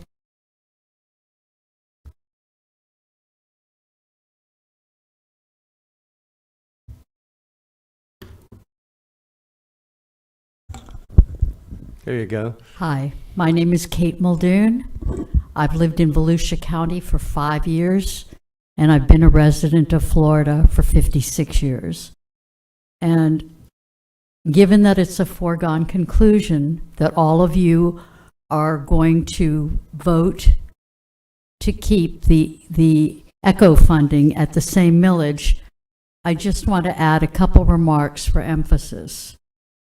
First is the one you've heard before, which is that 72% of voters voted to reauthorize this and also at this millage.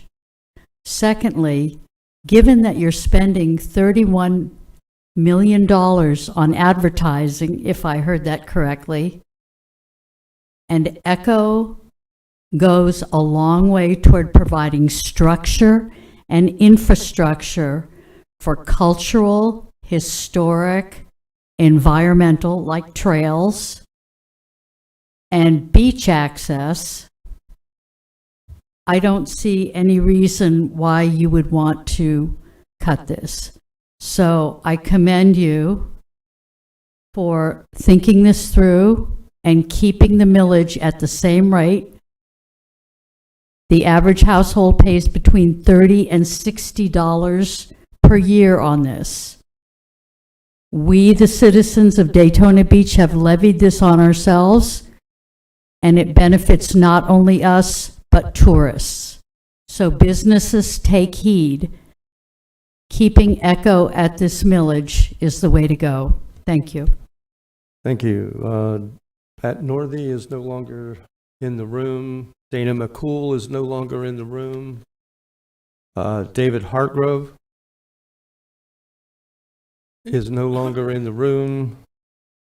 John Baker, he is in the room.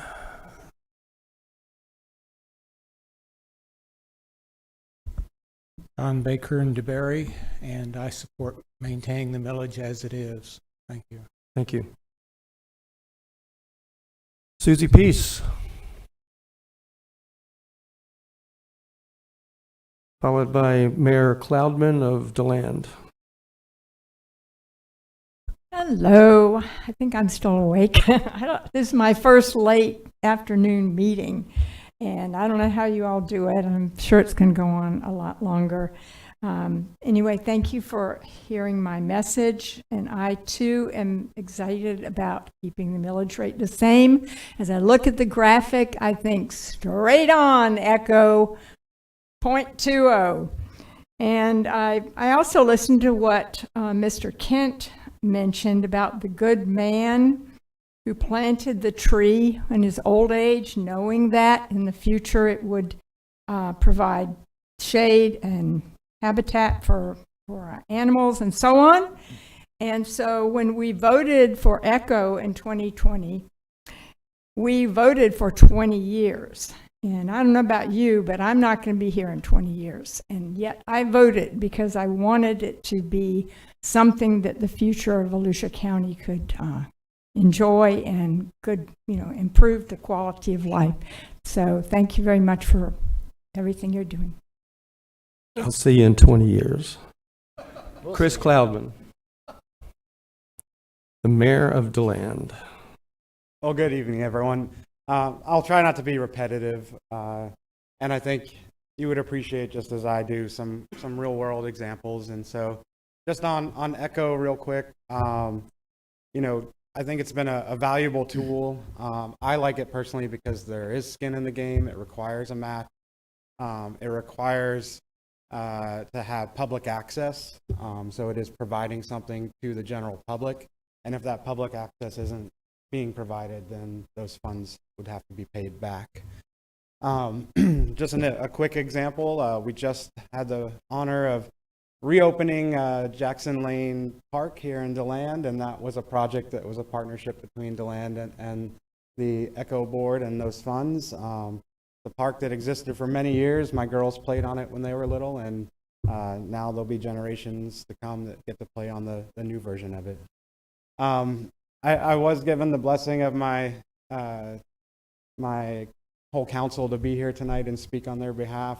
As many of you know, I'm also the chair of the River to Sea TPO. I do not have that blessing, but nonetheless, I will speak on the gas tax. As many of you know, that gas tax that was set back in the early 90s. As far as the way it works. And it was indexed not to the price per gallon, but to the gallon itself. So in this case, the second nickel, if you're talking about a 20-gallon tank right now, which is $4 a gallon, that's a $1 savings on an $80 fill up, which compounded over the year, could have some savings. But I want to talk about where that goes. And so especially our smaller cities, you're talking about Pearson or Oak Hill, a lot of their resurfacing budget, their road budget comes directly from that, and that's all they have. For the city of DeLand, that second nickel represents $300,000, just over $300,000 that goes into resurfacing projects and infrastructure with that. There was a talk about how the governor had suspended the state version of that tax, but he didn't just take that money from DOT, he moved it from another pot and made sure they had the funding that they needed for their projects. Most of us don't have another pot that we can take it from, and so that would fall on the backs of our taxpayers, essentially to make up the difference on a 40-year replacement and renewal that's at in most city levels right now. All right. Thank you. Thank you. John Nicholson.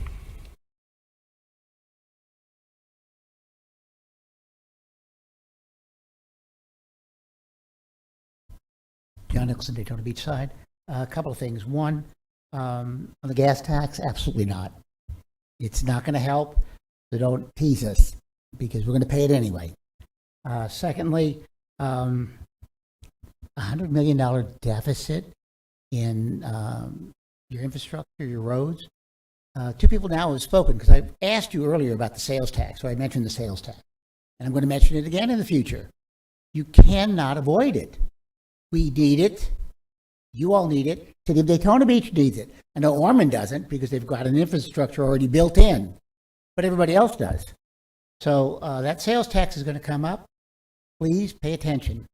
Lastly, Don, I know you're not going to like this, but for 30 years I've been arguing about Echo going to the west side. All right? All the money for the last 30 years, or 20 years plus, has gone to the west side.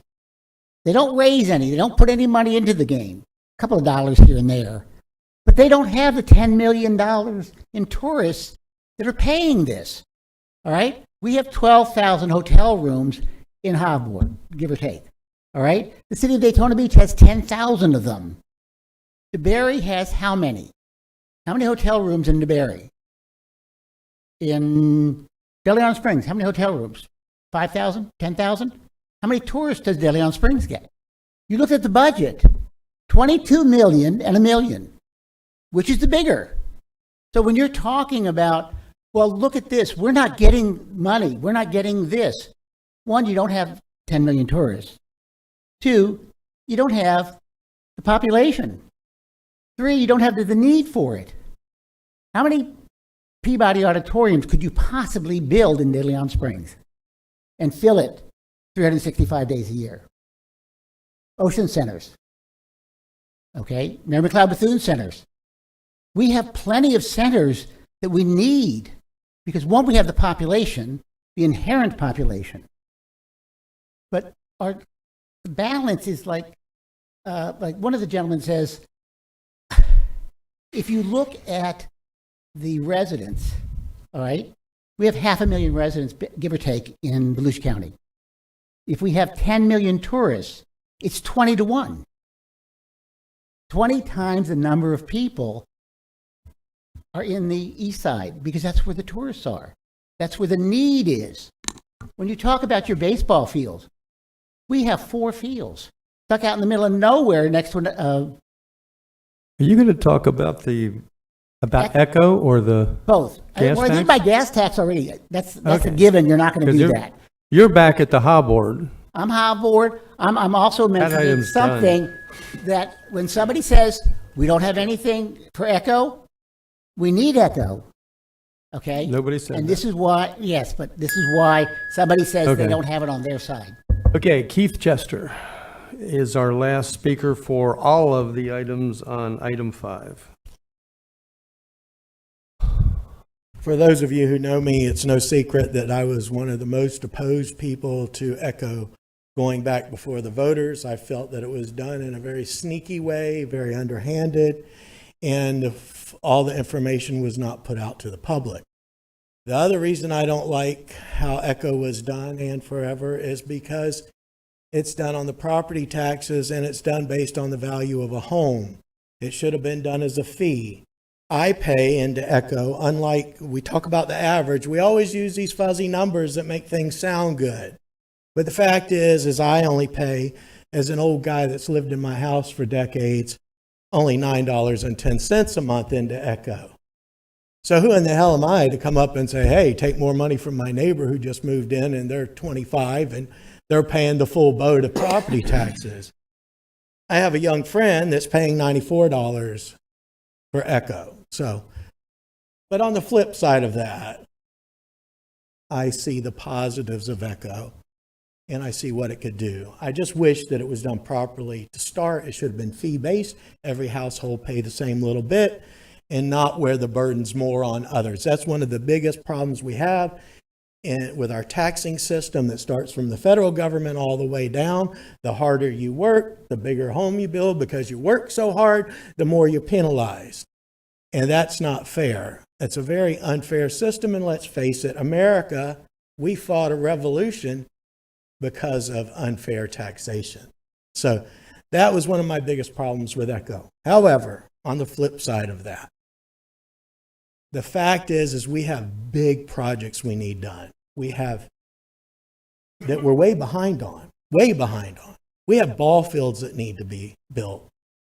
I think that we should transform our Volusia County Fairgrounds that's located in the best location you could have a fairgrounds into a world-class venue. World-class. Just like the airport, let's start doing things the right way. We need money to do that. Let's do things with ECHO for the masses that benefit tourism, that benefit these young people who are really footing the bill. Let's give them something that will last for their children, that's world-class, that has a lasting effect.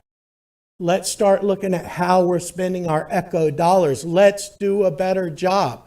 Let's fix that train station where let's finish our bicycle paths. Let's do big transformative things instead of all these little, I have to be careful because my language gets flowery, all of these little projects that don't have as much meaning. Let's turn Volusia County into a world-class county. Let's give the taxpayers what they deserve. Real quick on I'm going to make this quick. The 5 cents, we need to leave it. The reason why is that's one of the only taxes that we all have to pay, including the taxpayers that are most burdened with the property taxes. Thank you. Thank you. Okay, so that finishes the discussion on ECHO. We have a motion for the point 2 by Danny Robbins, second by Jake Johansson. I hope that we don't know how the vote will go. I hope that the entire council will support that, not just because 72% of the public wanted it, but I think the county wisely put in a 5-year plan. It was the most efficient way to do it.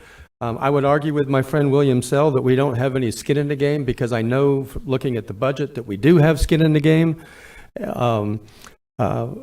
But it's still, we still can look at it each year. But what I also know from talking with staff is that all of the cities have projects that they want to bring forward. And I don't want to cut them off at the knees. So I would encourage you, bring good projects to the ECHO committee. Jake Johansson. Yes, sir. I have a quick question for staff, or maybe a recommendation on top of the recommendations. Is it possible right now to do a county direct expenditure on a project that the city has, they just don't have the 50% match for, if we think it's a good idea? Dr. Burbaugh, who's coming up? The way that the resolution is written is that it has to be a county project. But if the city doesn't have the match, but you know about the project, and they don't submit because they don't have the match, but you know about the project, can they hand you the project and you make it a county project? I would have to ask an attorney. Yeah. But we could certainly Change look at the letterhead. So this was in the resolution that put the question on the ballot, and it says specifically a county project. Got it. There were there is an example in the past where we've helped a municipality in a different way with a direct county expenditure, and that was land acquisition to help them with their project as a direct county expenditure. Copy. And the other thing, sir, is a comment. Brad, I don't think I need you here for this. The referendum, just to clarify for everybody, and I'm reading it, so it's up to 2 mil. It's not 2 mil. We didn't vote for 2 mil a year. We voted for up to 2 mil a year. So just know that. I'm not saying you're wrong. I'm just saying make sure you are aware that it can be less than.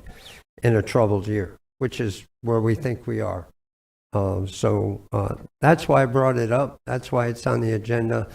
And I wanted to have this conversation. I thought it was a healthy conversation. I've received a lot of clarity, and I'm ready to vote when Danny's done talking.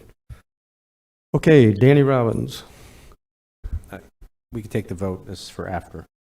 Okay, you don't want to change this motion. You have a follow-up Absolutely motion. not. Okay.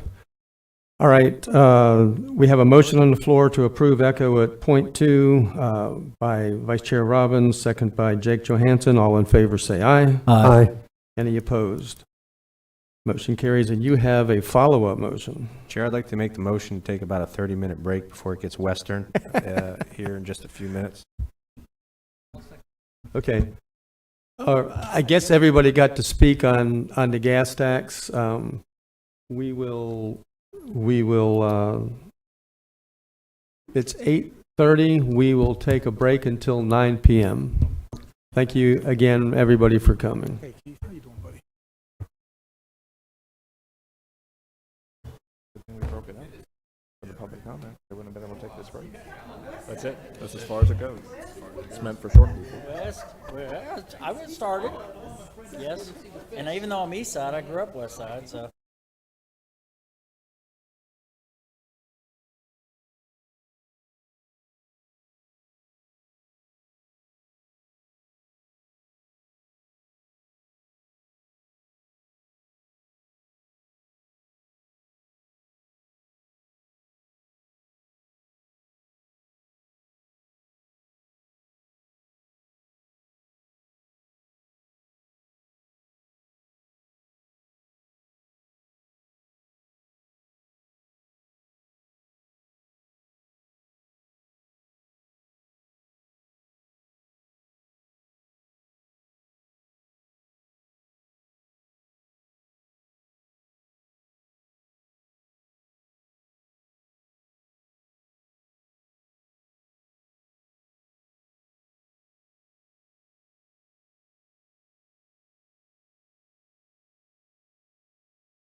forward. She won't remember her first steps, but she'll never ever forget her first wave.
Welcome.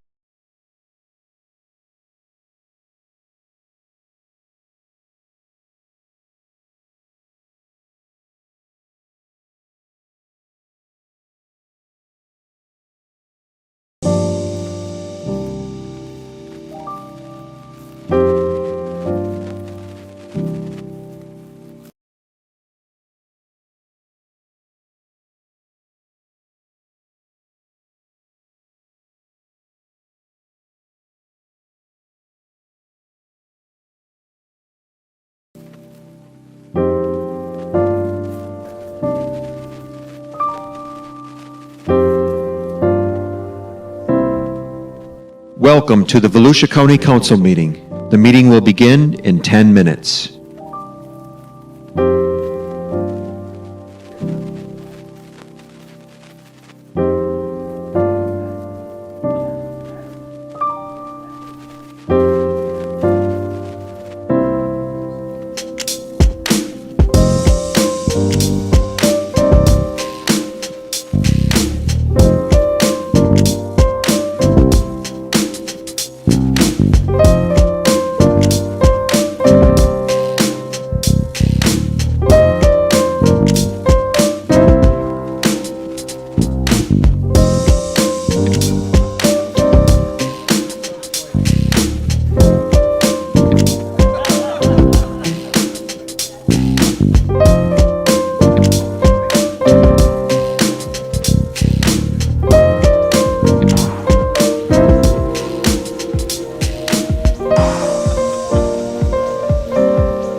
Welcome to the Volusia County Council meeting.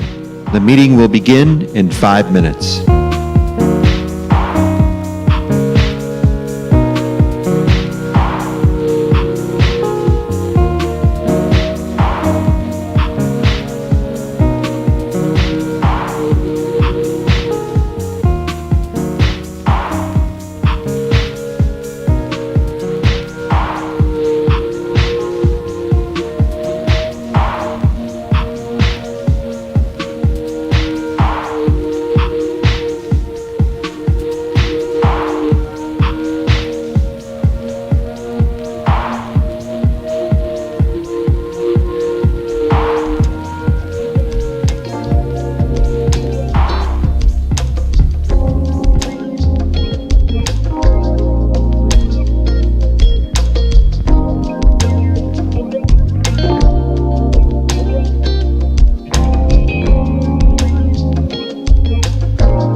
Welcome to the Volusia County Council meeting.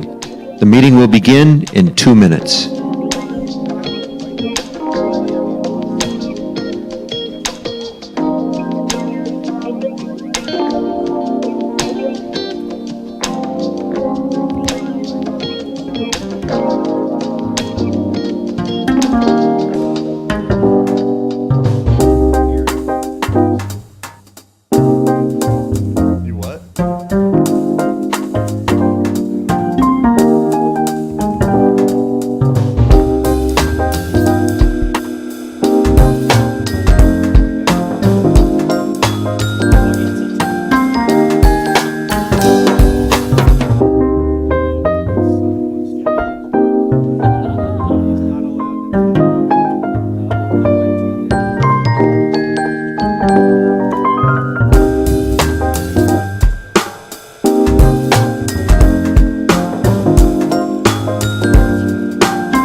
Okay.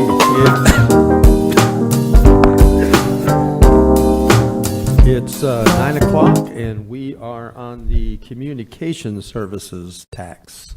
All right, Council, Aaron Van Is there a Cleek. motion? Motion to cut it. Motion to 100%. adjourn.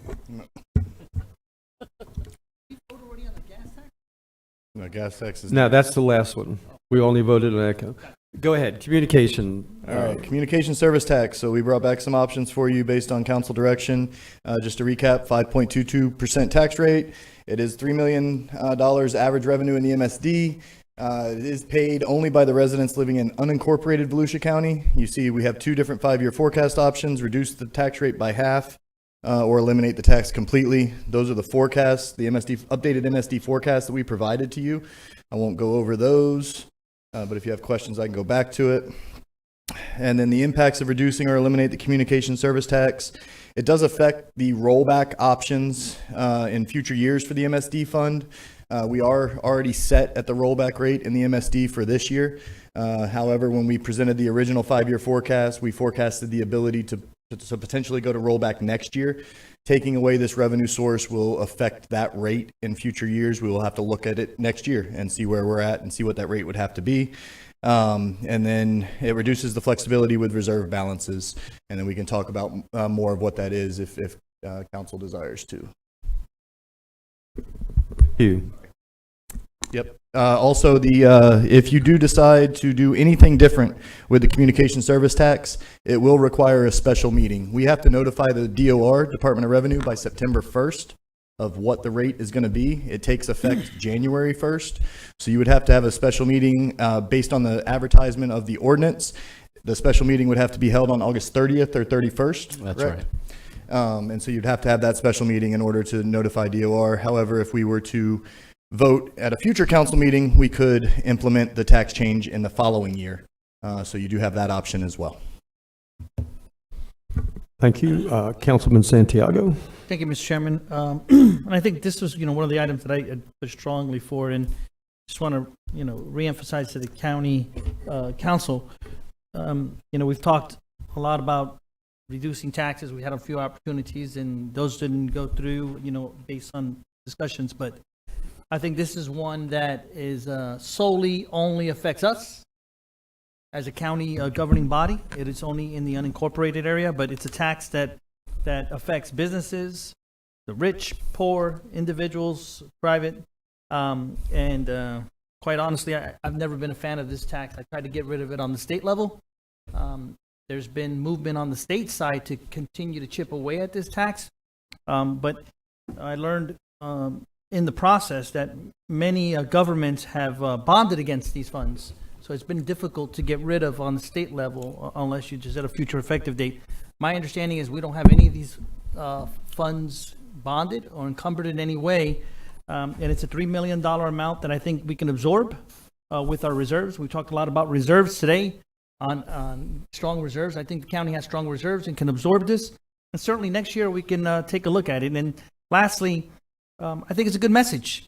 When have you heard of a government getting rid of a tax? I can't remember the last time that's happened. But here we have an opportunity to send a clear message. We're all have been very clear of being fiscally conservative here. But let's get rid of a tax. Let's send a clear message. The cities will still have the capability of assessing this tax. But I certainly hope that as being leaders in the community, maybe they reevaluate this for their upcoming budget. So I'd ask for your support in eliminating this CST tax. Thank you, Mr. Chair. So was that a motion? Yes, sir. Sorry. There's a motion and a second by Vice Chair Robbins. And the motion is to eliminate the communications service tax, which I think Don and I are the only ones that pay it in unincorporated Volusia. Yeah. Yeah. Are you? Okay. Well, we're going to carry the weight on the other side. Okay. Motion by Santiago, second by, was it Robbins? Any questions for staff? Matt Reinhardt.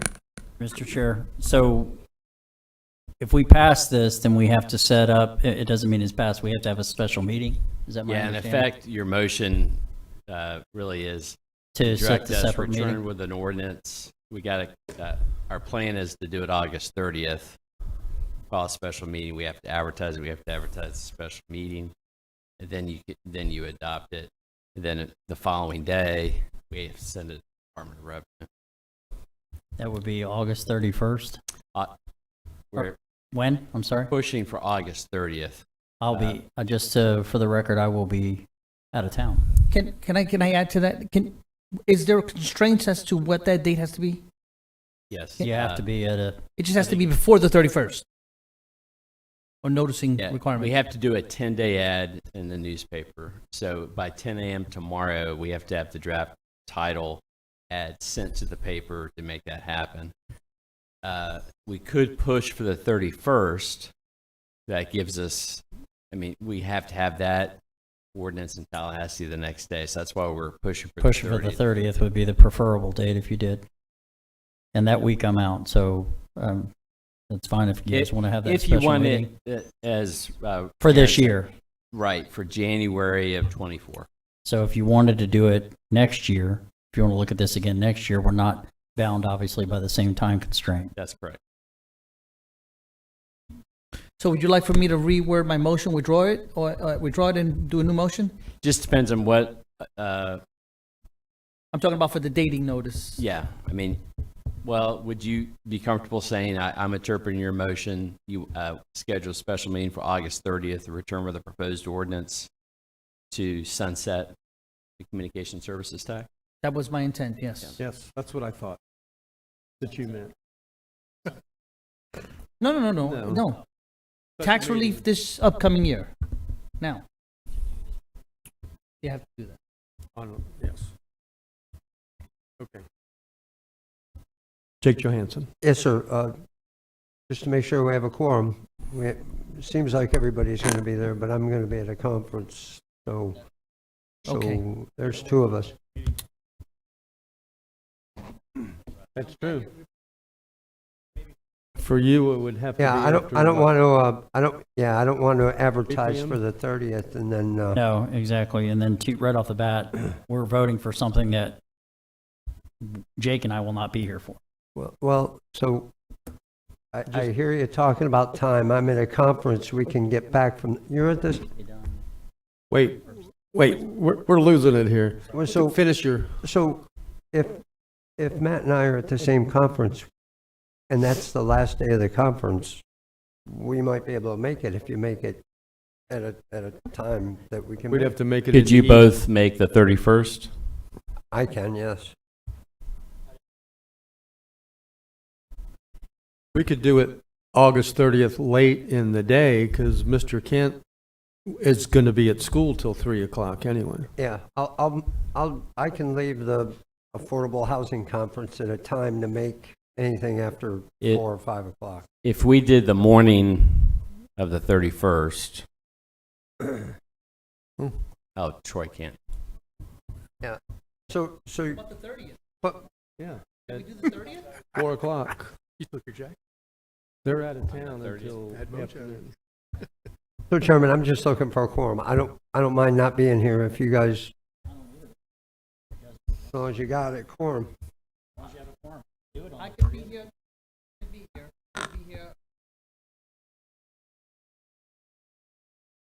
Yeah, Mr. Kent.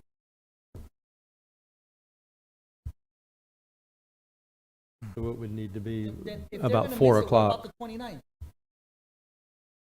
I can't make the advertisement for the ordinance by then. Where is she? Back there? Is she back there?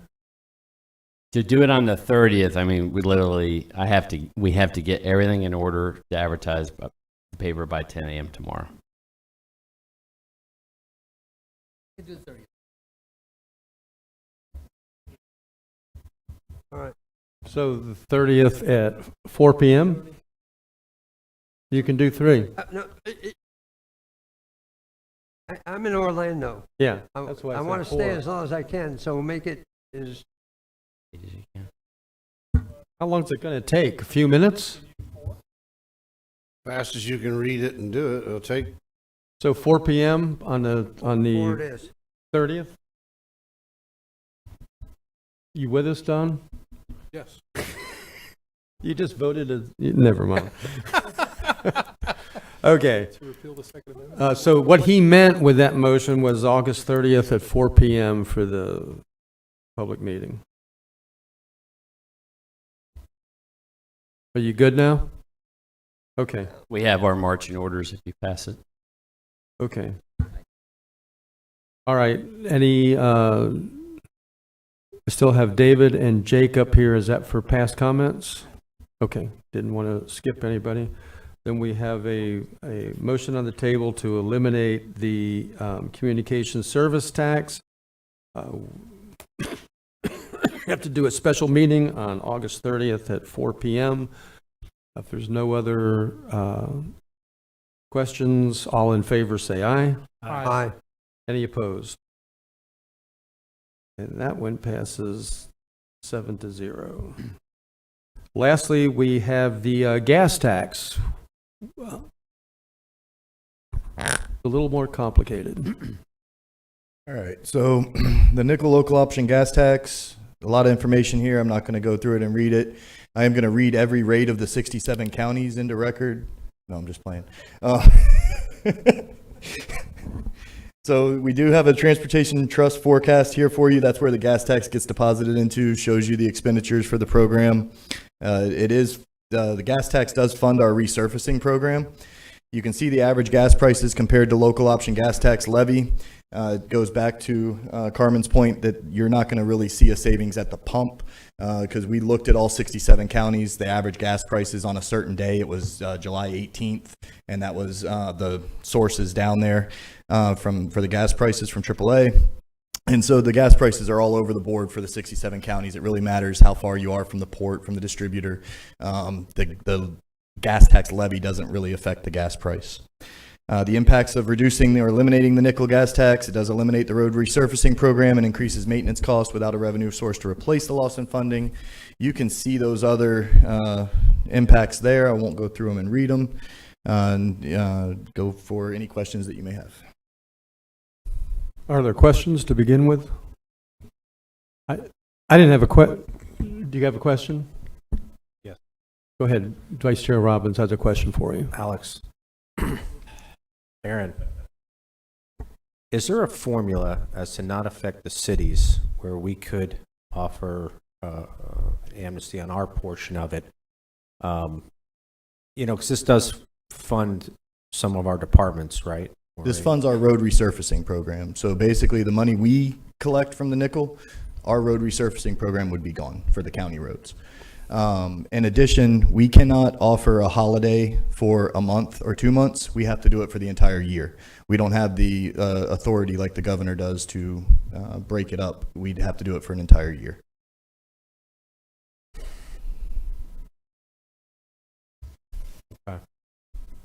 Okay. Well, I would, were you done? No, I'd like to hear. This is kind of a big topic here, and I'm just trying to obviously turn over every stone to look at this, and I want to hear what Jake has to say. I'll call you on just a second, Jake. I remember when this tax got passed, but by my cousin, Big, he was chairman then, and I hated it. But now I see as we've grown, we're not able to keep up with the road maintenance program, and I can't see eliminating it. But what really disturbs me about this, I don't like when the state preempts us from things. If we pass this the way it looks like we would have to, where we just completely eliminate it countywide, I preempt DeBerry and every other of our 16 municipalities who also receive money from that gas tax and plan their maintenance around it. And I can't do that to them. As much as I hate the tax, I don't think you would see it at the pump either. So, Jake Johansson.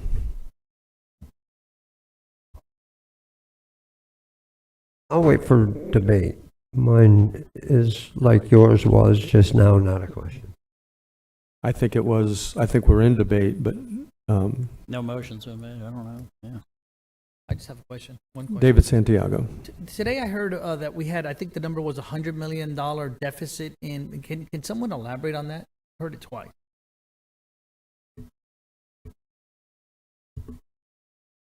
Ben Bartlett, Public Works Director. Yes, that is a number that when you look at that was presented, I believe, a year or two ago, when you look at our current road needs, it kind of factored into some of the projects that were identified in the sales tax. But basically, if you look at our maintenance needs plus our capacity needs throughout the county, the total sum of those projects was approximately $100 million. George Rechtenwald. This also goes for capacity and improvements. The impact fees, need to be for prospective loss of capacity. This is one of our only sources that can make up for shortfalls that already exist, thus the $100 million backlog that also will limit our ability to do that. I think I mentioned it also at a previous time. When we go and discuss with the DOT and the state about indexing the taxes, like the state gas tax, by the way, which is indexed, the first thing they say when we've gone as a group, they want to know, well, did you take advantage of the local option gas tax? Yes, we are fully at that, but one of the reasons the legislature and we've been told, and the Department of Transportation doesn't really support us, is because not every county has taken advantage of the local option gas tax. They want you to do that first before we get into the indexing. So that's another issue by not taking advantage of that tax. And just one other thing, that $100 million took into account a pretty low, it was about 2 years ago, look at inflation, maybe like 10, 11%, and we're seeing 25% inflation on road. Don't go anywhere, Ben. Councilman Reinhardt. Thank you, Mr. Chair. Don't go anywhere, Ben. So quick question for you, and I've gotten a few phone calls on this as this has come up from constituents in my district. Williamson Boulevard is a county-operated road, correct? Correct. And I know that we're planning, and this doesn't come into that because it's a capital improvement, right, correct, with regards to the widening of that road? Well, a portion of the widening is paid for with, I'm sorry. You just answered my Some of that question. widening is paid for impact fees and proportionate fair Okay, share. and I know that it's only going to Madeline. Correct. And I can tell you from driving Williamson Boulevard that road before, and I get it, and I'm fine with that, from Madeline up to Bevel Road is in bad shape.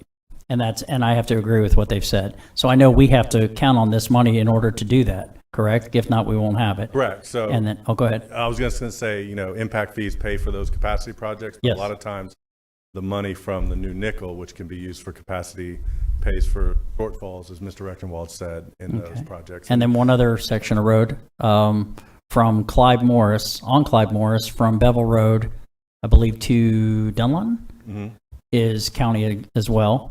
And same issues. There is no widening projects, but there is resurfacing that is being planned for that road as well. Correct. So that would be eliminated. Yeah, I mean, basically, the truth is any reduction, any reduction it would, in, or would put constraints on it. revenue- We'd be scrambling to try to find the revenue to Correct. be able Any to correct reduction that. in revenue will result in a level loss of service, either through resurfacing or maintenance. Very good. Thank you very much. Danny Robbins. So I'll just leave it at this. Just, you guys probably know where my head's at, but we represent the people in the cities as well to a point on some of this stuff, and this is within our purview. That being said, I don't want to pull the rug out from underneath people, but in theory, if you reduce this, would that cause the cities to sharpen their pencils on their end in terms of efficiency or a reduction, in their budgets? I don't necessarily agree with saying pass it on the, the ad valorem side. I talked to a couple different folks, and we're just going to have to put it on the, have to tax this. Well, got to look at your budget first to see, we can't always be eating the gravy all the time, like Mr. Sells said. And that's the thought process here. We talk about cutting taxes. Everybody wants to cut taxes until it's time to cut taxes. And then you see the political shuffle. It's amazing to watch. This is just, I think, an example where some of it is an excuse, in my opinion, and I know that's going to be unpopular among some of the cities, but it would force, in my opinion, a chain reaction to do better county-wide. And it's under our purview, but I'm good with the group, however direction we want to do this, but we're trying to turn over every rock here. I hope people see and understand the thought process of this board. You're good? Okay. Well, let me just say on the efficiency side, if you go and vote for the $3 million cut in the MSD that you are going to have, well, MSD money goes towards local roads. So, to your point, Mr. Robbins, you are achieving some of what you're looking for by the cut of the MSD of $3 million, and that will roll potentially into what we do for roads as well, because that's how we maintain dirt roads. It's how we maintain a lot of the local roads is with MSD dollars.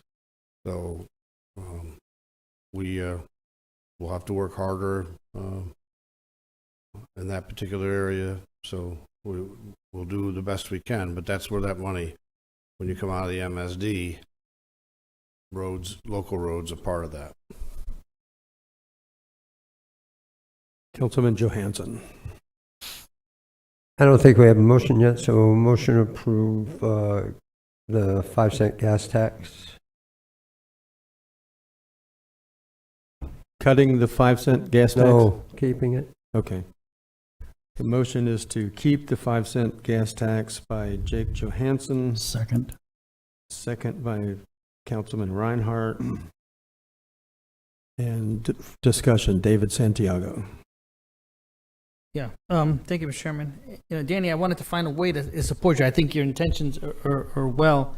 What holds me back the most right now is that we're kind of sort of late in the game with the cities to let them know that we are looking at this, right? So they kind of came scrambling. So if it's something that this council wants to entertain, I think we should talk about it early next year and saying we're looking at this so that people can, as you said, sharpen their pencils, maybe leading into it, or give us whatever information they prefer. But for this particular year, I think we got to keep them whole just because of the short time. Thank you. Councilman Kent. Thank you, Chairman. I can't stand this tax. I can't stand it. I don't like when I hear stuff like, yeah, you get rid of it and it's really not going to, there's not going to be zero difference, So you hear that side of the story. I don't like that. But I'll tell you what else I don't like. I don't like talking to my constituents about Roberta Road and Shockney Drive and the condition that they're in. I don't like not having a good answer as to why they're in the disrepair that they are. So I'm going to support the motion to keep it, even though I can't stand this tax. The one we just got rid of, the communication tax, helps county residents only. This would help all county residents that have a vehicle. This would help everybody that drives. So I like that because it helps more people and it helps them in a big way. You start adding that up, every time you're filling up, and those are real dollars that they see. I think in the near future, this council needs to have a discussion about a real resurfacing program countywide. When we have $100 million in projects that we need to get completed, I'm not okay with that. We need a real resurfacing program. We need a real sidewalk program. We need real dedicated millage, even if it's a small amount that is guaranteed only for this program. And we know that money's going to be spent every year on that. We did that in Ormond, and you heard someone say, you know, Ormond's infrastructure is in good shape. And I'd like to take the credit for that, but that was BT. That was before Troy. And David Hood, I think, Mayor David Hood, who you served with at the state legislature, I think was the one that spearheaded that. And it was a great thing to do. So something I think for us to talk about. I'm going to vote for this today because we're in my opinion, no position to cut our nose off to spite our face with getting stuff done. But Vice Chair Robbins, I'm right there with you. Councilman Johansson. Thank you, sir.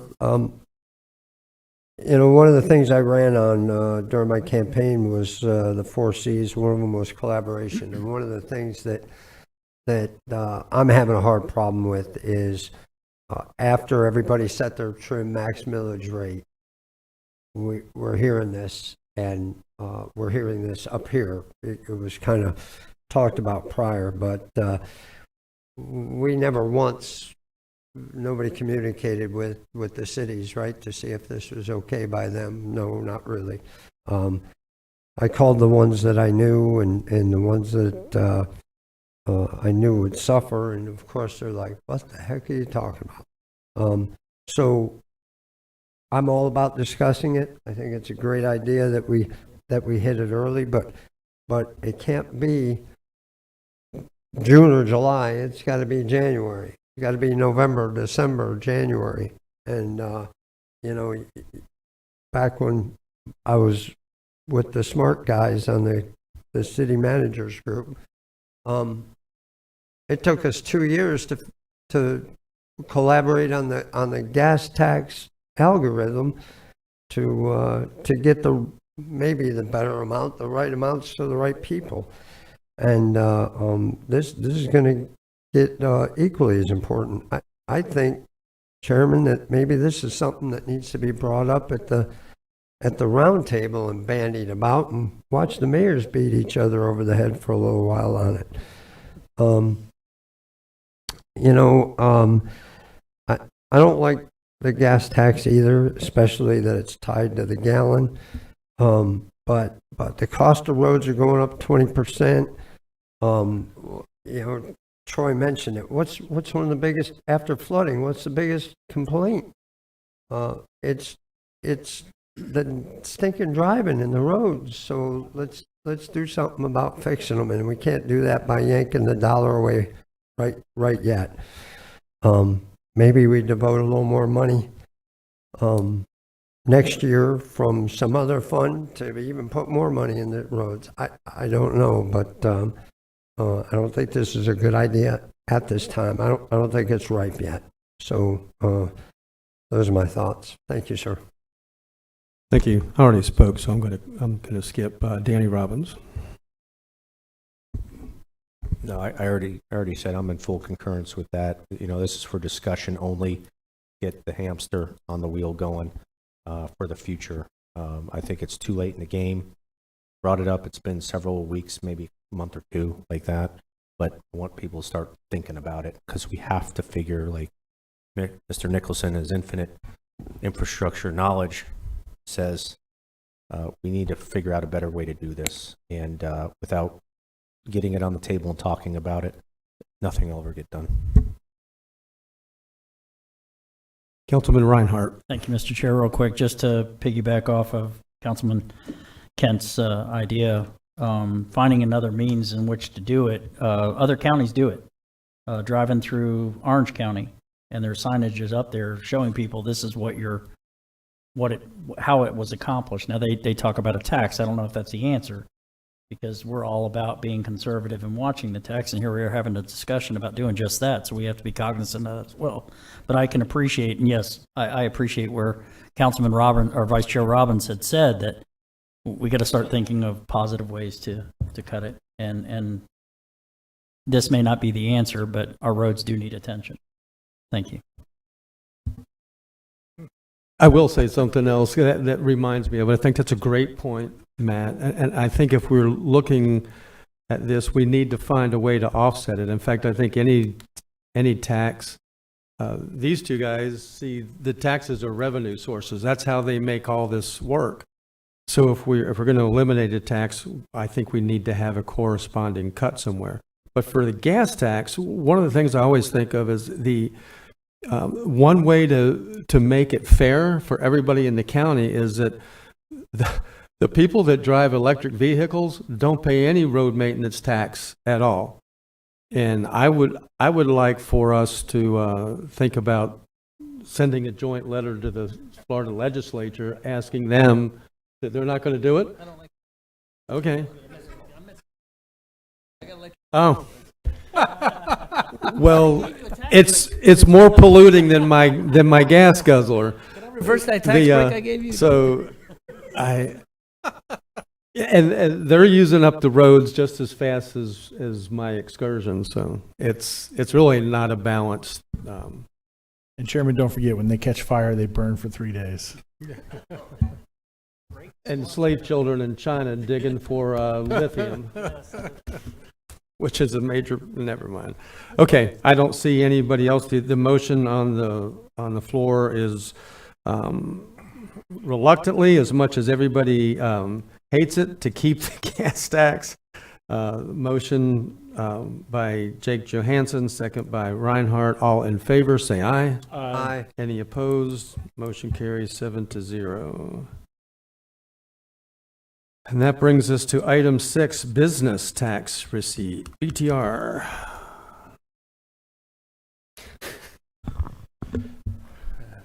Good evening, Council. Ryan Osowski, Chief Financial Officer.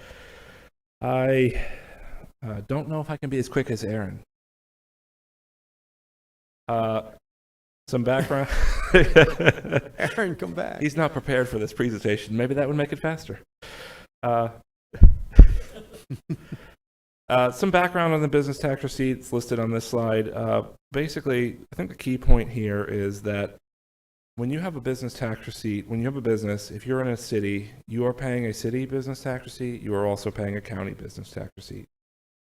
If your business is in a city, by statute, the county business tax receipt essentially goes back to the city. We just collect a collection allowance on it. We only retain the portion of the business tax receipts that's related to unincorporated businesses. Our current fees range depending on the business type and size.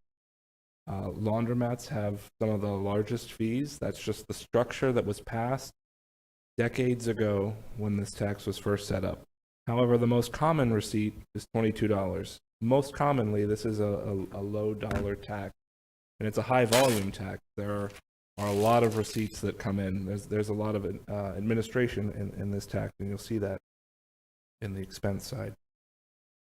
The estimated revenue in the FY24 budget in the general fund related to this tax is $316,500. That includes the hazardous waste surcharge, which is a fee that we can charge by statute for small generators of hazardous waste. That is a fee that goes to help offset a program in GRM that they are required to do, monitoring those types of small hazardous waste. The MSD fund, that's the unincorporated piece, gets $147,000. Is budgeted to get $147,000. Total county revenue is budgeted at $460,000. The collection that's distributed back to the cities is $411,306. That's the estimate as listed on that slide. This is the amount by city. I'm not going to read all those numbers. There is an expense to collecting this tax that if this tax were to be eliminated, we would be looking at reallocating personnel. Because this is personnel services, that there's a cost to doing that we believe we'd be able to reallocate personnel and reduce personnel expenses. So because it is a tax that requires 2 FTEs dedicated to this in our Treasury and Billing Office. There's also some operating expenses related to it, postage, et cetera, to send out those notices. Once you net those expenses, the net county impact of this tax is about $150,000 in the general fund and about $150,000 in the MSD. That's just the finance piece. There is a use to this tax for the Growth and Resource Management Department, and I will turn it to Clay Irwin to discuss that part. Good evening, Clay Irwin, Director of Growth and Resource Management. We use the business tax receipt as a stopgap. It, first of all, is utilized for us to screen whether or not a use is allowed in a zoning category. So if you're coming in and you're trying to get, you submit a business tax receipt, we review it to make sure that you're going into a piece of property that is properly zoned for that type of use. We also use it for a screen to make sure that if there's any building code or fire code requirements that are necessary, that's how we catch them. Mainly so that way, if you have to do a change like fire sprinklers, those types of things, we can get it before you are operating, and also to make sure you're aware of it before you actually either sign the lease or commence with the business. Also, we utilize it for our impact fees, because when you change a use of a single occupancy building, if you're increasing the intensity of the use that qualifies for an increase in your impact fee, you have to pay that delta from what was existing in the building to what you're proposing. And then lastly, we utilize it for the small quantity generator inspection process. This is a program that's mandated by the state where we go to those businesses such as gas stations, quick oil changes, nail salons, and those types of things which deal with hazardous waste to ensure that they're following proper protocol, that they're up to speed with all their equipment, and that our staff is able to go to do so. We're required to do that by state, and based on our review of the the statute, the only way that we can charge a fee is through the business tax or occupational license. There's no longer occupational licenses anymore, so it's the business tax receipt that we would use as the source for collecting that fee. So therefore, if this fee is removed, we still have to provide the service, so that means, and it's a county-wide process, so that would have to come out of the general fund to subsidize those activities. If it's removed, what we're going to be basically doing is shifting kind of from a proactive prospect. If we can get with a change of use permit where we would not charge a fee for it, because why would we get rid of business tax and then charge a fee for a change of use permit? So therefore, we're looking at trying to do some sort of change of use permit that would address, hopefully, at least in the unincorporated, those changes of use. We would have to make sure that the cities would be willing to do such an implementation as well. Again, we would basically be, instead of catching it at the beginning, we would be catching it either while they're under construction by more proactive code enforcement. Basically, as we drive by and we see a site being constructed, if they haven't gotten a permit and they're doing interior renovations, trying to catch them from that perspective. If they do submit for a building permit, we do have it at that point. The only concern from a staff perspective is typically by the time they've come in for a building permit, they've signed the lease. And that's why we see it more as an after the fact. And again, as I said, we will not be able to affix a fee for the hazardous waste inspection, because again, based on our legal department's review of the statutes, it can only be affixed as to the business tax receipt.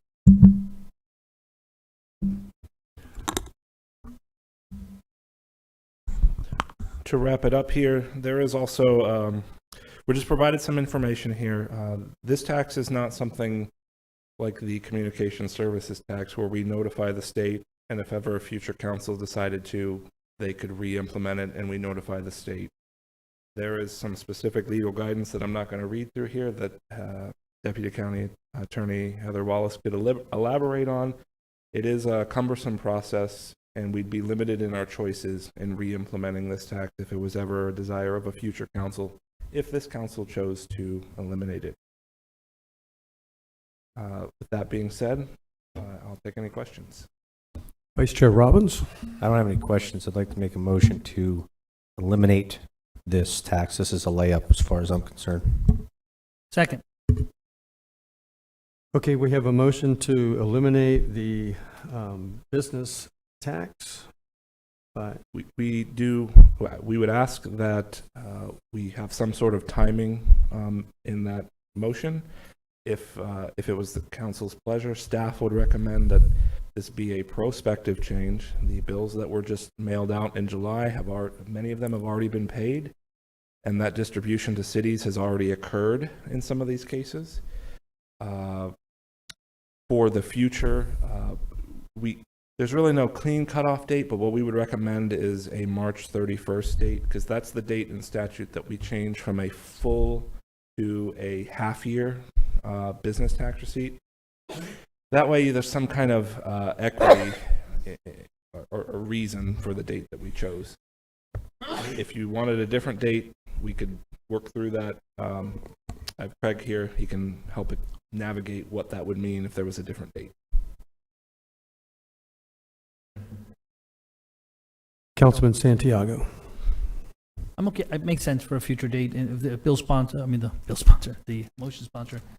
I was going to propose January 1, so it's kind of like a New Year's thing, but I don't know if staff can deliver on that. We could do January 1st. The only reason we picked March 31st is that's in statute the day that it changes from a half year to a full year, or from a full year to a half year. I just like the Happy New Year type thing. No more. That could be done.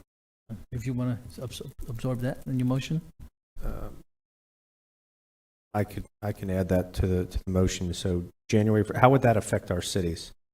Would that, are we going to now have to take that money? I don't want to take the money back from them. You would not have to take any money back at that point because it would be prospective.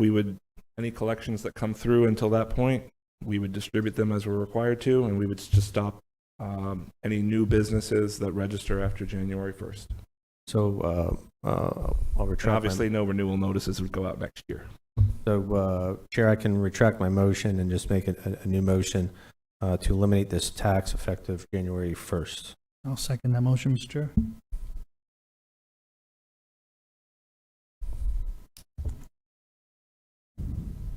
Okay.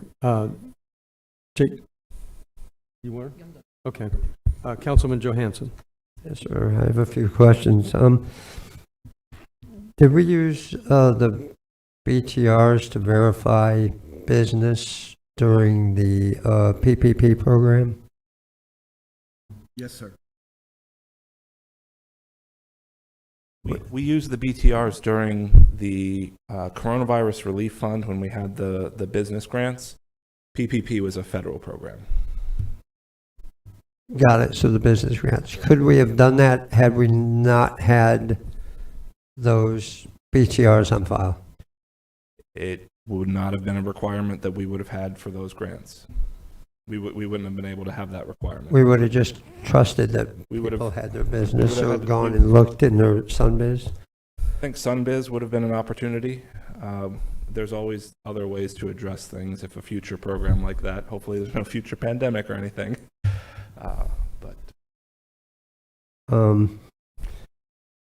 Did we consult with cities, let them know this was coming?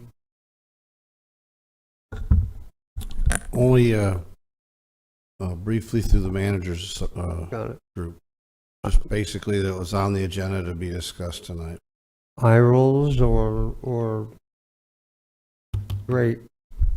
I wouldn't say eye rolls, but you can see the distribution. It would affect Deltona, Daytona Beach, Port Orange next, and Ormond. Sure. So you can see we're, probably in those areas, you're looking at an FTE, possibly dealing with that. Probably from there on down, some portion or part of that. So it doesn't, but there was no other consultation other than that. Got it. Ryan or George, you may be able to answer this next question.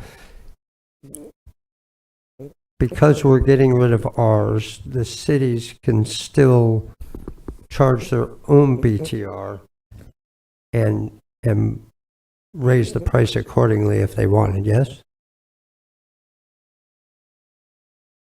I'm looking to Heather Wallace. And I'm checking the statute. I believe they can, but there's a process they would have to follow in order to do that. There's a study that has to be done and several other things that would have to be done in order for them to move forward with it. I believe. I didn't research that issue particularly, but generally speaking, in order to enact one, there is a a process that has to be followed with a committee and an equity study and things along those lines. Unless they already have one, Unless they already have one, yeah. then they're good. So, well, if they want to reclassify the one they have or make changes to the one they have, they also have a process they have to follow. But we're making changes to ours and we don't need to follow that process? Well, we're changing our, if they want to change. Increase things, it. If they want to change it in any way, then they have to follow that process, Right, yes. and keep, in other words, change it and keep it. Yeah, got it. Keep charging You it, but can also drop change it. But then that's what we're saying is that it's a lengthier process to get started than the Right. communications tax would. All right, all right. I would point out, if you go prospective, like we're talking about January, at least there's more time on that for people to adjust. Right. And also, you may not have to make the decision today. If you, yeah, we'd have to bring back an ordinance anyway, so you would have more time to discuss with the cities. All right, that's all the questions I have. That was the same question that I had, Jake. Had there been discussions with the cities? Suzanne, was it the last time you had a meeting with city managers, was this brought up, or was this before it came? Was before it came to the council? That I would love to see the tax go away. That's my problem with it, that I hate doing things, just like I said before, when the state does it to us. I don't like it. I don't want to. I look at $86,000 for Deltona. The DeBerry city manager is here, $21,000. Does that affect you? News Journal's doing their story next. That's my. Okay. Troy Kent. Mr. Irvin, can you elaborate a little bit more on, it sounded like this program that's set up helped new business owners, like if they were going to get into something that possibly wasn't kosher, this kind of let county staff alert them about some issues and concerns. That is the one advantage of having the business tax receipt and implementing it the way we do in the county, is it does give anyone who's making application aware that they may not be able to go into the location they've selected. It doesn't mean we can't substitute, like I said, with a change of use. It's just the business tax receipt has been the process that normally has been done. We'll see what we can do as far as another program to try and do that at no charge. Right. I like the idea of getting rid of every tax that we possibly can. I wish it was more impactful than this. This isn't a lot of money. But then you look at Deltona and, I'll jump down to Ormond Beach, 40 grand. And, they've got about 40,000 residents. So it's like $1 a person. With Deltona, the most populated city in Volusia County now, a little less than $1 a person, but they're real dollars. So I'm a little bit torn on this because of the impact to our cities. But staff said this will come back to us in an ordinance, so we'll have some time to kind of mull it over a little bit. Councilman Johansson. If we're done with questions, I just want to echo that, again, no collaborative process. And I guess if we have time between now and the ordinance, we can chat with them some more and see how they feel about this. As a home business owner, I still hate writing 2 checks, one to the county and one to the city. So I'd love to personally get rid of it, but I don't want to do it in this manner either. The fact that it's going to take effect in March or January, did we say, gives me a little better feeling that cities can figure out another way to absorb it or consider raising their business tax if they need to make up the difference. Probably a lot of difference, but I'll go along for now, but not sure in the long run. We'll see how it turns out. Vice Chair Robbins. Just a little backstory on this. I brought this up, not this council, well, this council as well, but the prior council. We've been sitting on this for probably over 2 years. maybe 2.5 if I go back. This is nothing new.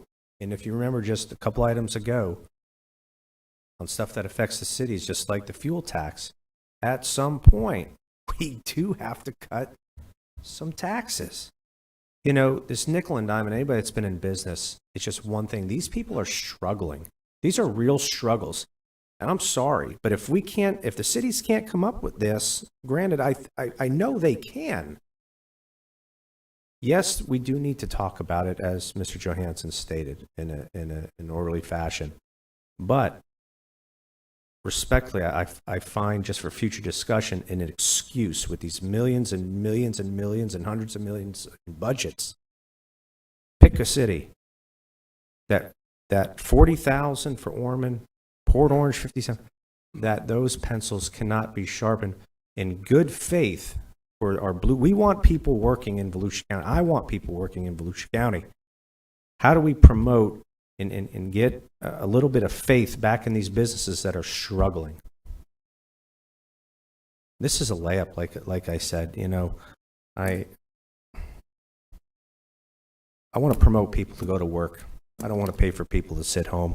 This is just another way to tax the man. Councilman Santiago. Thank you, Mr. Chairman. And Danny, I appreciate your passion. It's right in place here, especially with this one. It's another one that I haven't liked for a long time. I've always felt that it's just a money grab for the most part. But two things here that I want to say why I'm okay with going. I know it sounds like we got to bring ordinance back, which I guess we'll deal with that. But I think for me, it's easy because, one, it's a tax that we assess. They're paying it to us. So it is our tax that we're telling them to pay us. And I can give you a little preview. I'm going to bet that 75% or more of these cities are going to say, don't take any more money away from me. There's your answer. Right? That's what's going to really happen. It happened today on much larger numbers. But the same answers you're going to get for the most part from getting that. So that's the preview of what's to come. And I understand it from their perspective why they would say that, right? And, you know, being from Deltona, I mean, I have a history of Deltona. I served on the city commission for a while back, but I've kind of been in touch with it. I represent the city amongst a couple others here, but I looked at their budget briefly. I think they can absorb that pretty easily, in my opinion, right? But that's just my opinion. Some may disagree with it. But this is an easy layup. I'll use your terms. The cities will disagree with it, most of them. But then again, these are small numbers. And this is future perspective. And it's, again, sending a message that most of this is paid by small businesses. Small businesses are, you know, as they say in a campaign, in the movie, are the backbone of our economy. I want more small businesses to start and have less barriers in place. Our staff has already indicated that some of the things that they do in utilizing this tool can be revamped in certain ways, and I think they'll be creative enough to continue to do the good work that they do. So I'm okay with it. I think we should direct staff to come back with the ordinance, and it's another good day for tax relief for Volusia. Mr. Chair? Yes. I'm sorry, sir. Can I would like to add something to my motion. I want to eliminate the proactive on the code enforcement side. I think it should stay reactive. If something gets called in, I know, Clay, you had mentioned that there may have to be a proactive element to that. I don't want to then weaponize and not weaponize is the wrong word, but is there any way we can take the proactive enforcement out of the code, from code enforcement, and stay react? Do you remember when you said something to that nature? Let me kind of clarify, is that when code enforcement is out on the street, they are responding to complaint. If, however, they try by a building that is being renovated and we don't have a record of a permit, Paul Trader will follow up and do that. It's not like we are going to be patrolling looking for new businesses. It's just going to be, you know, it's going to be a lot more code enforcement heavy for gaining compliance for businesses that otherwise would not be in place. or making them do retroactive fits to buildings that they've already occupied. This was actually the proactive part. Having the BTR was the proactive. It was a way for us to catch something before it happened. That's what he had mentioned, this was the proactive. You will go now to more reactive because we won't know. So that's the difference. Thanks. I guess I'm still struggling with it because I look at it as a fee. I pay it in our business. It costs me $30. I don't think it's a tax that's going to help because they don't pay it. The people that are really struggling in our county. If we really want to help them, we need to be focused on property taxes and taxing people's homes and find ways to continue to reduce that. And my other stumbling block with it is I hate eliminating a tax for our cities without getting with our cities and talking with them. I don't think it's fair to them, and that makes me feel uneasy. Matt Reinhardt. Thank you, Mr. Chair. Clay, you just answered actually what I wanted to say. I worked that short stint with New Smyrna doing code enforcement. A lot of cities are proactive. New Smyrna is one of them. And a lot of cities are not proactive. They're reactive. And I can see the benefit of both, and I can see the worst side of both. In light of recent events with our legislature making it mandatory that they give or identify themselves as to who's making the complaint, we thought that would affect us negatively with regards to that. And actually, for about the first month, it did. I was sitting there watching the phone. It didn't happen. So we became more reactive. And then a month later, they didn't care. People just started calling. So you're going to get still that reactive element that Mr. Irvin was referring to. So I think you're right. So I think we'll be okay with regards to that and being able to see those businesses or those things being built that we don't have a record of or permit. So I think we'll still catch it. So I think you're right. Thank you. County Manager George Rechtenwald. Thank you, Mr. Chair. I was just going to say, we have a Volusia managers meeting on Wednesday, August 23rd. I can bring the subject up at that time. I'm sure they also are listening are going to get a report from tonight. So we can just have that discussion on the 23rd, and I can bring back to you what the cities are feeling. And you got a couple thoughts too, is that if you want to mitigate the difference with the cities, the original time that we had said, March 31st, you'd be at the halfway point of a fiscal year. So everything you see on there would be cut in half as far as a loss of revenue. The other thought I have is, again, different than the gas tax. The cities would have a vehicle, maybe an expensive vehicle or a complicated vehicle, but they do have a vehicle to implement their own tax if they wanted to do that. So, but we can go over that when we actually bring the ordinance up. But I would just ask that I have time to go meet with the managers on the 23rd. Thank you. Councilman Santiago. My last bite, second bite. I still would like I still hopefully support the council to give direction to staff to prepare the ordinance, to give that time. And again, given the numbers, and we talked a lot about reserves today, I'm sure there's the 10-fold or 20-fold these numbers, if not more, of reserves to absorb this small of a number. So I think at the end of the day we'll be okay, and it's a good tax day for Volusia County. Okay, so the motion on the floor is to eliminate the business tax receipt, but let me make sure we all understand this the same. It's going to come back to us in a couple weeks as an ordinance, and then we have to vote to approve that ordinance. And then if we approve that ordinance, it actually goes into effect January 1. Correct. So you do have another bite at the apple. So if there's no other discussion, I'll call for the vote to eliminate the business tax receipt. All in favor say aye. Aye. Any opposed? So we'll take it up again in a few weeks. Motion carried 7-0. Item 7, Ordinance 2023-38, revising background check requirements. Mr. Chair. Heather? Yes, I'm going to address that. In the course of our transition for beach safety, we've been having discussions with FDLE about our ORI number, which is what allows us to do criminal background checks on staff.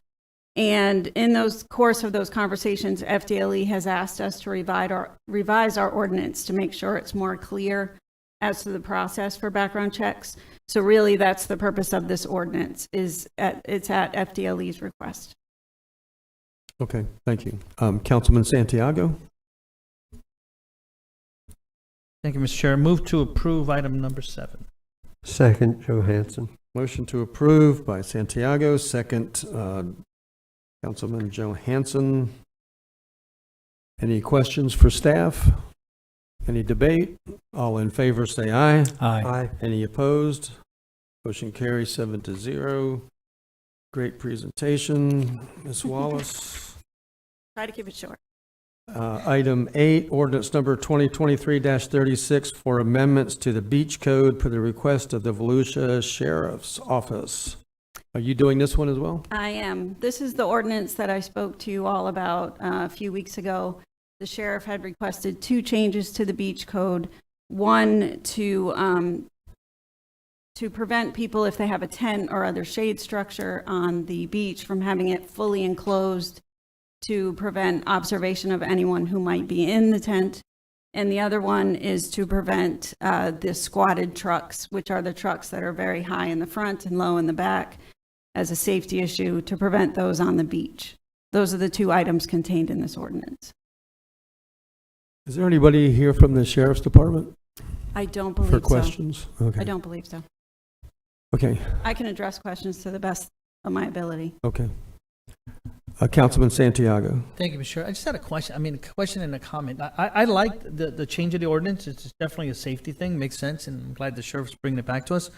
But I wonder if, I know he's saying the trucks that are elevated in the front, but I've been on the beach where I've seen big trucks. Like, I don't want to call them monster trucks, but I see just as much of a concern with those. But I just want to see what fellow council members think. I mean, how can you see?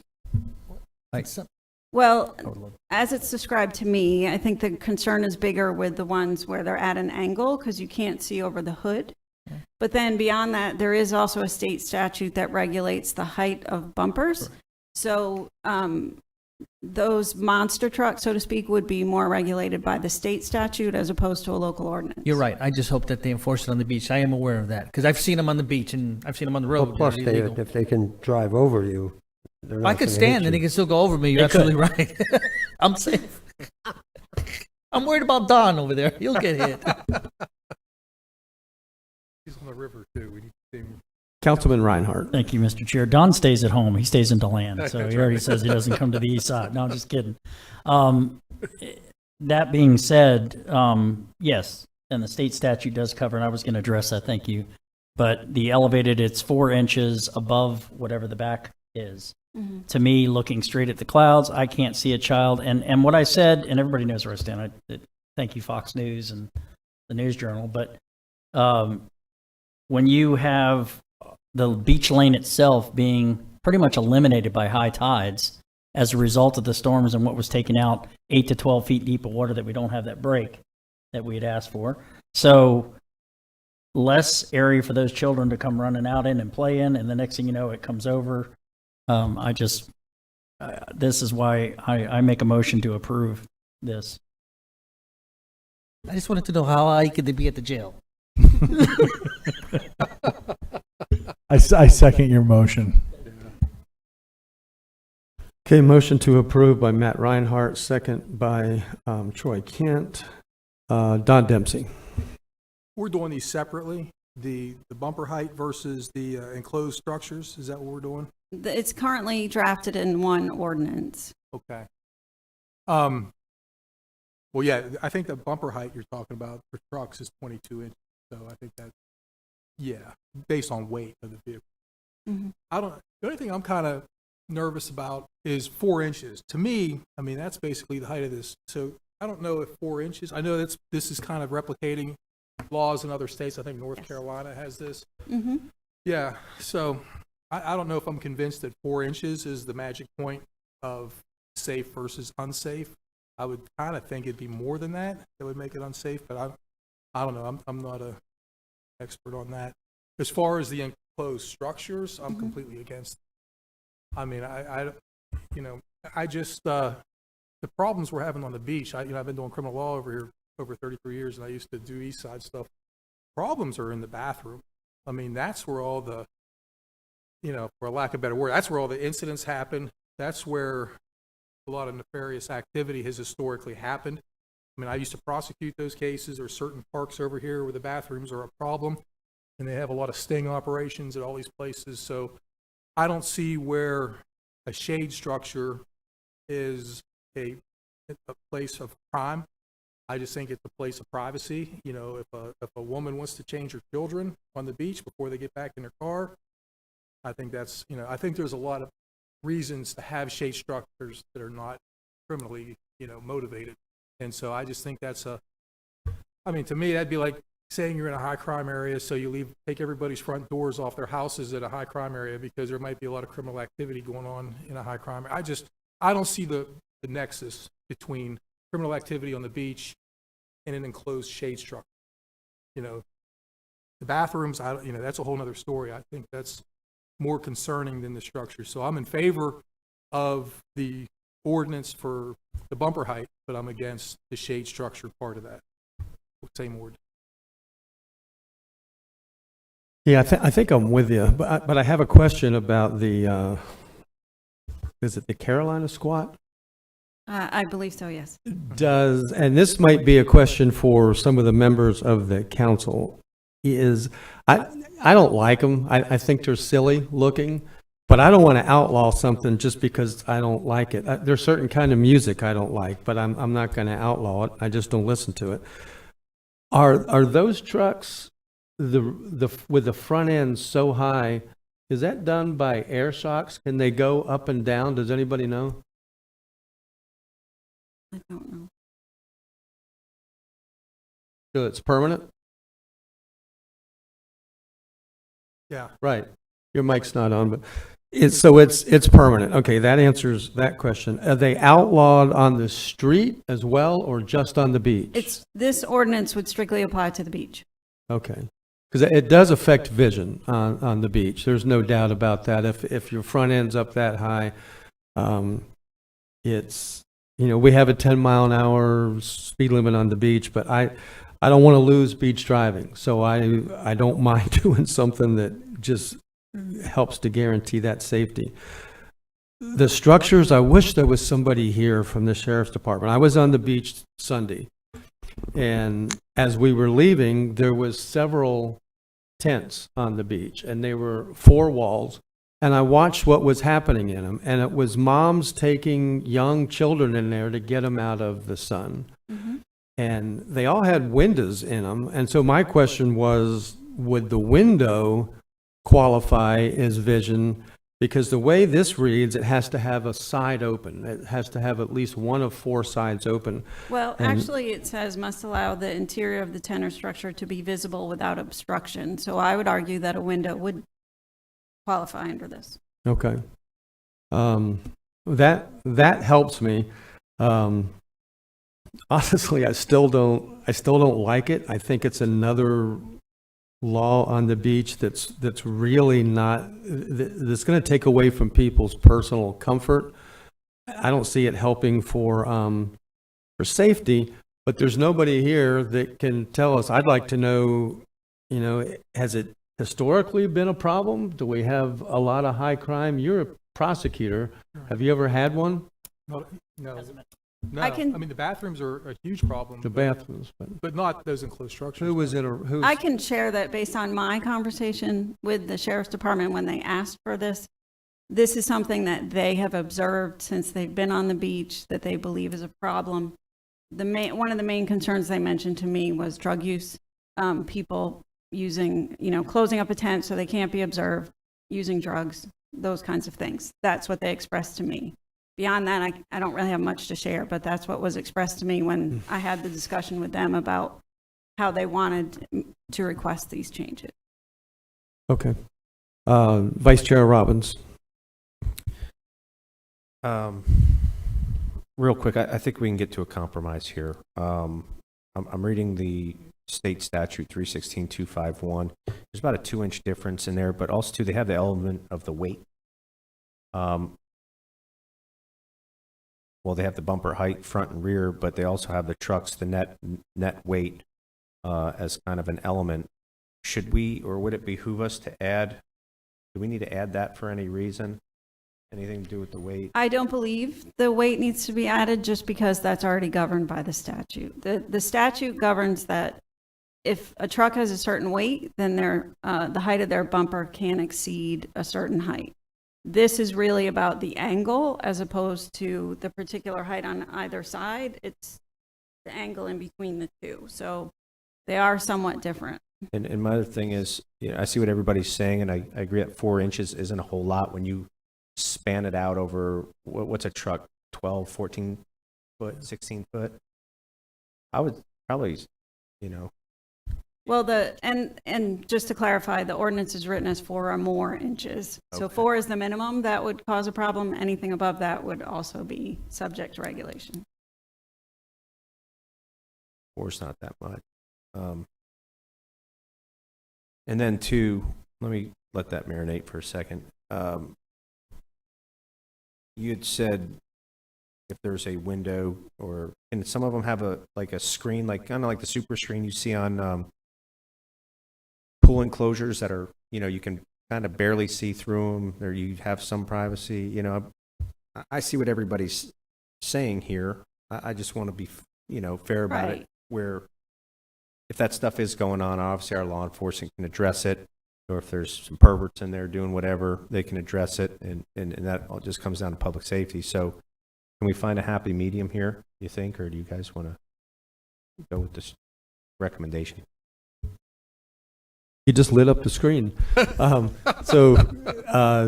Councilman Santiago. Thank you. And Don, you've done it again. Oh, boy. You've done it again. But thank you, because you've opened up my thinking a little bit more broader on this, on the tent issue. Right? Because your example about the doors was a good one, right? Where do we draw the line, right? With privacy and freedom, right? And do I want to turn the beach, not that this is, but do I want to turn the beach into a police state, right? Or police beach? I think the intentions are well, but I don't think it's surfaced to the problem, to the point that we think we have a big problem here that we're trying to address these tents. There may have been 1 or 2 instances, I don't know, but do I want to go that far and take away privacies and abilities for law-abiding citizens? I think that's a bridge too far for me. The trucks I'm okay with. 4 inches, 5 inches, I don't know enough about them, but you know what? I would prefer to strip the tent part of this ordinance and just do the truck. And if more data comes in the future, then we could relook at it.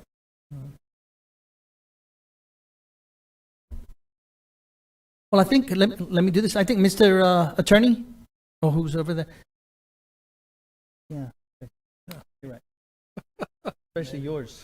The wisdom. All right, we're trying to determine if this would have to be re-advertised. That's what we were discussing. Well, could it If before, we change it.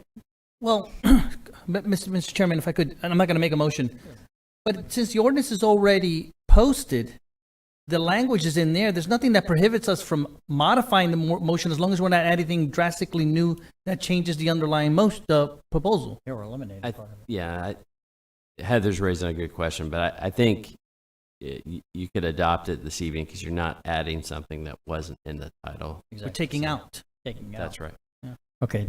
But I want to hear what the Yes. wisdom foreman. Matt Reinhardt. Thank you, was Mr. next. Chair. And actually, I'm good with that, if they want to bring that part of it back. Kind of having two on the one, I get why, but I also get the fact that these are two obviously very separate issues. My thing on the tent thing, I guess I didn't look at it that way, Don, so thank you.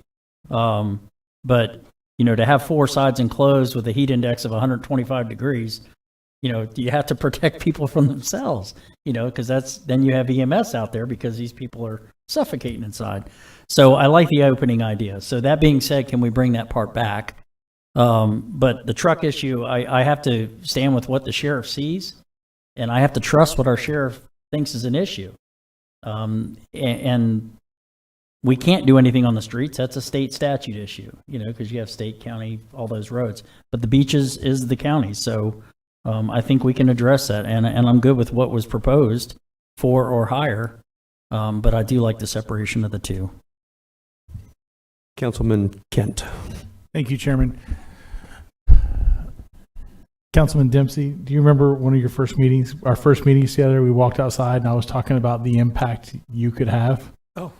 and I think it's great how a couple times tonight you've heard from your colleagues who are like, hey, your comments have made me change my thinking. So I just remind you of that conversation 7 months ago, because it was a positive moment then and a positive moment now. I've got 4 minutes and I'm going to try to get done in 90 seconds here. I am all on board with the height of the truck, the bumpers. And I'll tell you, I witnessed something 19 years ago, and I'm a huge advocate for beach driving. Don't want to take it off ever. But I watched, with my own eyes, I watched everybody do everything right, and a tragic thing happened. I watched an elderly woman driving down the beach at less than 10 miles per hour. I watched a mother holding her baby boy's hand, a toddler. I watched a kid enjoying the beach, and I watched a tragic accident happen. I watched that kid jerk away from his mom because he saw a bird. She had his hand, and he jerked away from his mom because he saw a bird and he was excited. It's what you would do as a 2-year-old toddler. And this woman hit this child. He lived. The tire did not hit him. You want to talk about a sick feeling in my stomach? Watching it take place. So whenever this comes before us and the sheriff's office is saying, hey, this is a concern, this hit a chord with me. It brought me back to 19 years ago, and this wasn't a raised vehicle. This wasn't a woman speeding. She had both hands on the steering wheel. I mean, I watched everything take place. It was just an unfortunate accident. As far as the enclosed tent type structure, I've got to tell you, I don't think the sheriff's office would bring this before us unless there was a problem. And if they're having problems with people doing drugs inside of these tents, well, now it becomes a problem when those people exit those tents and get out in the water or get in their vehicle or whatever. And, I've grown up on that beach.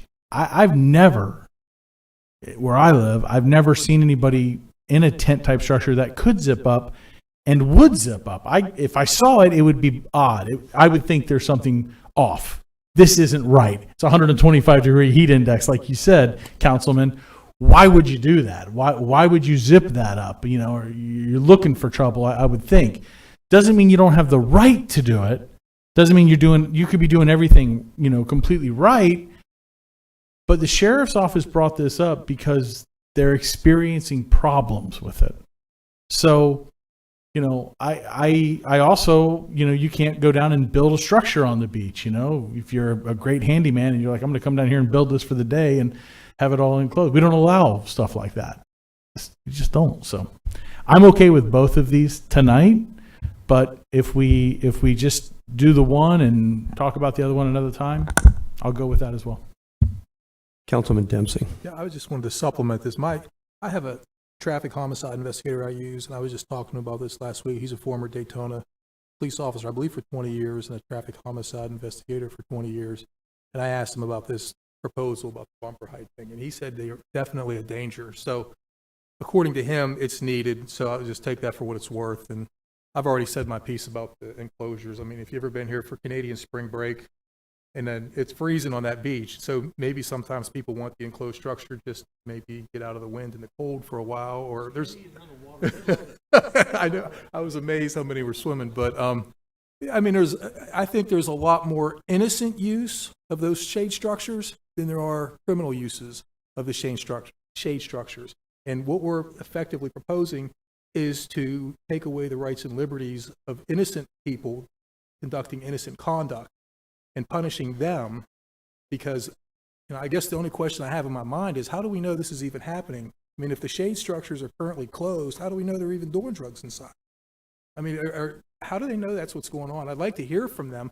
That's why I'm in agreement with proposing or talking about this at a later date, so somebody from the sheriff's office can come in here and explain to us, how do you know they're doing, if it's really enclosed, how do you know what they're doing inside unless you're peeking under the flap or something like that? I mean, so, and I don't know how it would be that prevalent in a matter of just 2 months they've been in charge of it, so, or whatever it's been. But I agree with Troy, though, about maybe bringing it back later on for the second part. Thanks. Yeah, I'll be real quick with my second bite. I agree with that. I'm all for the truck. I think we should pass that tonight. I hope that we bring back the tent thing. I think I can answer your question, Troy. At least in one case, the people that I watched this weekend on the beach that had small children, they put them in there and zipped it up. The reason they zipped it up is so the kid didn't run out in front of the traffic like you had just experienced. So at some point, you got to give parents, you know, some credit and some freedom, some liberty to take care of their kids. I don't know. I wish there was somebody here from the sheriff's department. I don't know that they've been on the beach long enough to see that it's a horrendous problem that needs a law. I don't know. I'm not questioning the motive, but I would like more information on it before I was to vote on it and take that away from people. Jake Johansson. I'll make the motion to, if it hasn't been made, to approve the first item, part of this with the truck issue, and table the second, and respectfully request maybe from somebody from the sheriff's office to be here to answer these questions. You had previously made a motion, so okay, I couldn't remember. It's been so long. All right, I'll withdraw the first and make this the second. Okay. I'll make this a motion. To cover, his motion is to cover just the trucks and bring back the tent. And preferably, we can ask the sheriff's office to be present for that. Okay, so discussion. you are making a motion to approve ordinance number 2023-36 without section 1. Without section 1, yes, ma'am. And then, and you second that? Okay. So we have the motion to eliminate the trucks, but without section 1, which will come back for further discussion. Second by David Santiago. Any other debate? All in favor, say aye. Aye. Any opposed? And that motion carries 7-0. Good debate. Don's a troublemaker. Item 9, approval of ordinance 2023-34 for revision of Code of Ordinance to reflect the change in the provision of law enforcement services on the beach. Heather Yes. Wallace, this is your night. It's my night.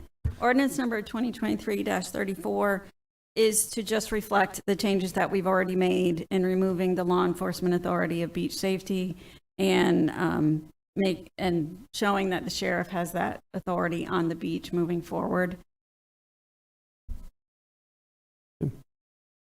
Councilman Santiago? Motion to approve ordinance number 2023-34. second. Motion to approve by Councilman Santiago, second by Councilman Reinhardt. Any questions? Any discussion? All in favor, say aye. Aye. Aye. Any opposed?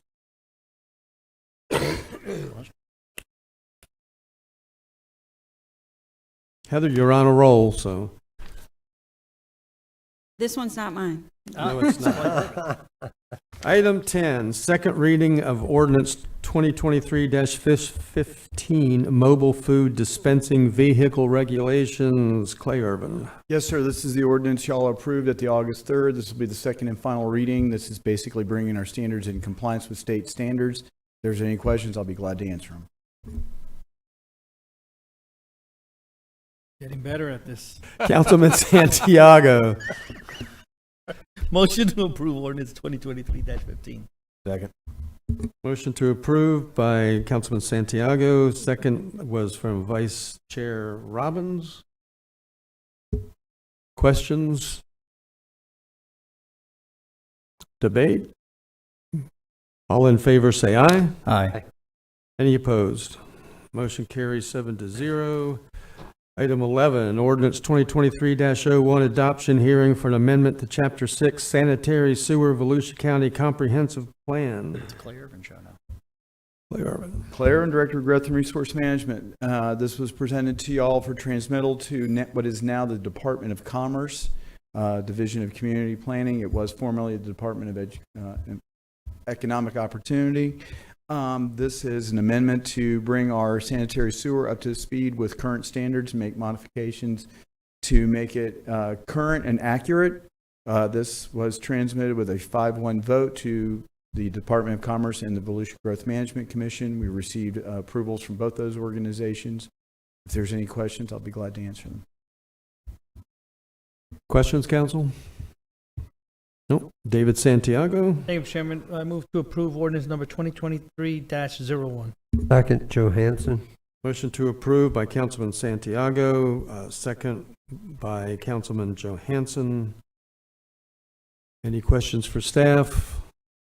All in favor say aye. Aye. Any opposed? Motion carries 7-0. Item 12.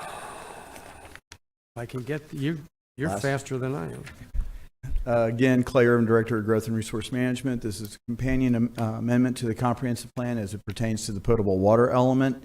This again was heard in June 3rd by the County Council for authorization to transmittal to Department of Commerce and Volusia Growth Management Commission. That vote was a 4-2 and came back with no comments from either the Volusia Growth Management Commission staff or from the Department of Commerce. If there's any questions, staff will be glad to answer them. Councilman Santiago. Thank you, Mr. Chairman. Move to approve ordinance 2023-02. Second. Motion to approve by Councilman Santiago, second by Councilman Reinhardt. Any questions for staff? Comments? All in favor say aye. Aye. Any opposed? Motion carries 7-0. Item 13, award of contract with Bentley Group, Inc. for engineering design for the Dunn Avenue Extension. This is your first time tonight. Sure. Can you beat Clay? 1028. I'll do my best. This is the approval of the contract amount that we've negotiated with Bentley Group for the Dunn Avenue Extension. This is typically for engineering fees, it's about 10% of the construction cost. In this case, we actually think we're a little bit better than that. But willing to answer any questions you might have. Councilman Santiago. Motion to approve award of contract with Bentley Group, Inc. Second, Johansson. Motion to approve by Councilman Santiago. Second or same is Councilman Johansson. Any questions? Comments? All in favor say aye. Aye. Any opposed? Motion carries 7-0. Item 14 is the chair's assignment to the Circuit 7 Community Alliance, and I would like to nominate Carmen Hall. Second by Councilman Santiago. Any questions on Carmen? Yes, sir. Do you look like you have a question, Michael Dyer? No, this is one of your assignments. You don't need a motion, you can do it yourself. Okay. But where did he go? He left. Thank you for that anyway. So Carmen Hall now has a third job.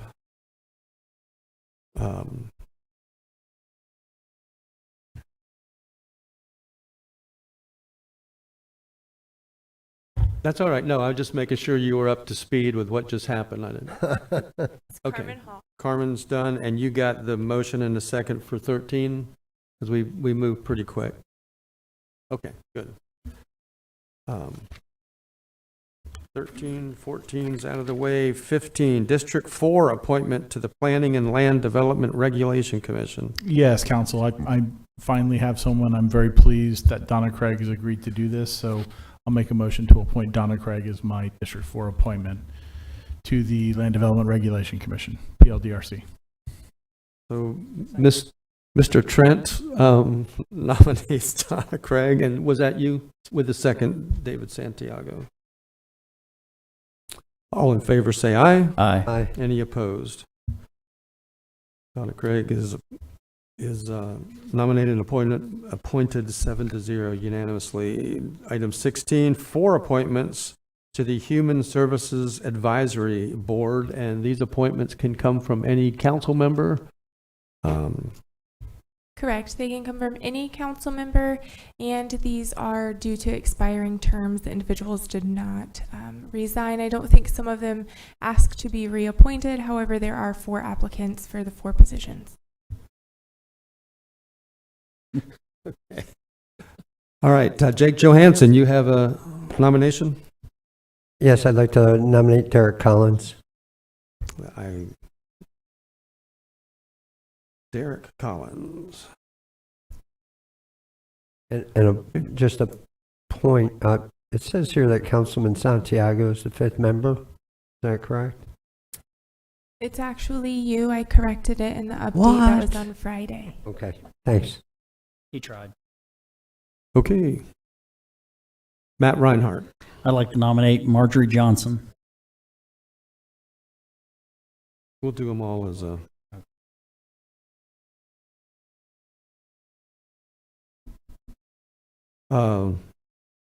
Mr.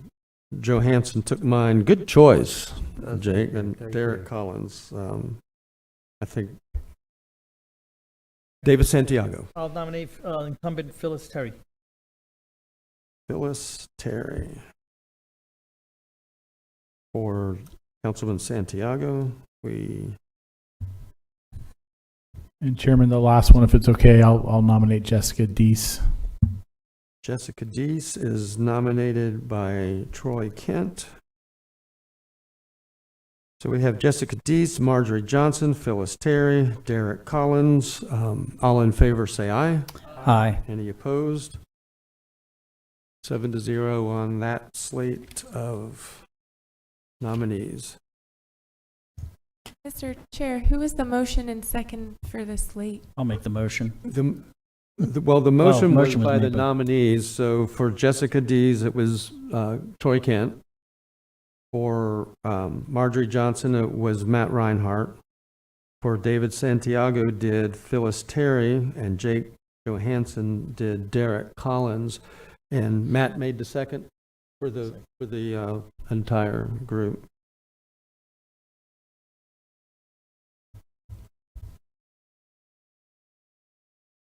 Item 17, District 5 appointment of a person doing business in the lodging industry to the West Volusia Tourism Advertising Authority. Mr. Chairman, Yes, sir. I nominate Nicole Timms. Second that.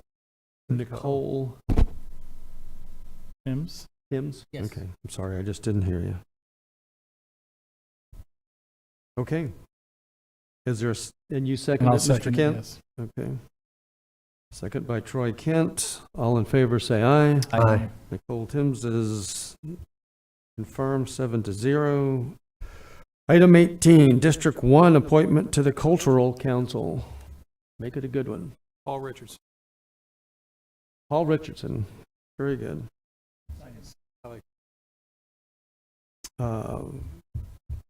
Where's your name, Don? Okay, Paul Richardson, and David Santiago makes the second. All in favor say aye. Aye. Aye. Any opposed? Paul Richardson is confirmed 7-0. And Mr. Santiago, I did just want to let you know you still have no applications for your district. So if you would like to send anybody my way, I'll be more than happy to help them. Can I nominate Jake Johansson?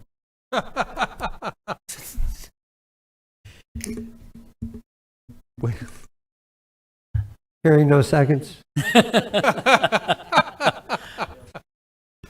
That concludes our items and returns us to public participation, and I have no, unless she hurries, or is it John? John, you want to just go ahead and come forward?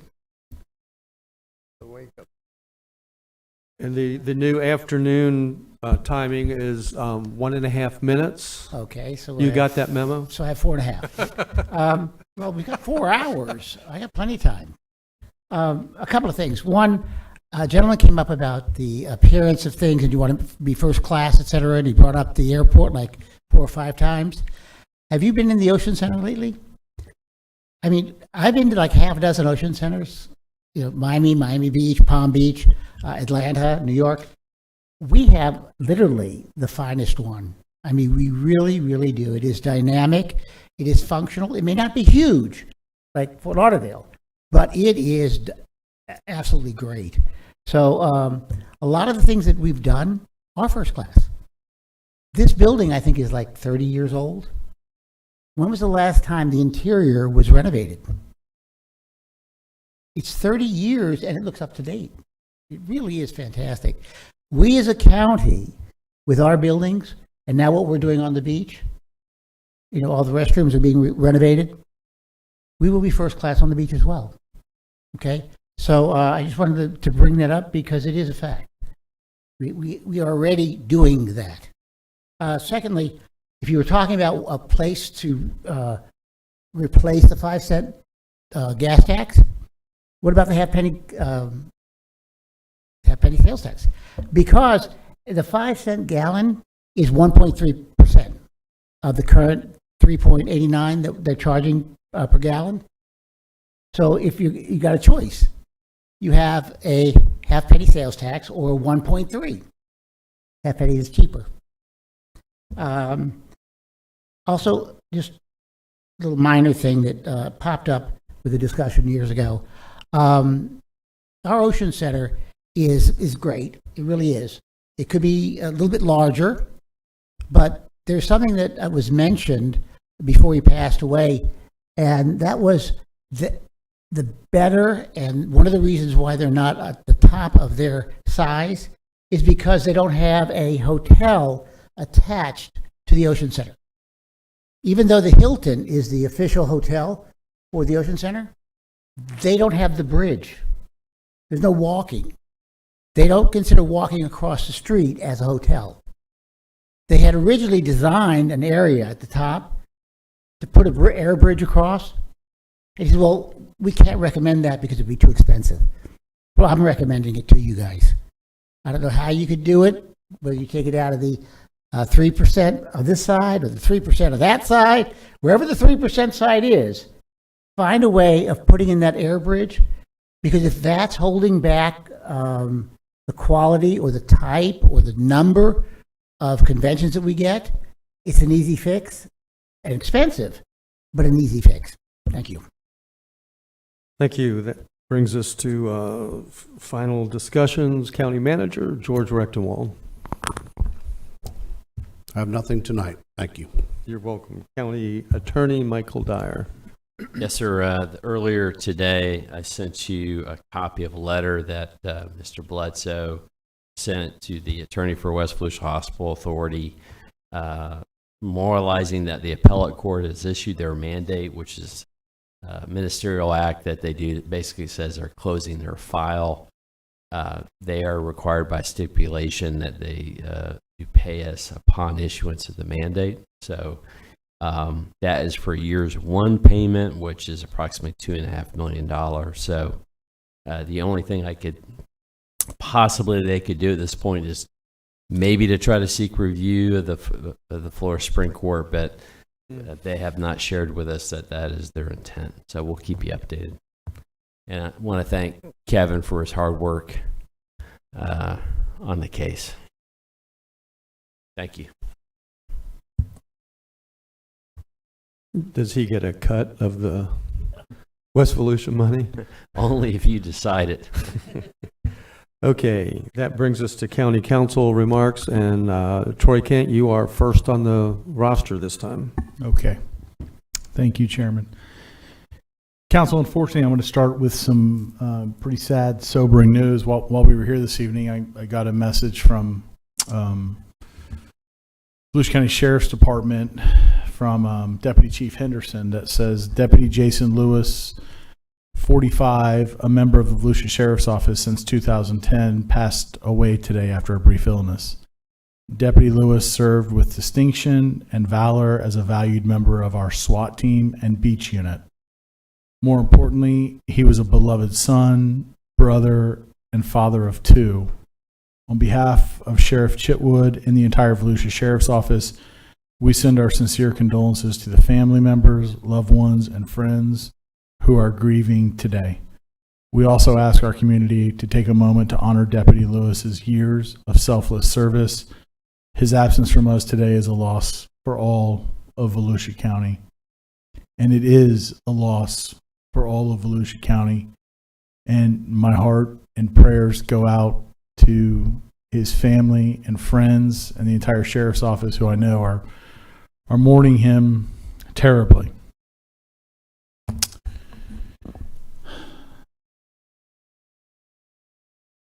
Gentlemen, I want us to have a conversation, not necessarily tonight, but at some point. Why are we limiting ourselves to 5 minutes at a time, yet we let people give presentations for an hour here? If that's going to happen, I don't want to be limited. I'm at home practicing my craft to make sure I'm within 5 minutes. I'm not saying a presentation has to be 5 minutes, but I think collectively the 7 of us can get together and come up with a number. But we were like close to 50 minutes for the first one today. The next one we heard from 3 speakers, and I didn't keep track of how long that one was, but I'm going to say close to 50 minutes as well. And we need to have, I think we need to set some parameters. I see some head shaking, yes, so that's a good thing. Maybe you'll talk about it during your comments as well. Mr. Dyer, I told you, your job is to keep us out of trouble and protect this county. And, you and your team did a fantastic job making sure that you're bringing that money back to Volusia County. So I publicly want to thank you. And then I just want to say, and I don't want to hear it tonight. I don't want to hear a comment about it tonight. You can email all of us. But you threw me for a loop today about this afternoon when we started, that a staff member couldn't give the invocation. Like, I've never heard that before. I've seen in Ormond many times when the pastor didn't show up, a member of the elected body gave the invocation. It was uncomfortable for a moment, and I respect your thought process, Mike, and I think you're trying to keep us out of trouble. I'm not aware of this legal case you're talking about, so if you'll send that to me and the rest of the council so that maybe I understand it a little better. I just hated that we had somebody that wanted to come up and give the invocation. They were here and they were told, can't do it. But then a guy from the audience did it, and he did a wonderful job as well. So I guess all's well that ends well. We got an email tonight from Dream Green Volusia, and, agree with people or don't agree with people. Those pictures that were sent of that water goat, I am thoroughly impressed. So much so that I am asking this council that in the next 4 months, staff come back to us with some options on how we can partner with any municipality that is around a waterway. So not just on the east side, but any waterway where this water goat could be implemented. Those pictures are powerful. And I like the way that was going. And then to Keith Chester, who was here, I always tell guys that if I pal around with you, I like you probably because you're a good dad. But I like the way Keith Chester thinks. But his story today about taking an Amtrak train with his 80-plus-year-old father because it's easier for him to travel that way, it made me just beam with pride on the type of man I can tell Keith Chester is, because he loves his dad. And anybody that loves their dad that way is good in my book. So good on you, Keith Chester, for doing that. And then my last piece tonight, council, I'm gonna lay it out here for you, because this isn't sitting well with me, and I'm asking for your help tonight. I'm asking for it. I found out about this fuel farm in Ormond Beach by the News Journal. People have said wrongly that this change in land use happened a month ago. That's not true. Is Clay Irvin still in the house? There he is. Clay sent me the information. This change happened by this elected body in 2006. None of us were here. Okay? But Don, I'm going to lean a little bit on you because I know you've got some background in aviation, and Jake as well. But I'm here to tell you, on 874 Hull Road in Ormond Beach, where there is a sports complex with a world-class sports complex, by the way, no penny spared. Thousands of families using that sports complex for soccer, t-ball, softball, little league. There is a limitless playground out there for kids with disabilities. There is a championship field that Seabreeze High School uses. Literally thousands of families use this location. You have an airport a mile away, and someone is talking about storing 20 million gallons of fuel in this location, with 6 of the tanks being 40 feet tall, the other 10 tanks being 13.6 feet tall. I'm not okay with this. I would fight for you in your community to not allow this to happen. And I know staff's going to say, our hands are tied, really not much we can do. I don't accept that. I refuse to accept it. We as an elected body are powerful. I'm not saying to do anything that we're going to have to fight a lawsuit in court, but we need to be talking to the FAA and letting them know about these concerns. Because I'm not trying to be a fearmonger. You all hear me all the time bashing people for that. But if there is a plane that hits those towers with all of that fuel in it, we are talking about a firestorm in this community across the street from Ormond Lakes, a couple of miles away from Bear Creek, next to a sports complex, and I'm not okay with this. So I'm hoping that some of my fellow council members will speak up tonight and share that you're not okay with it either.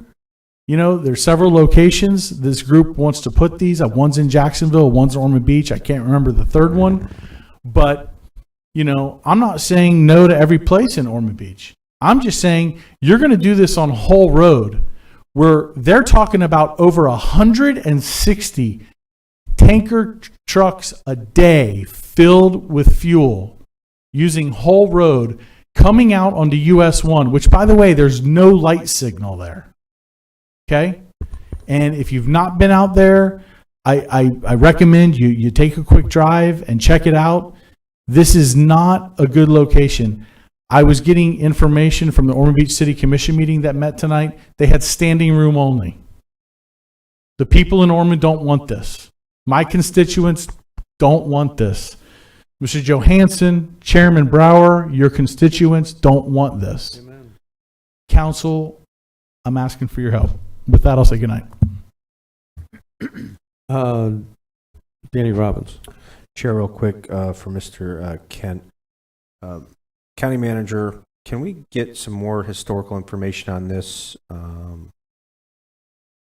so we can collectively know what exactly we're looking at to help Mr. Kent out and to look at what possible options we face? I know there's been some issues in the past. I know we encountered one in City of New Smyrna Beach Not a similar scenario, but not when it came to tankers with certain land laws and zonings that were pre-existing. If we can just get some more information on that at your convenience. Sure. We'll get or as everything we convenient. can together. I know some stuff's been put out already, but we'll go a little deeper and get as much history as we can. And just some possible options on how to go forward and what we're limited to and what we're not. Councilman Reinhardt. Thank you, Mr. Chair. I didn't have much tonight, and Mr. Kent, thank you for bringing that up. Because I started thinking, I said, I think we've all gotten lots of phone calls and stuff. We didn't realize it was going to, with the intent, we thought it was going to be in the agenda the way it was brought to us. And we had to find out about it in the news. And the issue, the change to that property happened so many years ago. But we all have districts with those little pieces of land that could potentially be affected by something very similar. So I may be looking to you for help. So that being said, you have my help with what we can do. We talked about this at home. You know, would you want to live in an area like that? Do we see the necessity of it? Absolutely. You know, fuel the way it is, prices the way they are. I understand that you have to have willing sellers to the land or property that has to go on. I get all that.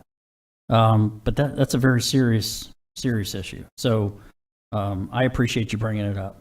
So I did write and make a note also, regardless. When Ms. Shiver talked, you know, about this opportunity, water goats, and I wrote it down because I wanted to make sure that I got in contact to find out more information.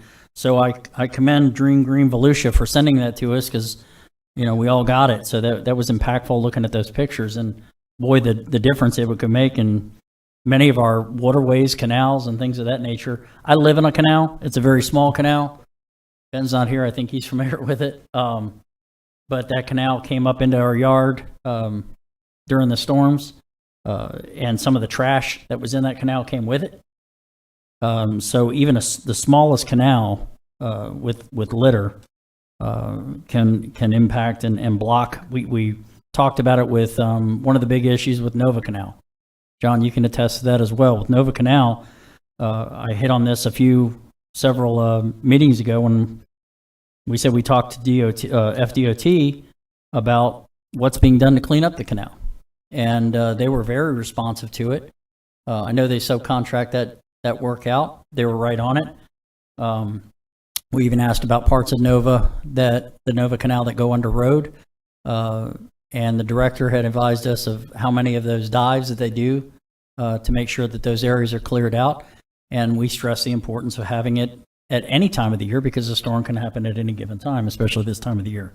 So I appreciate Dream Green Volusia for doing that, and I can't wait to see more information on that. Lastly, I attended the Midtown Neighborhood Watch the other night. And I've been to those meetings before, and I have to commend that area because they're very, very in tune with their community.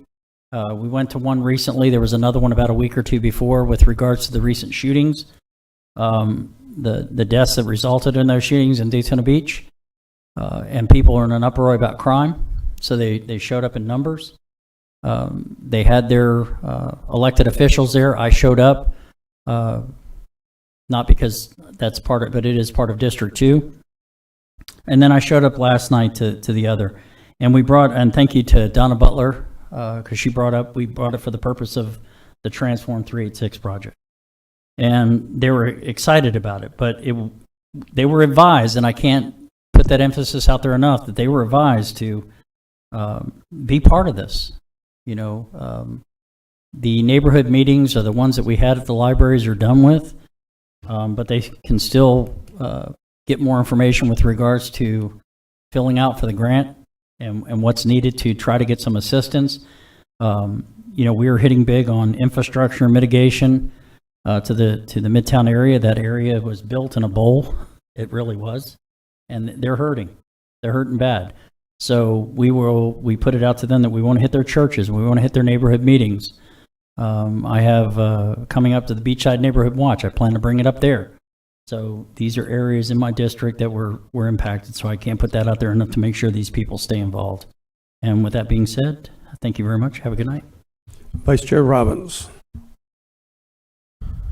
Couple quick things. I know a couple meetings ago, we had talked about developing sexual offender ordinance. I ended up pulling back my motion to regroup. Thank you, Troy, for that. In the meantime, what I've done is I've brainstormed with the sheriff's office as well as the state attorneys in terms of some of the things that I'm looking to put together in that sexual offender, sexual predator, and establishing that section in our Code of Ordinances. I received 2 letters of support. They're in the email, staff has them. And what I'm looking to do, I've started pulling and writing and modifying some ordinances that I like from Brevard, Levi, Polk, and Miami-Dade counties, along with the 2 that I had initially proposed. But I'd like the opportunity to bring them back at some time in October to answer some of your questions. If we can get it, we can collectively look at this. It's something so impactful, just like Mr. Kenneth had said, where it affects all of us, affects all of our families. I'm passionate about it, and I'll definitely would enjoy brainstorming with you to get some of this on the books and be a little bit harder in this county than we are.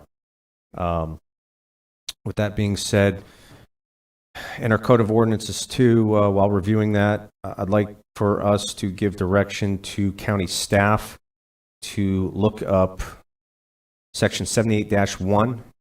It has to do with firearms in Volusia County, and it appears, especially, I'd like to know the differences between what Volusia County has on the books and what's regulated at the state and federal level, especially with the permitless carry.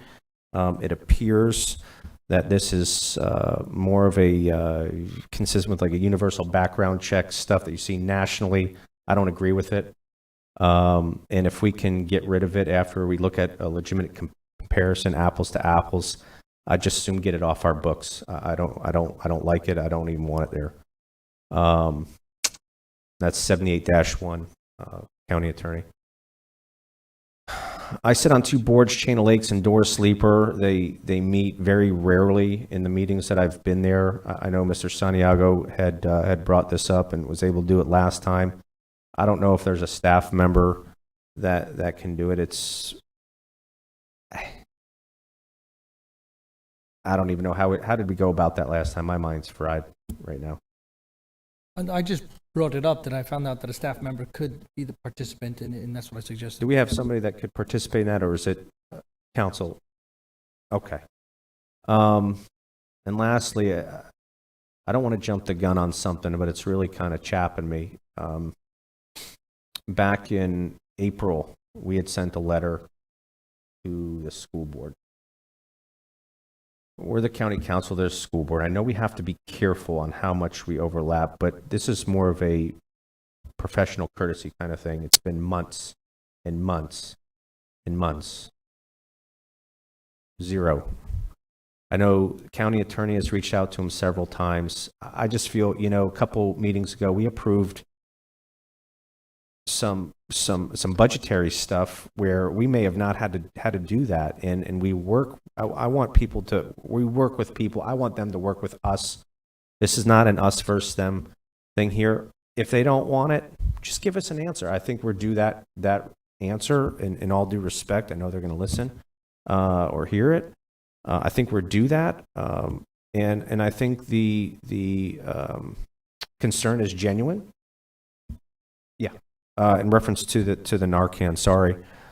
Just an answer. I said I chair the board for the opioid advisory. It's a big deal. It's not getting better. Numbers are up, not just in Volusia County, but everywhere. I just want to know where we're at so I can report back to the group. And I think we're due an answer. I mean, I don't get it. I know we wouldn't have done that to them or anybody else, but I'd like county attorney if we can light a fire under some butts. Thanks. Oh, I'm sorry, George, one more thing. Any updates for goal settings? Yeah, we had several meetings with staff. We're putting together a report that'll have more of an action plan on how to meet your goals. So that'll be coming out. I'm trying to time it with the beginning of the fiscal year, so we'll be off and running. But I will point out, just tonight, you actually, I think it was items 6 and 7, both would have fallen under your goal number 1. And that's another thing we'll probably be doing is we used to put on the agenda when that item addressed what we used to call the dynamic master plan. We'll switch it now to the goals that they affect. The meeting before that, you did also items 10 and 11, which were where you put the administrative variance and some of the affordable housing ordinance changes that also address goal number 1. So we're steadily adding things that are coming in that will help the more efficient, streamlined regulatory framework. We'll be coming to you with some of the stuff we're doing for efficiency of government operations and public safety. We have a whole list of those.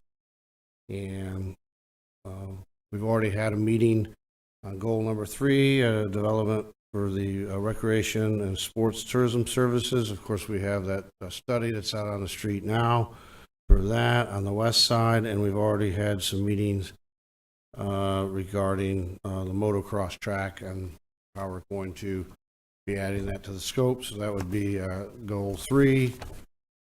And then even tonight, what we were talking about with the taxes would be your enhancing fiscal stewardship.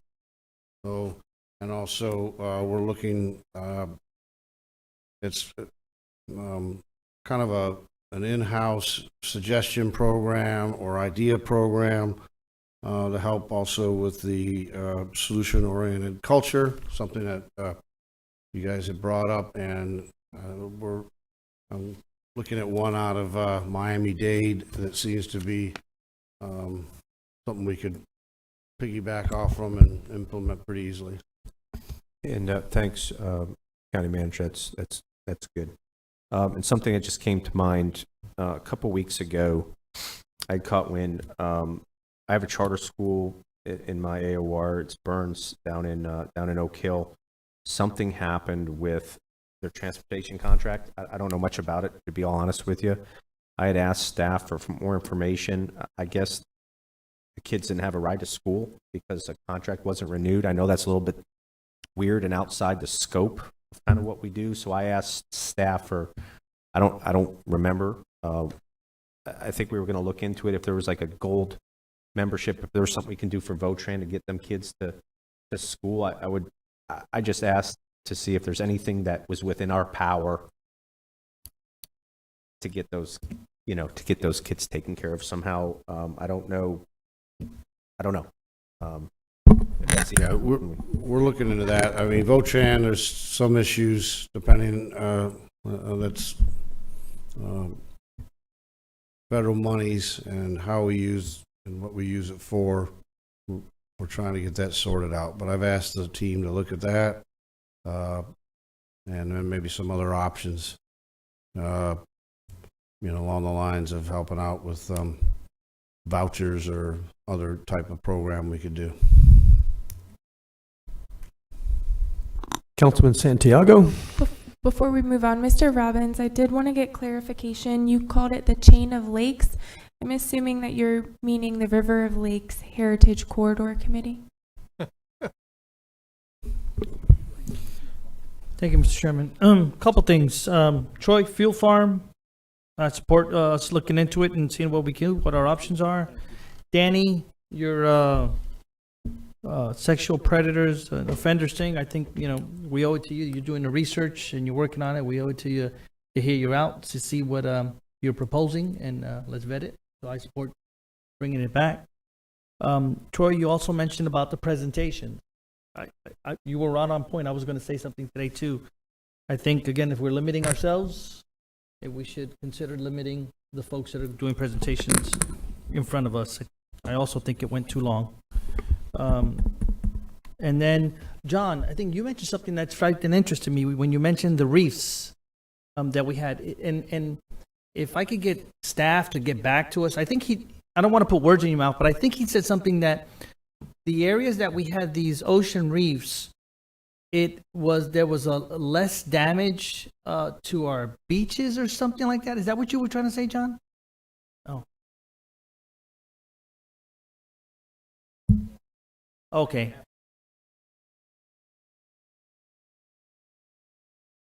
Okay, so reason I wanted to repeat what I think he'd said, because if there's benefits to future damage with reefs, I know there's other benefits. People love those reefs. I'd love to explore how we can expand that. I just want to throw that out there.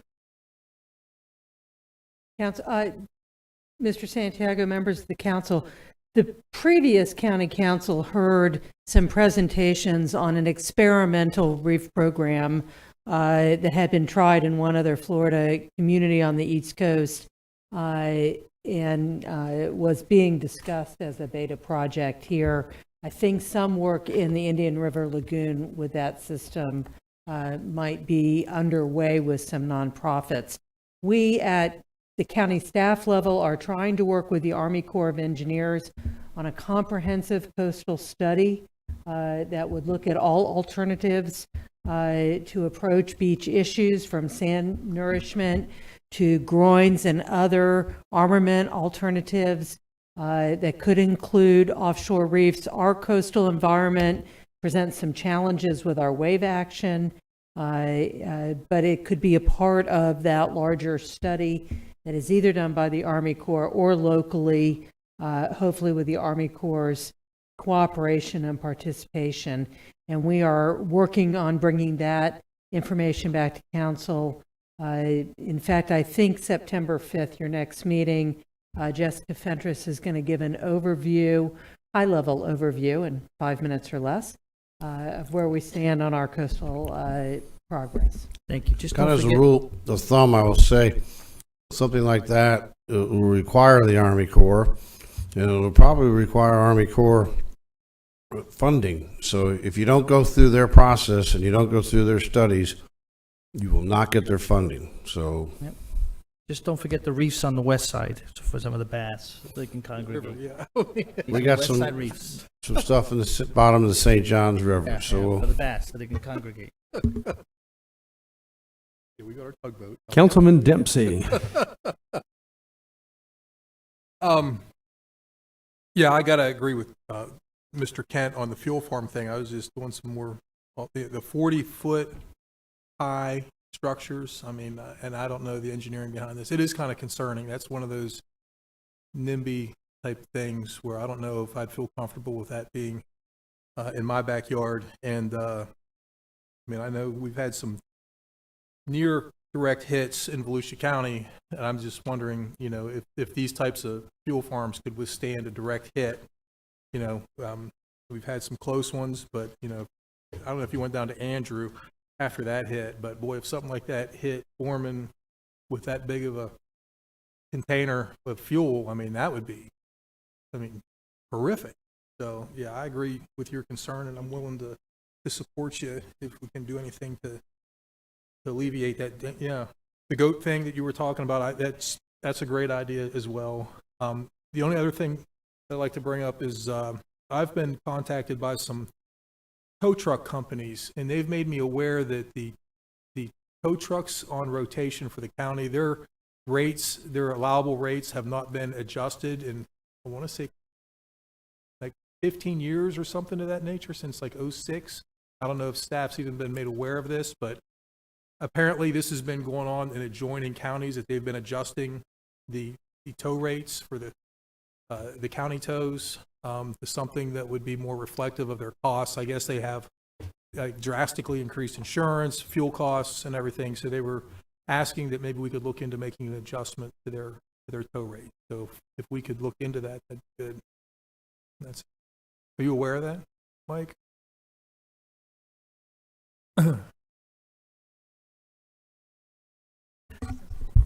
Yeah, it would, our ordinance does provide for rates by statute. So if you wish for us to return the information, if council wants to entertain that motion, direct us, we'll be glad to do that. If we could do that, I mean, apparently, yeah, I move that we go ahead and direct staff to go ahead and. And look I'll into the I'll totals. second. Thank you.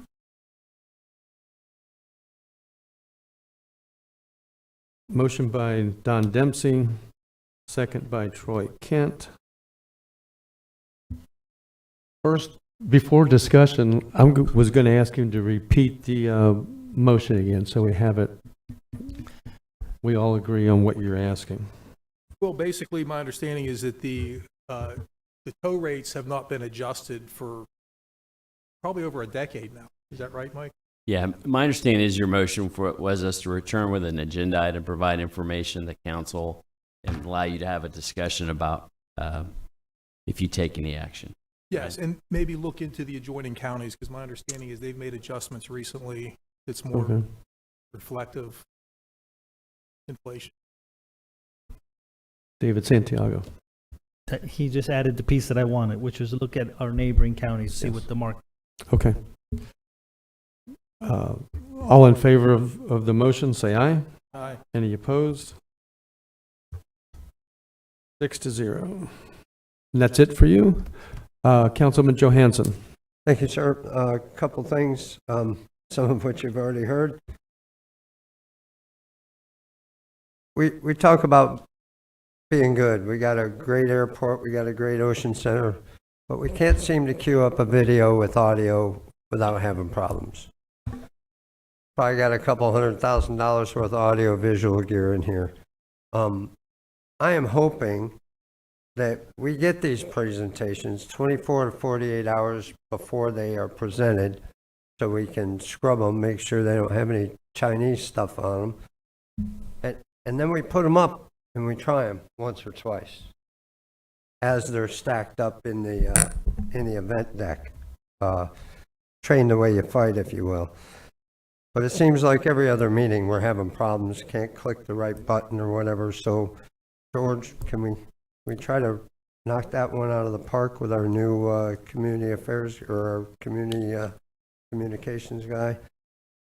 We will, and I will say that we do have a rule, and it is supposed to be here in advance, and 24 hours.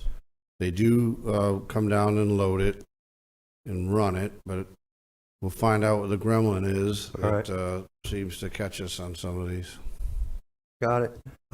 Second on my list early on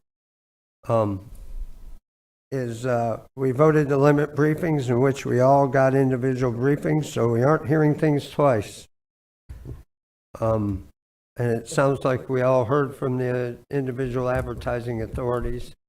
And then I heard the same thing I heard again.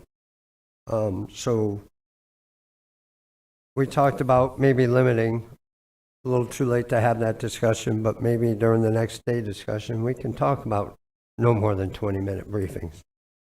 And they were told, because they met with my oh, then we shut them off, just like we do our citizens. But they were told that there were to be short presentations. So, Fuel farm, I talk about communication. I know it's hard to do between the cities and the county. I know that what looks benign to us becomes a mountain to somebody else, and we go, why didn't we know about this? Well, because we thought it was a no-brainer. Here we are with a fuel depot issue. Today I heard that the FEC owns the property. I heard the county owns the property. And I heard that P&S Paving owns the property. So, not sure who owns the property. I think I do because Clay told me who owned the property prior to the meeting. The responsibility of airplane safety goes with the owner of the airport. The owner of the airport, as far as I can tell, is Ormond, the city of Ormond Beach. So if we have a problem with an airplane hitting the fuel depot and blowing things up, which the FAA wouldn't allow a fuel depot that's not protected for the kind of aircraft that fly in and out of there, then the city of Ormond Beach needs to bring that to the FAA's attention and say, we don't feel safe. Be careful what you ask for. Those are the same planes that can turn the other direction and kill kids, including mine, when they're playing baseball at your beautiful sports complex. So if it's unsafe to hit a fuel farm, it's unsafe for the kids to play ball on the other side. So just be careful what you do when the feds come down. The reason I say that is my naval base, we had to quit playing baseball at the end of the runway because we made a stink about one thing and they said, oh, and you can't have this either. So we need to be careful there. And I wholeheartedly hope that when we discuss, if we ever have to discuss this fuel farm issue, you know the city of Ormond will be here advocating or not advocating. And I think it's pretty important to us, George, if we have some play in this, that and I'm not saying you don't, but we ought to have a staff member at their meeting to at least gather the information and the misinformation, or at the minimum, go back and watch their meeting and make sure that we understand what they understand, because the last thing I want while I'm sitting up here is, and you see it all the time, cities throwing the county and the county throwing the cities under the bus, and then walking around and shaking hands at the next roundtable meeting. We got to be friends here. We got to have a regional outlook on stuff. So the only way to do that is to speak freely to each other. So let's continue working on that. And I'm glad to be back. Thank you, sir. No, I'm sure.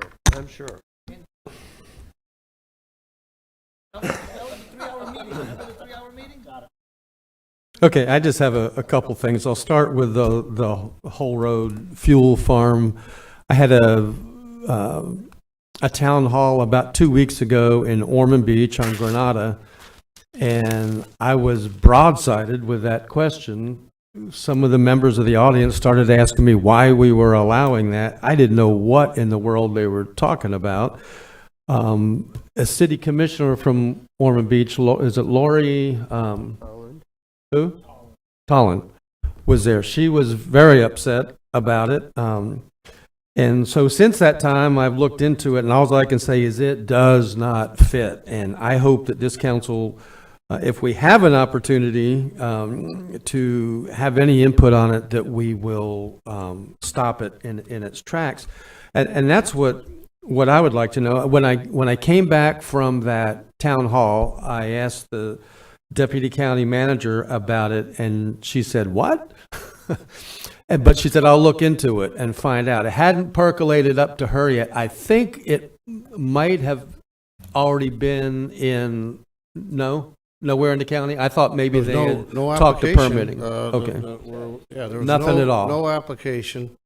Okay. So, see, and that's the problem we're dealing with, is that, and Mr. Kemp brought up all kinds of information about, and everybody knows what it is, who owns it, and a lot of that information is wrong. So if maybe in the next meeting you could update us what really has happened and what role will we play in it, because it needs to go away. It's in the wrong spot, and even the residents there say maybe somewhere further up US 1. They're not against it completely because they know we need fuel, but not in their. This is truly a good NIMBY. It's dangerous, and they have a fire suppression system.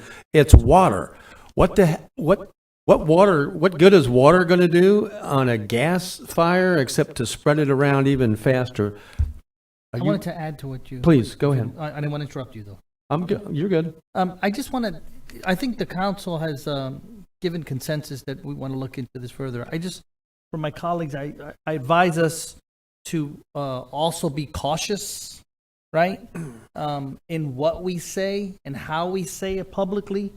I think there's a consensus for the most part here that we're concerned, but there's things for property rights, right? And how that process plays out. I don't want to put us in a difficult legal jam that would make it difficult to accomplish this and also put us financially in serious harm. I think there's consensus, but let's be smart about it. That's just my advice, guys.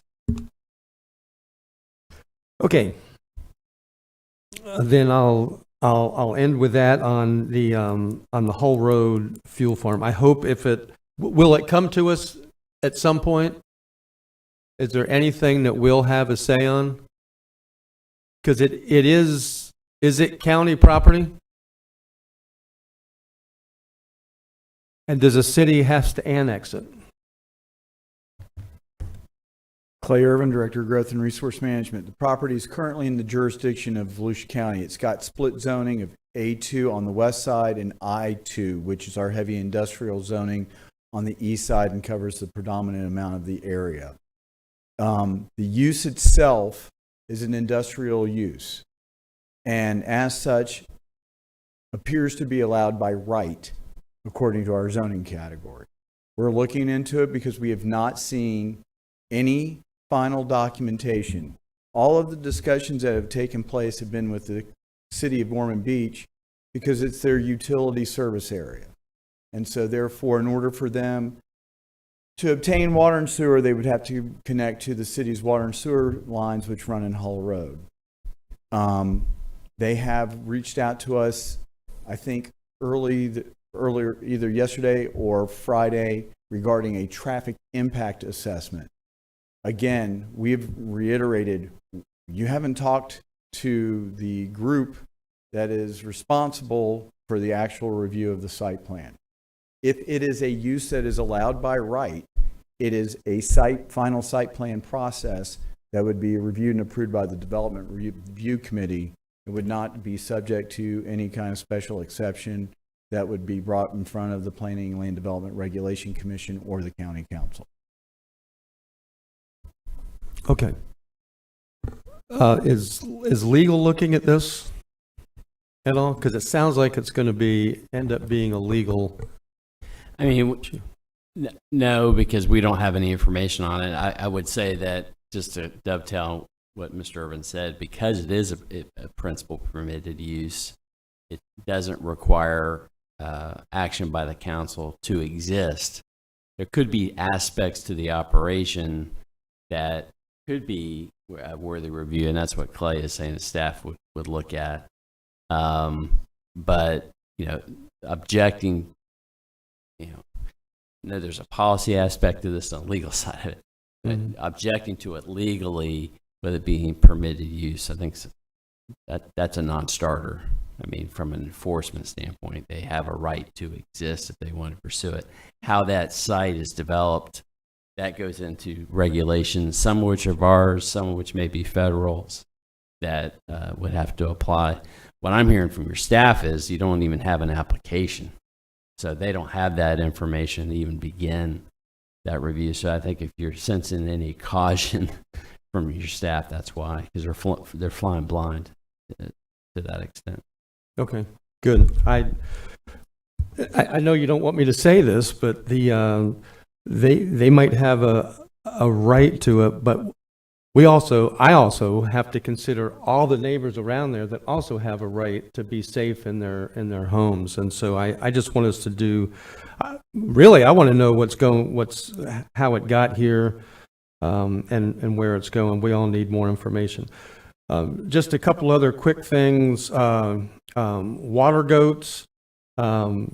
I think Dream Green Volusia got the water goat that's in Holly Hill through a grant and offered it to the city Holly Hill. They gladly accepted it, but they don't maintain it. So volunteers maintain it. I had a meeting this morning with Keith Chester, and one of the things he wanted to talk about was water goats, because he saw those pictures too, and all that trash had an impact, because all of that would have been in the Indian River Lagoon.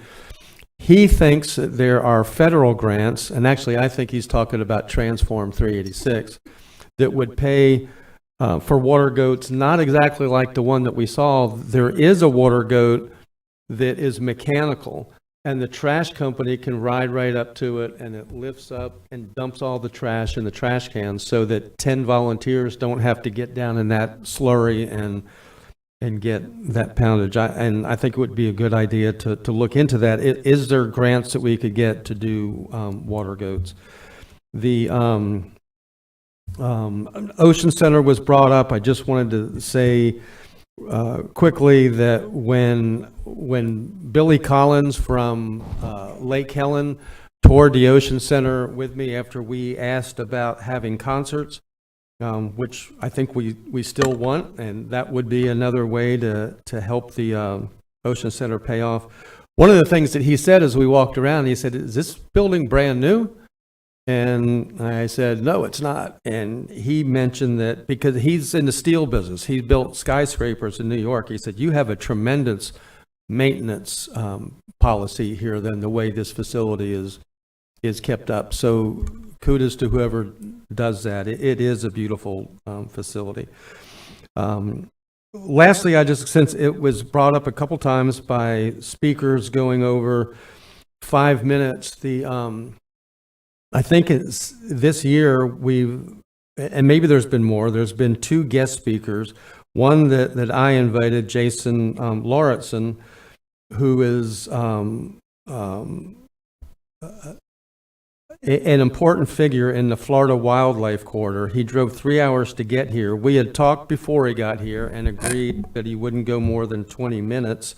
Now, since there was no limitation on guest speakers, I don't think that there should be on speakers like that. It's a part of our purpose here is to get good information out to the public on things that they care about. And the reason that I invited him is because Volusia County is looked on as a leader in the Volusia Wildlife Corridor and the Volusia Conservation Corridor. And it's something that we should be proud of, and I wanted that shouted out. Today, staff had put on Dr. DeFreeze to come in. I don't know how long he spoke because it was interesting, and this is the first time he's been here in 3 years. I don't know if he's been here before. It's not something often that he does, but we are an important part of the Indian River Lagoon, and I appreciate him coming up. Hope that we don't limit somebody like that to speak. And that's all I have. Chairman, Yes, sir. before you gavel us out, if I can share, I just got a message from the mayor of Ormond Beach, and what he just said was, we will need to have our staff, object and appeal to the DEP permit. We have 14 days left to appeal before our next council meeting. We don't have time, so that's why I'm bringing it up right now. Good. Ormond Commission voted to do this tonight. Florida DEP air permit is what it's called. So with that being said, and I hate that this is on the fly and that we don't have the information directly in front of us, but I am going to make a motion to direct staff to file an objection on council's behalf, because we've got a ticking clock of 14 days. So left, there were 30 days total, and I didn't hear about this until the media. So I'm going to ask staff to file an objection on council's behalf with the Florida DEP air permit. In that? Thank you. Okay, and without objection, unanimous consent? No. Okay, you have an objection, Danny Robbins. I just had a couple questions. I think we're going to support you. Would it behoove us? We do have 14 days. Could we get something? Can we get more information and set this as a top priority where we can get information in the next day or two tops? We got to come in. I'll clear my schedule We got to come in for a little special 1 hour approval or whatever it is, but we got to have more information to know what we're objecting on and to also verify some information. That way we have all of our stuff together before we make a major decision. I think that's fair, but I think we can get it done, but I think we just have to hit all the bases real quick, and I think we can make this work. And he wrote, they are appealing based on proximity to neighborhoods, airport, and sports complex, as well as traffic concerns. I agree. Okay. How quick can we get that information, do you think? A day or two? Thoroughly? A few days. It's going to take us a few days. They're ahead of us because You they've make that a actually motion? seen the stuff. Okay. So we'll Second. go find out what that is. Vote on it. But you're going to have an issue. 14 days is the 29th. Your other meeting will be the 30th or 31st. What do you guys? 30th. Okay. So you're going to miss it by a day if it's a 14-day. Can we have a special meeting Yeah. beforehand? Let's deal with the motion that's on the floor to do the letter. We've got a motion and a second.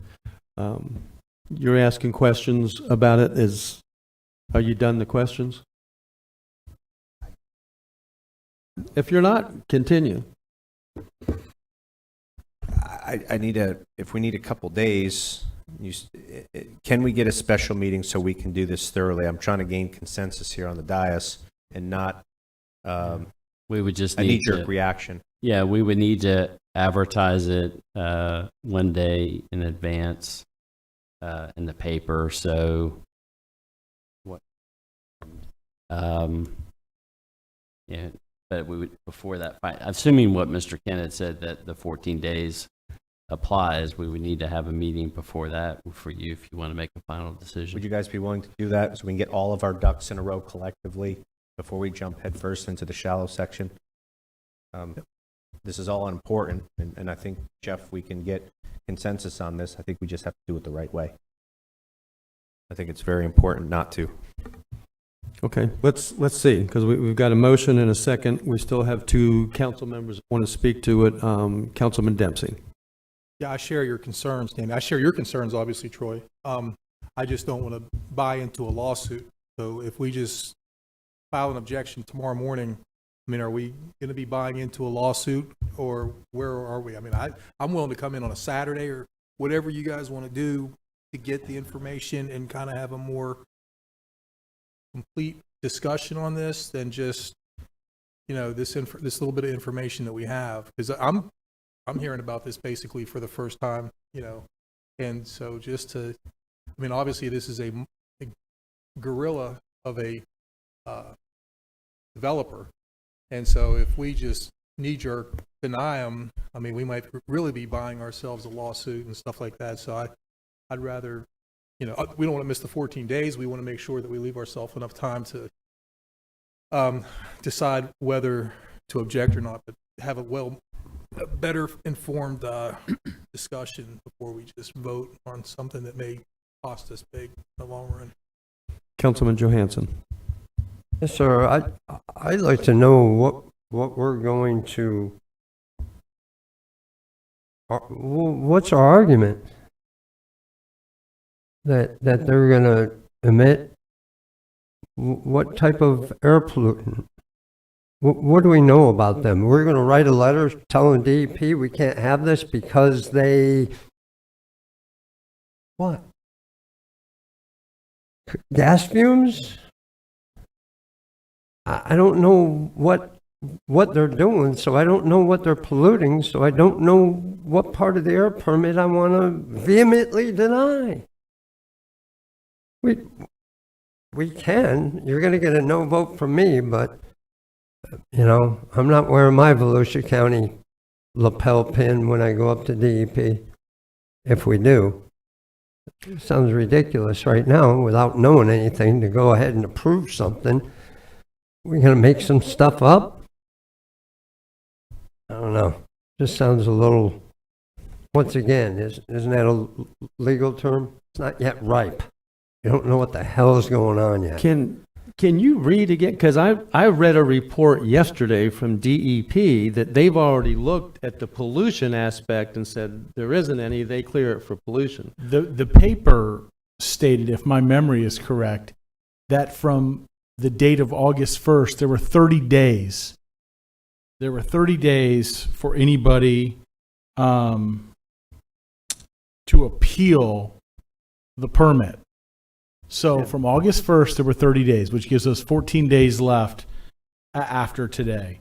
So he sent me the permit. So I'm going to send this to staff so they can send it to everybody. So you all can look at it and you all can have time. And then if we need to come back, then, which I think we do, then we need to go ahead and come back and do that. If we don't have a majority of us to say, hey, we want to appeal this. So I just got this. Yeah. Do we know why? I just didn't want the meeting to end and then we don't meet again for 14 days and we're dead in the water. We don't have any play whatsoever.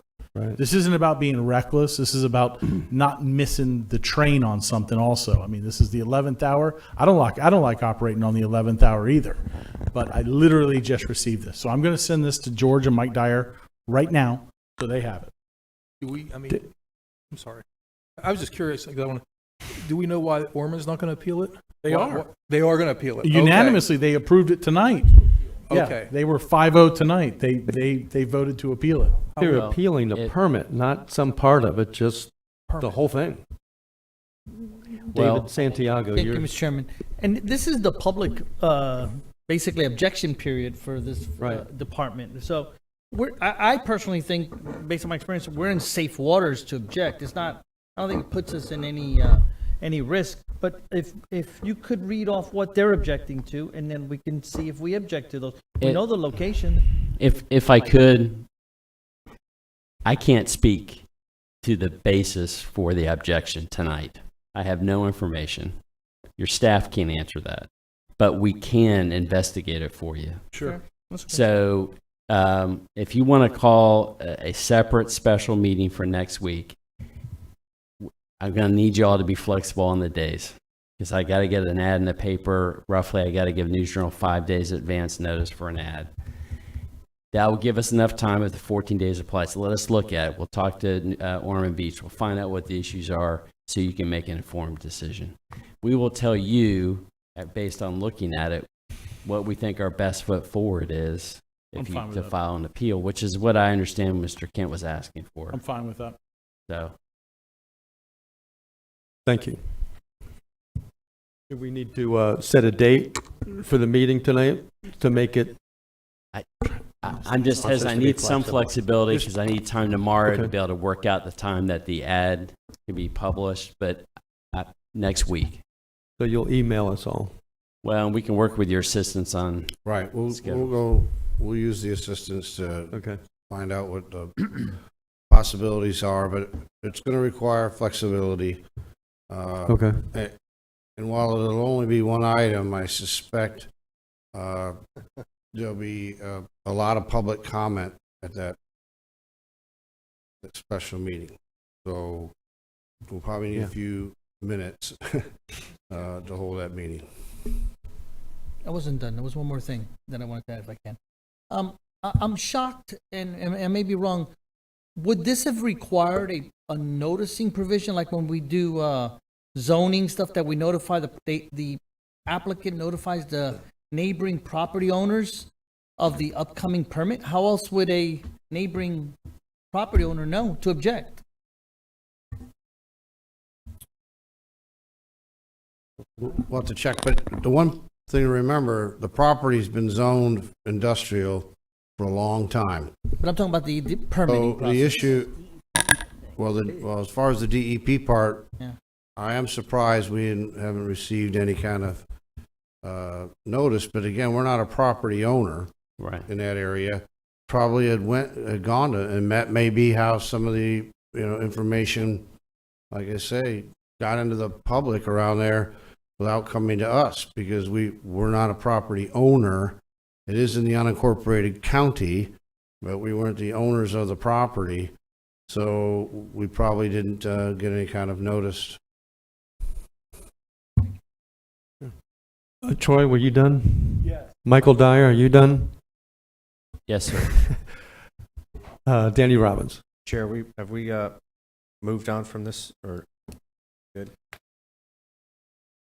Or do we have to vote on something? No, I was done my comments. I don't see that there's a need for a vote because we're going to get more I information. understand it's unanimous consent. Yeah, Yeah. to get more information. So go ahead. Mr. Kent, there's 100,000, county manager, is there still 100,000 in our coastal that's for those local projects? I know I used some of that money for a restoration project about a year or two ago. Do we still budget that, where we can apply some of that if there's any available to some water goats up there on the north end? Maybe throw Don one? Not from coastal. Or I forget which fund it I would have was. to take a look. We got them, I mean, I wrote water goat at least 5 times as we went through there. So we will be looking at water goats and what we can do. I will say, just some of those major canals that you're talking about, there are issues with, we do a lot of maintenance, but like the stormwater utility, for instance, can't be used necessarily in the cities. It has to be used in the unincorporated county. So, we've talked to the cities before. We'll continue to maybe work out partnerships where maybe, for instance, we get it somehow and maybe they do maintain it for us or they empty it on a basis. But like I say, we'll definitely urge you loud and clear. I didn't get the picture, but I think I remember it from last year. So we'll be talking water goats. Okay. But that's after I go home and go to sleep, right? So I can get up tomorrow and get on those goats. Okay, so who wins the pool tonight? Who had 11:45? Oh. Okay. Then at 11:41, we will stand adjourned.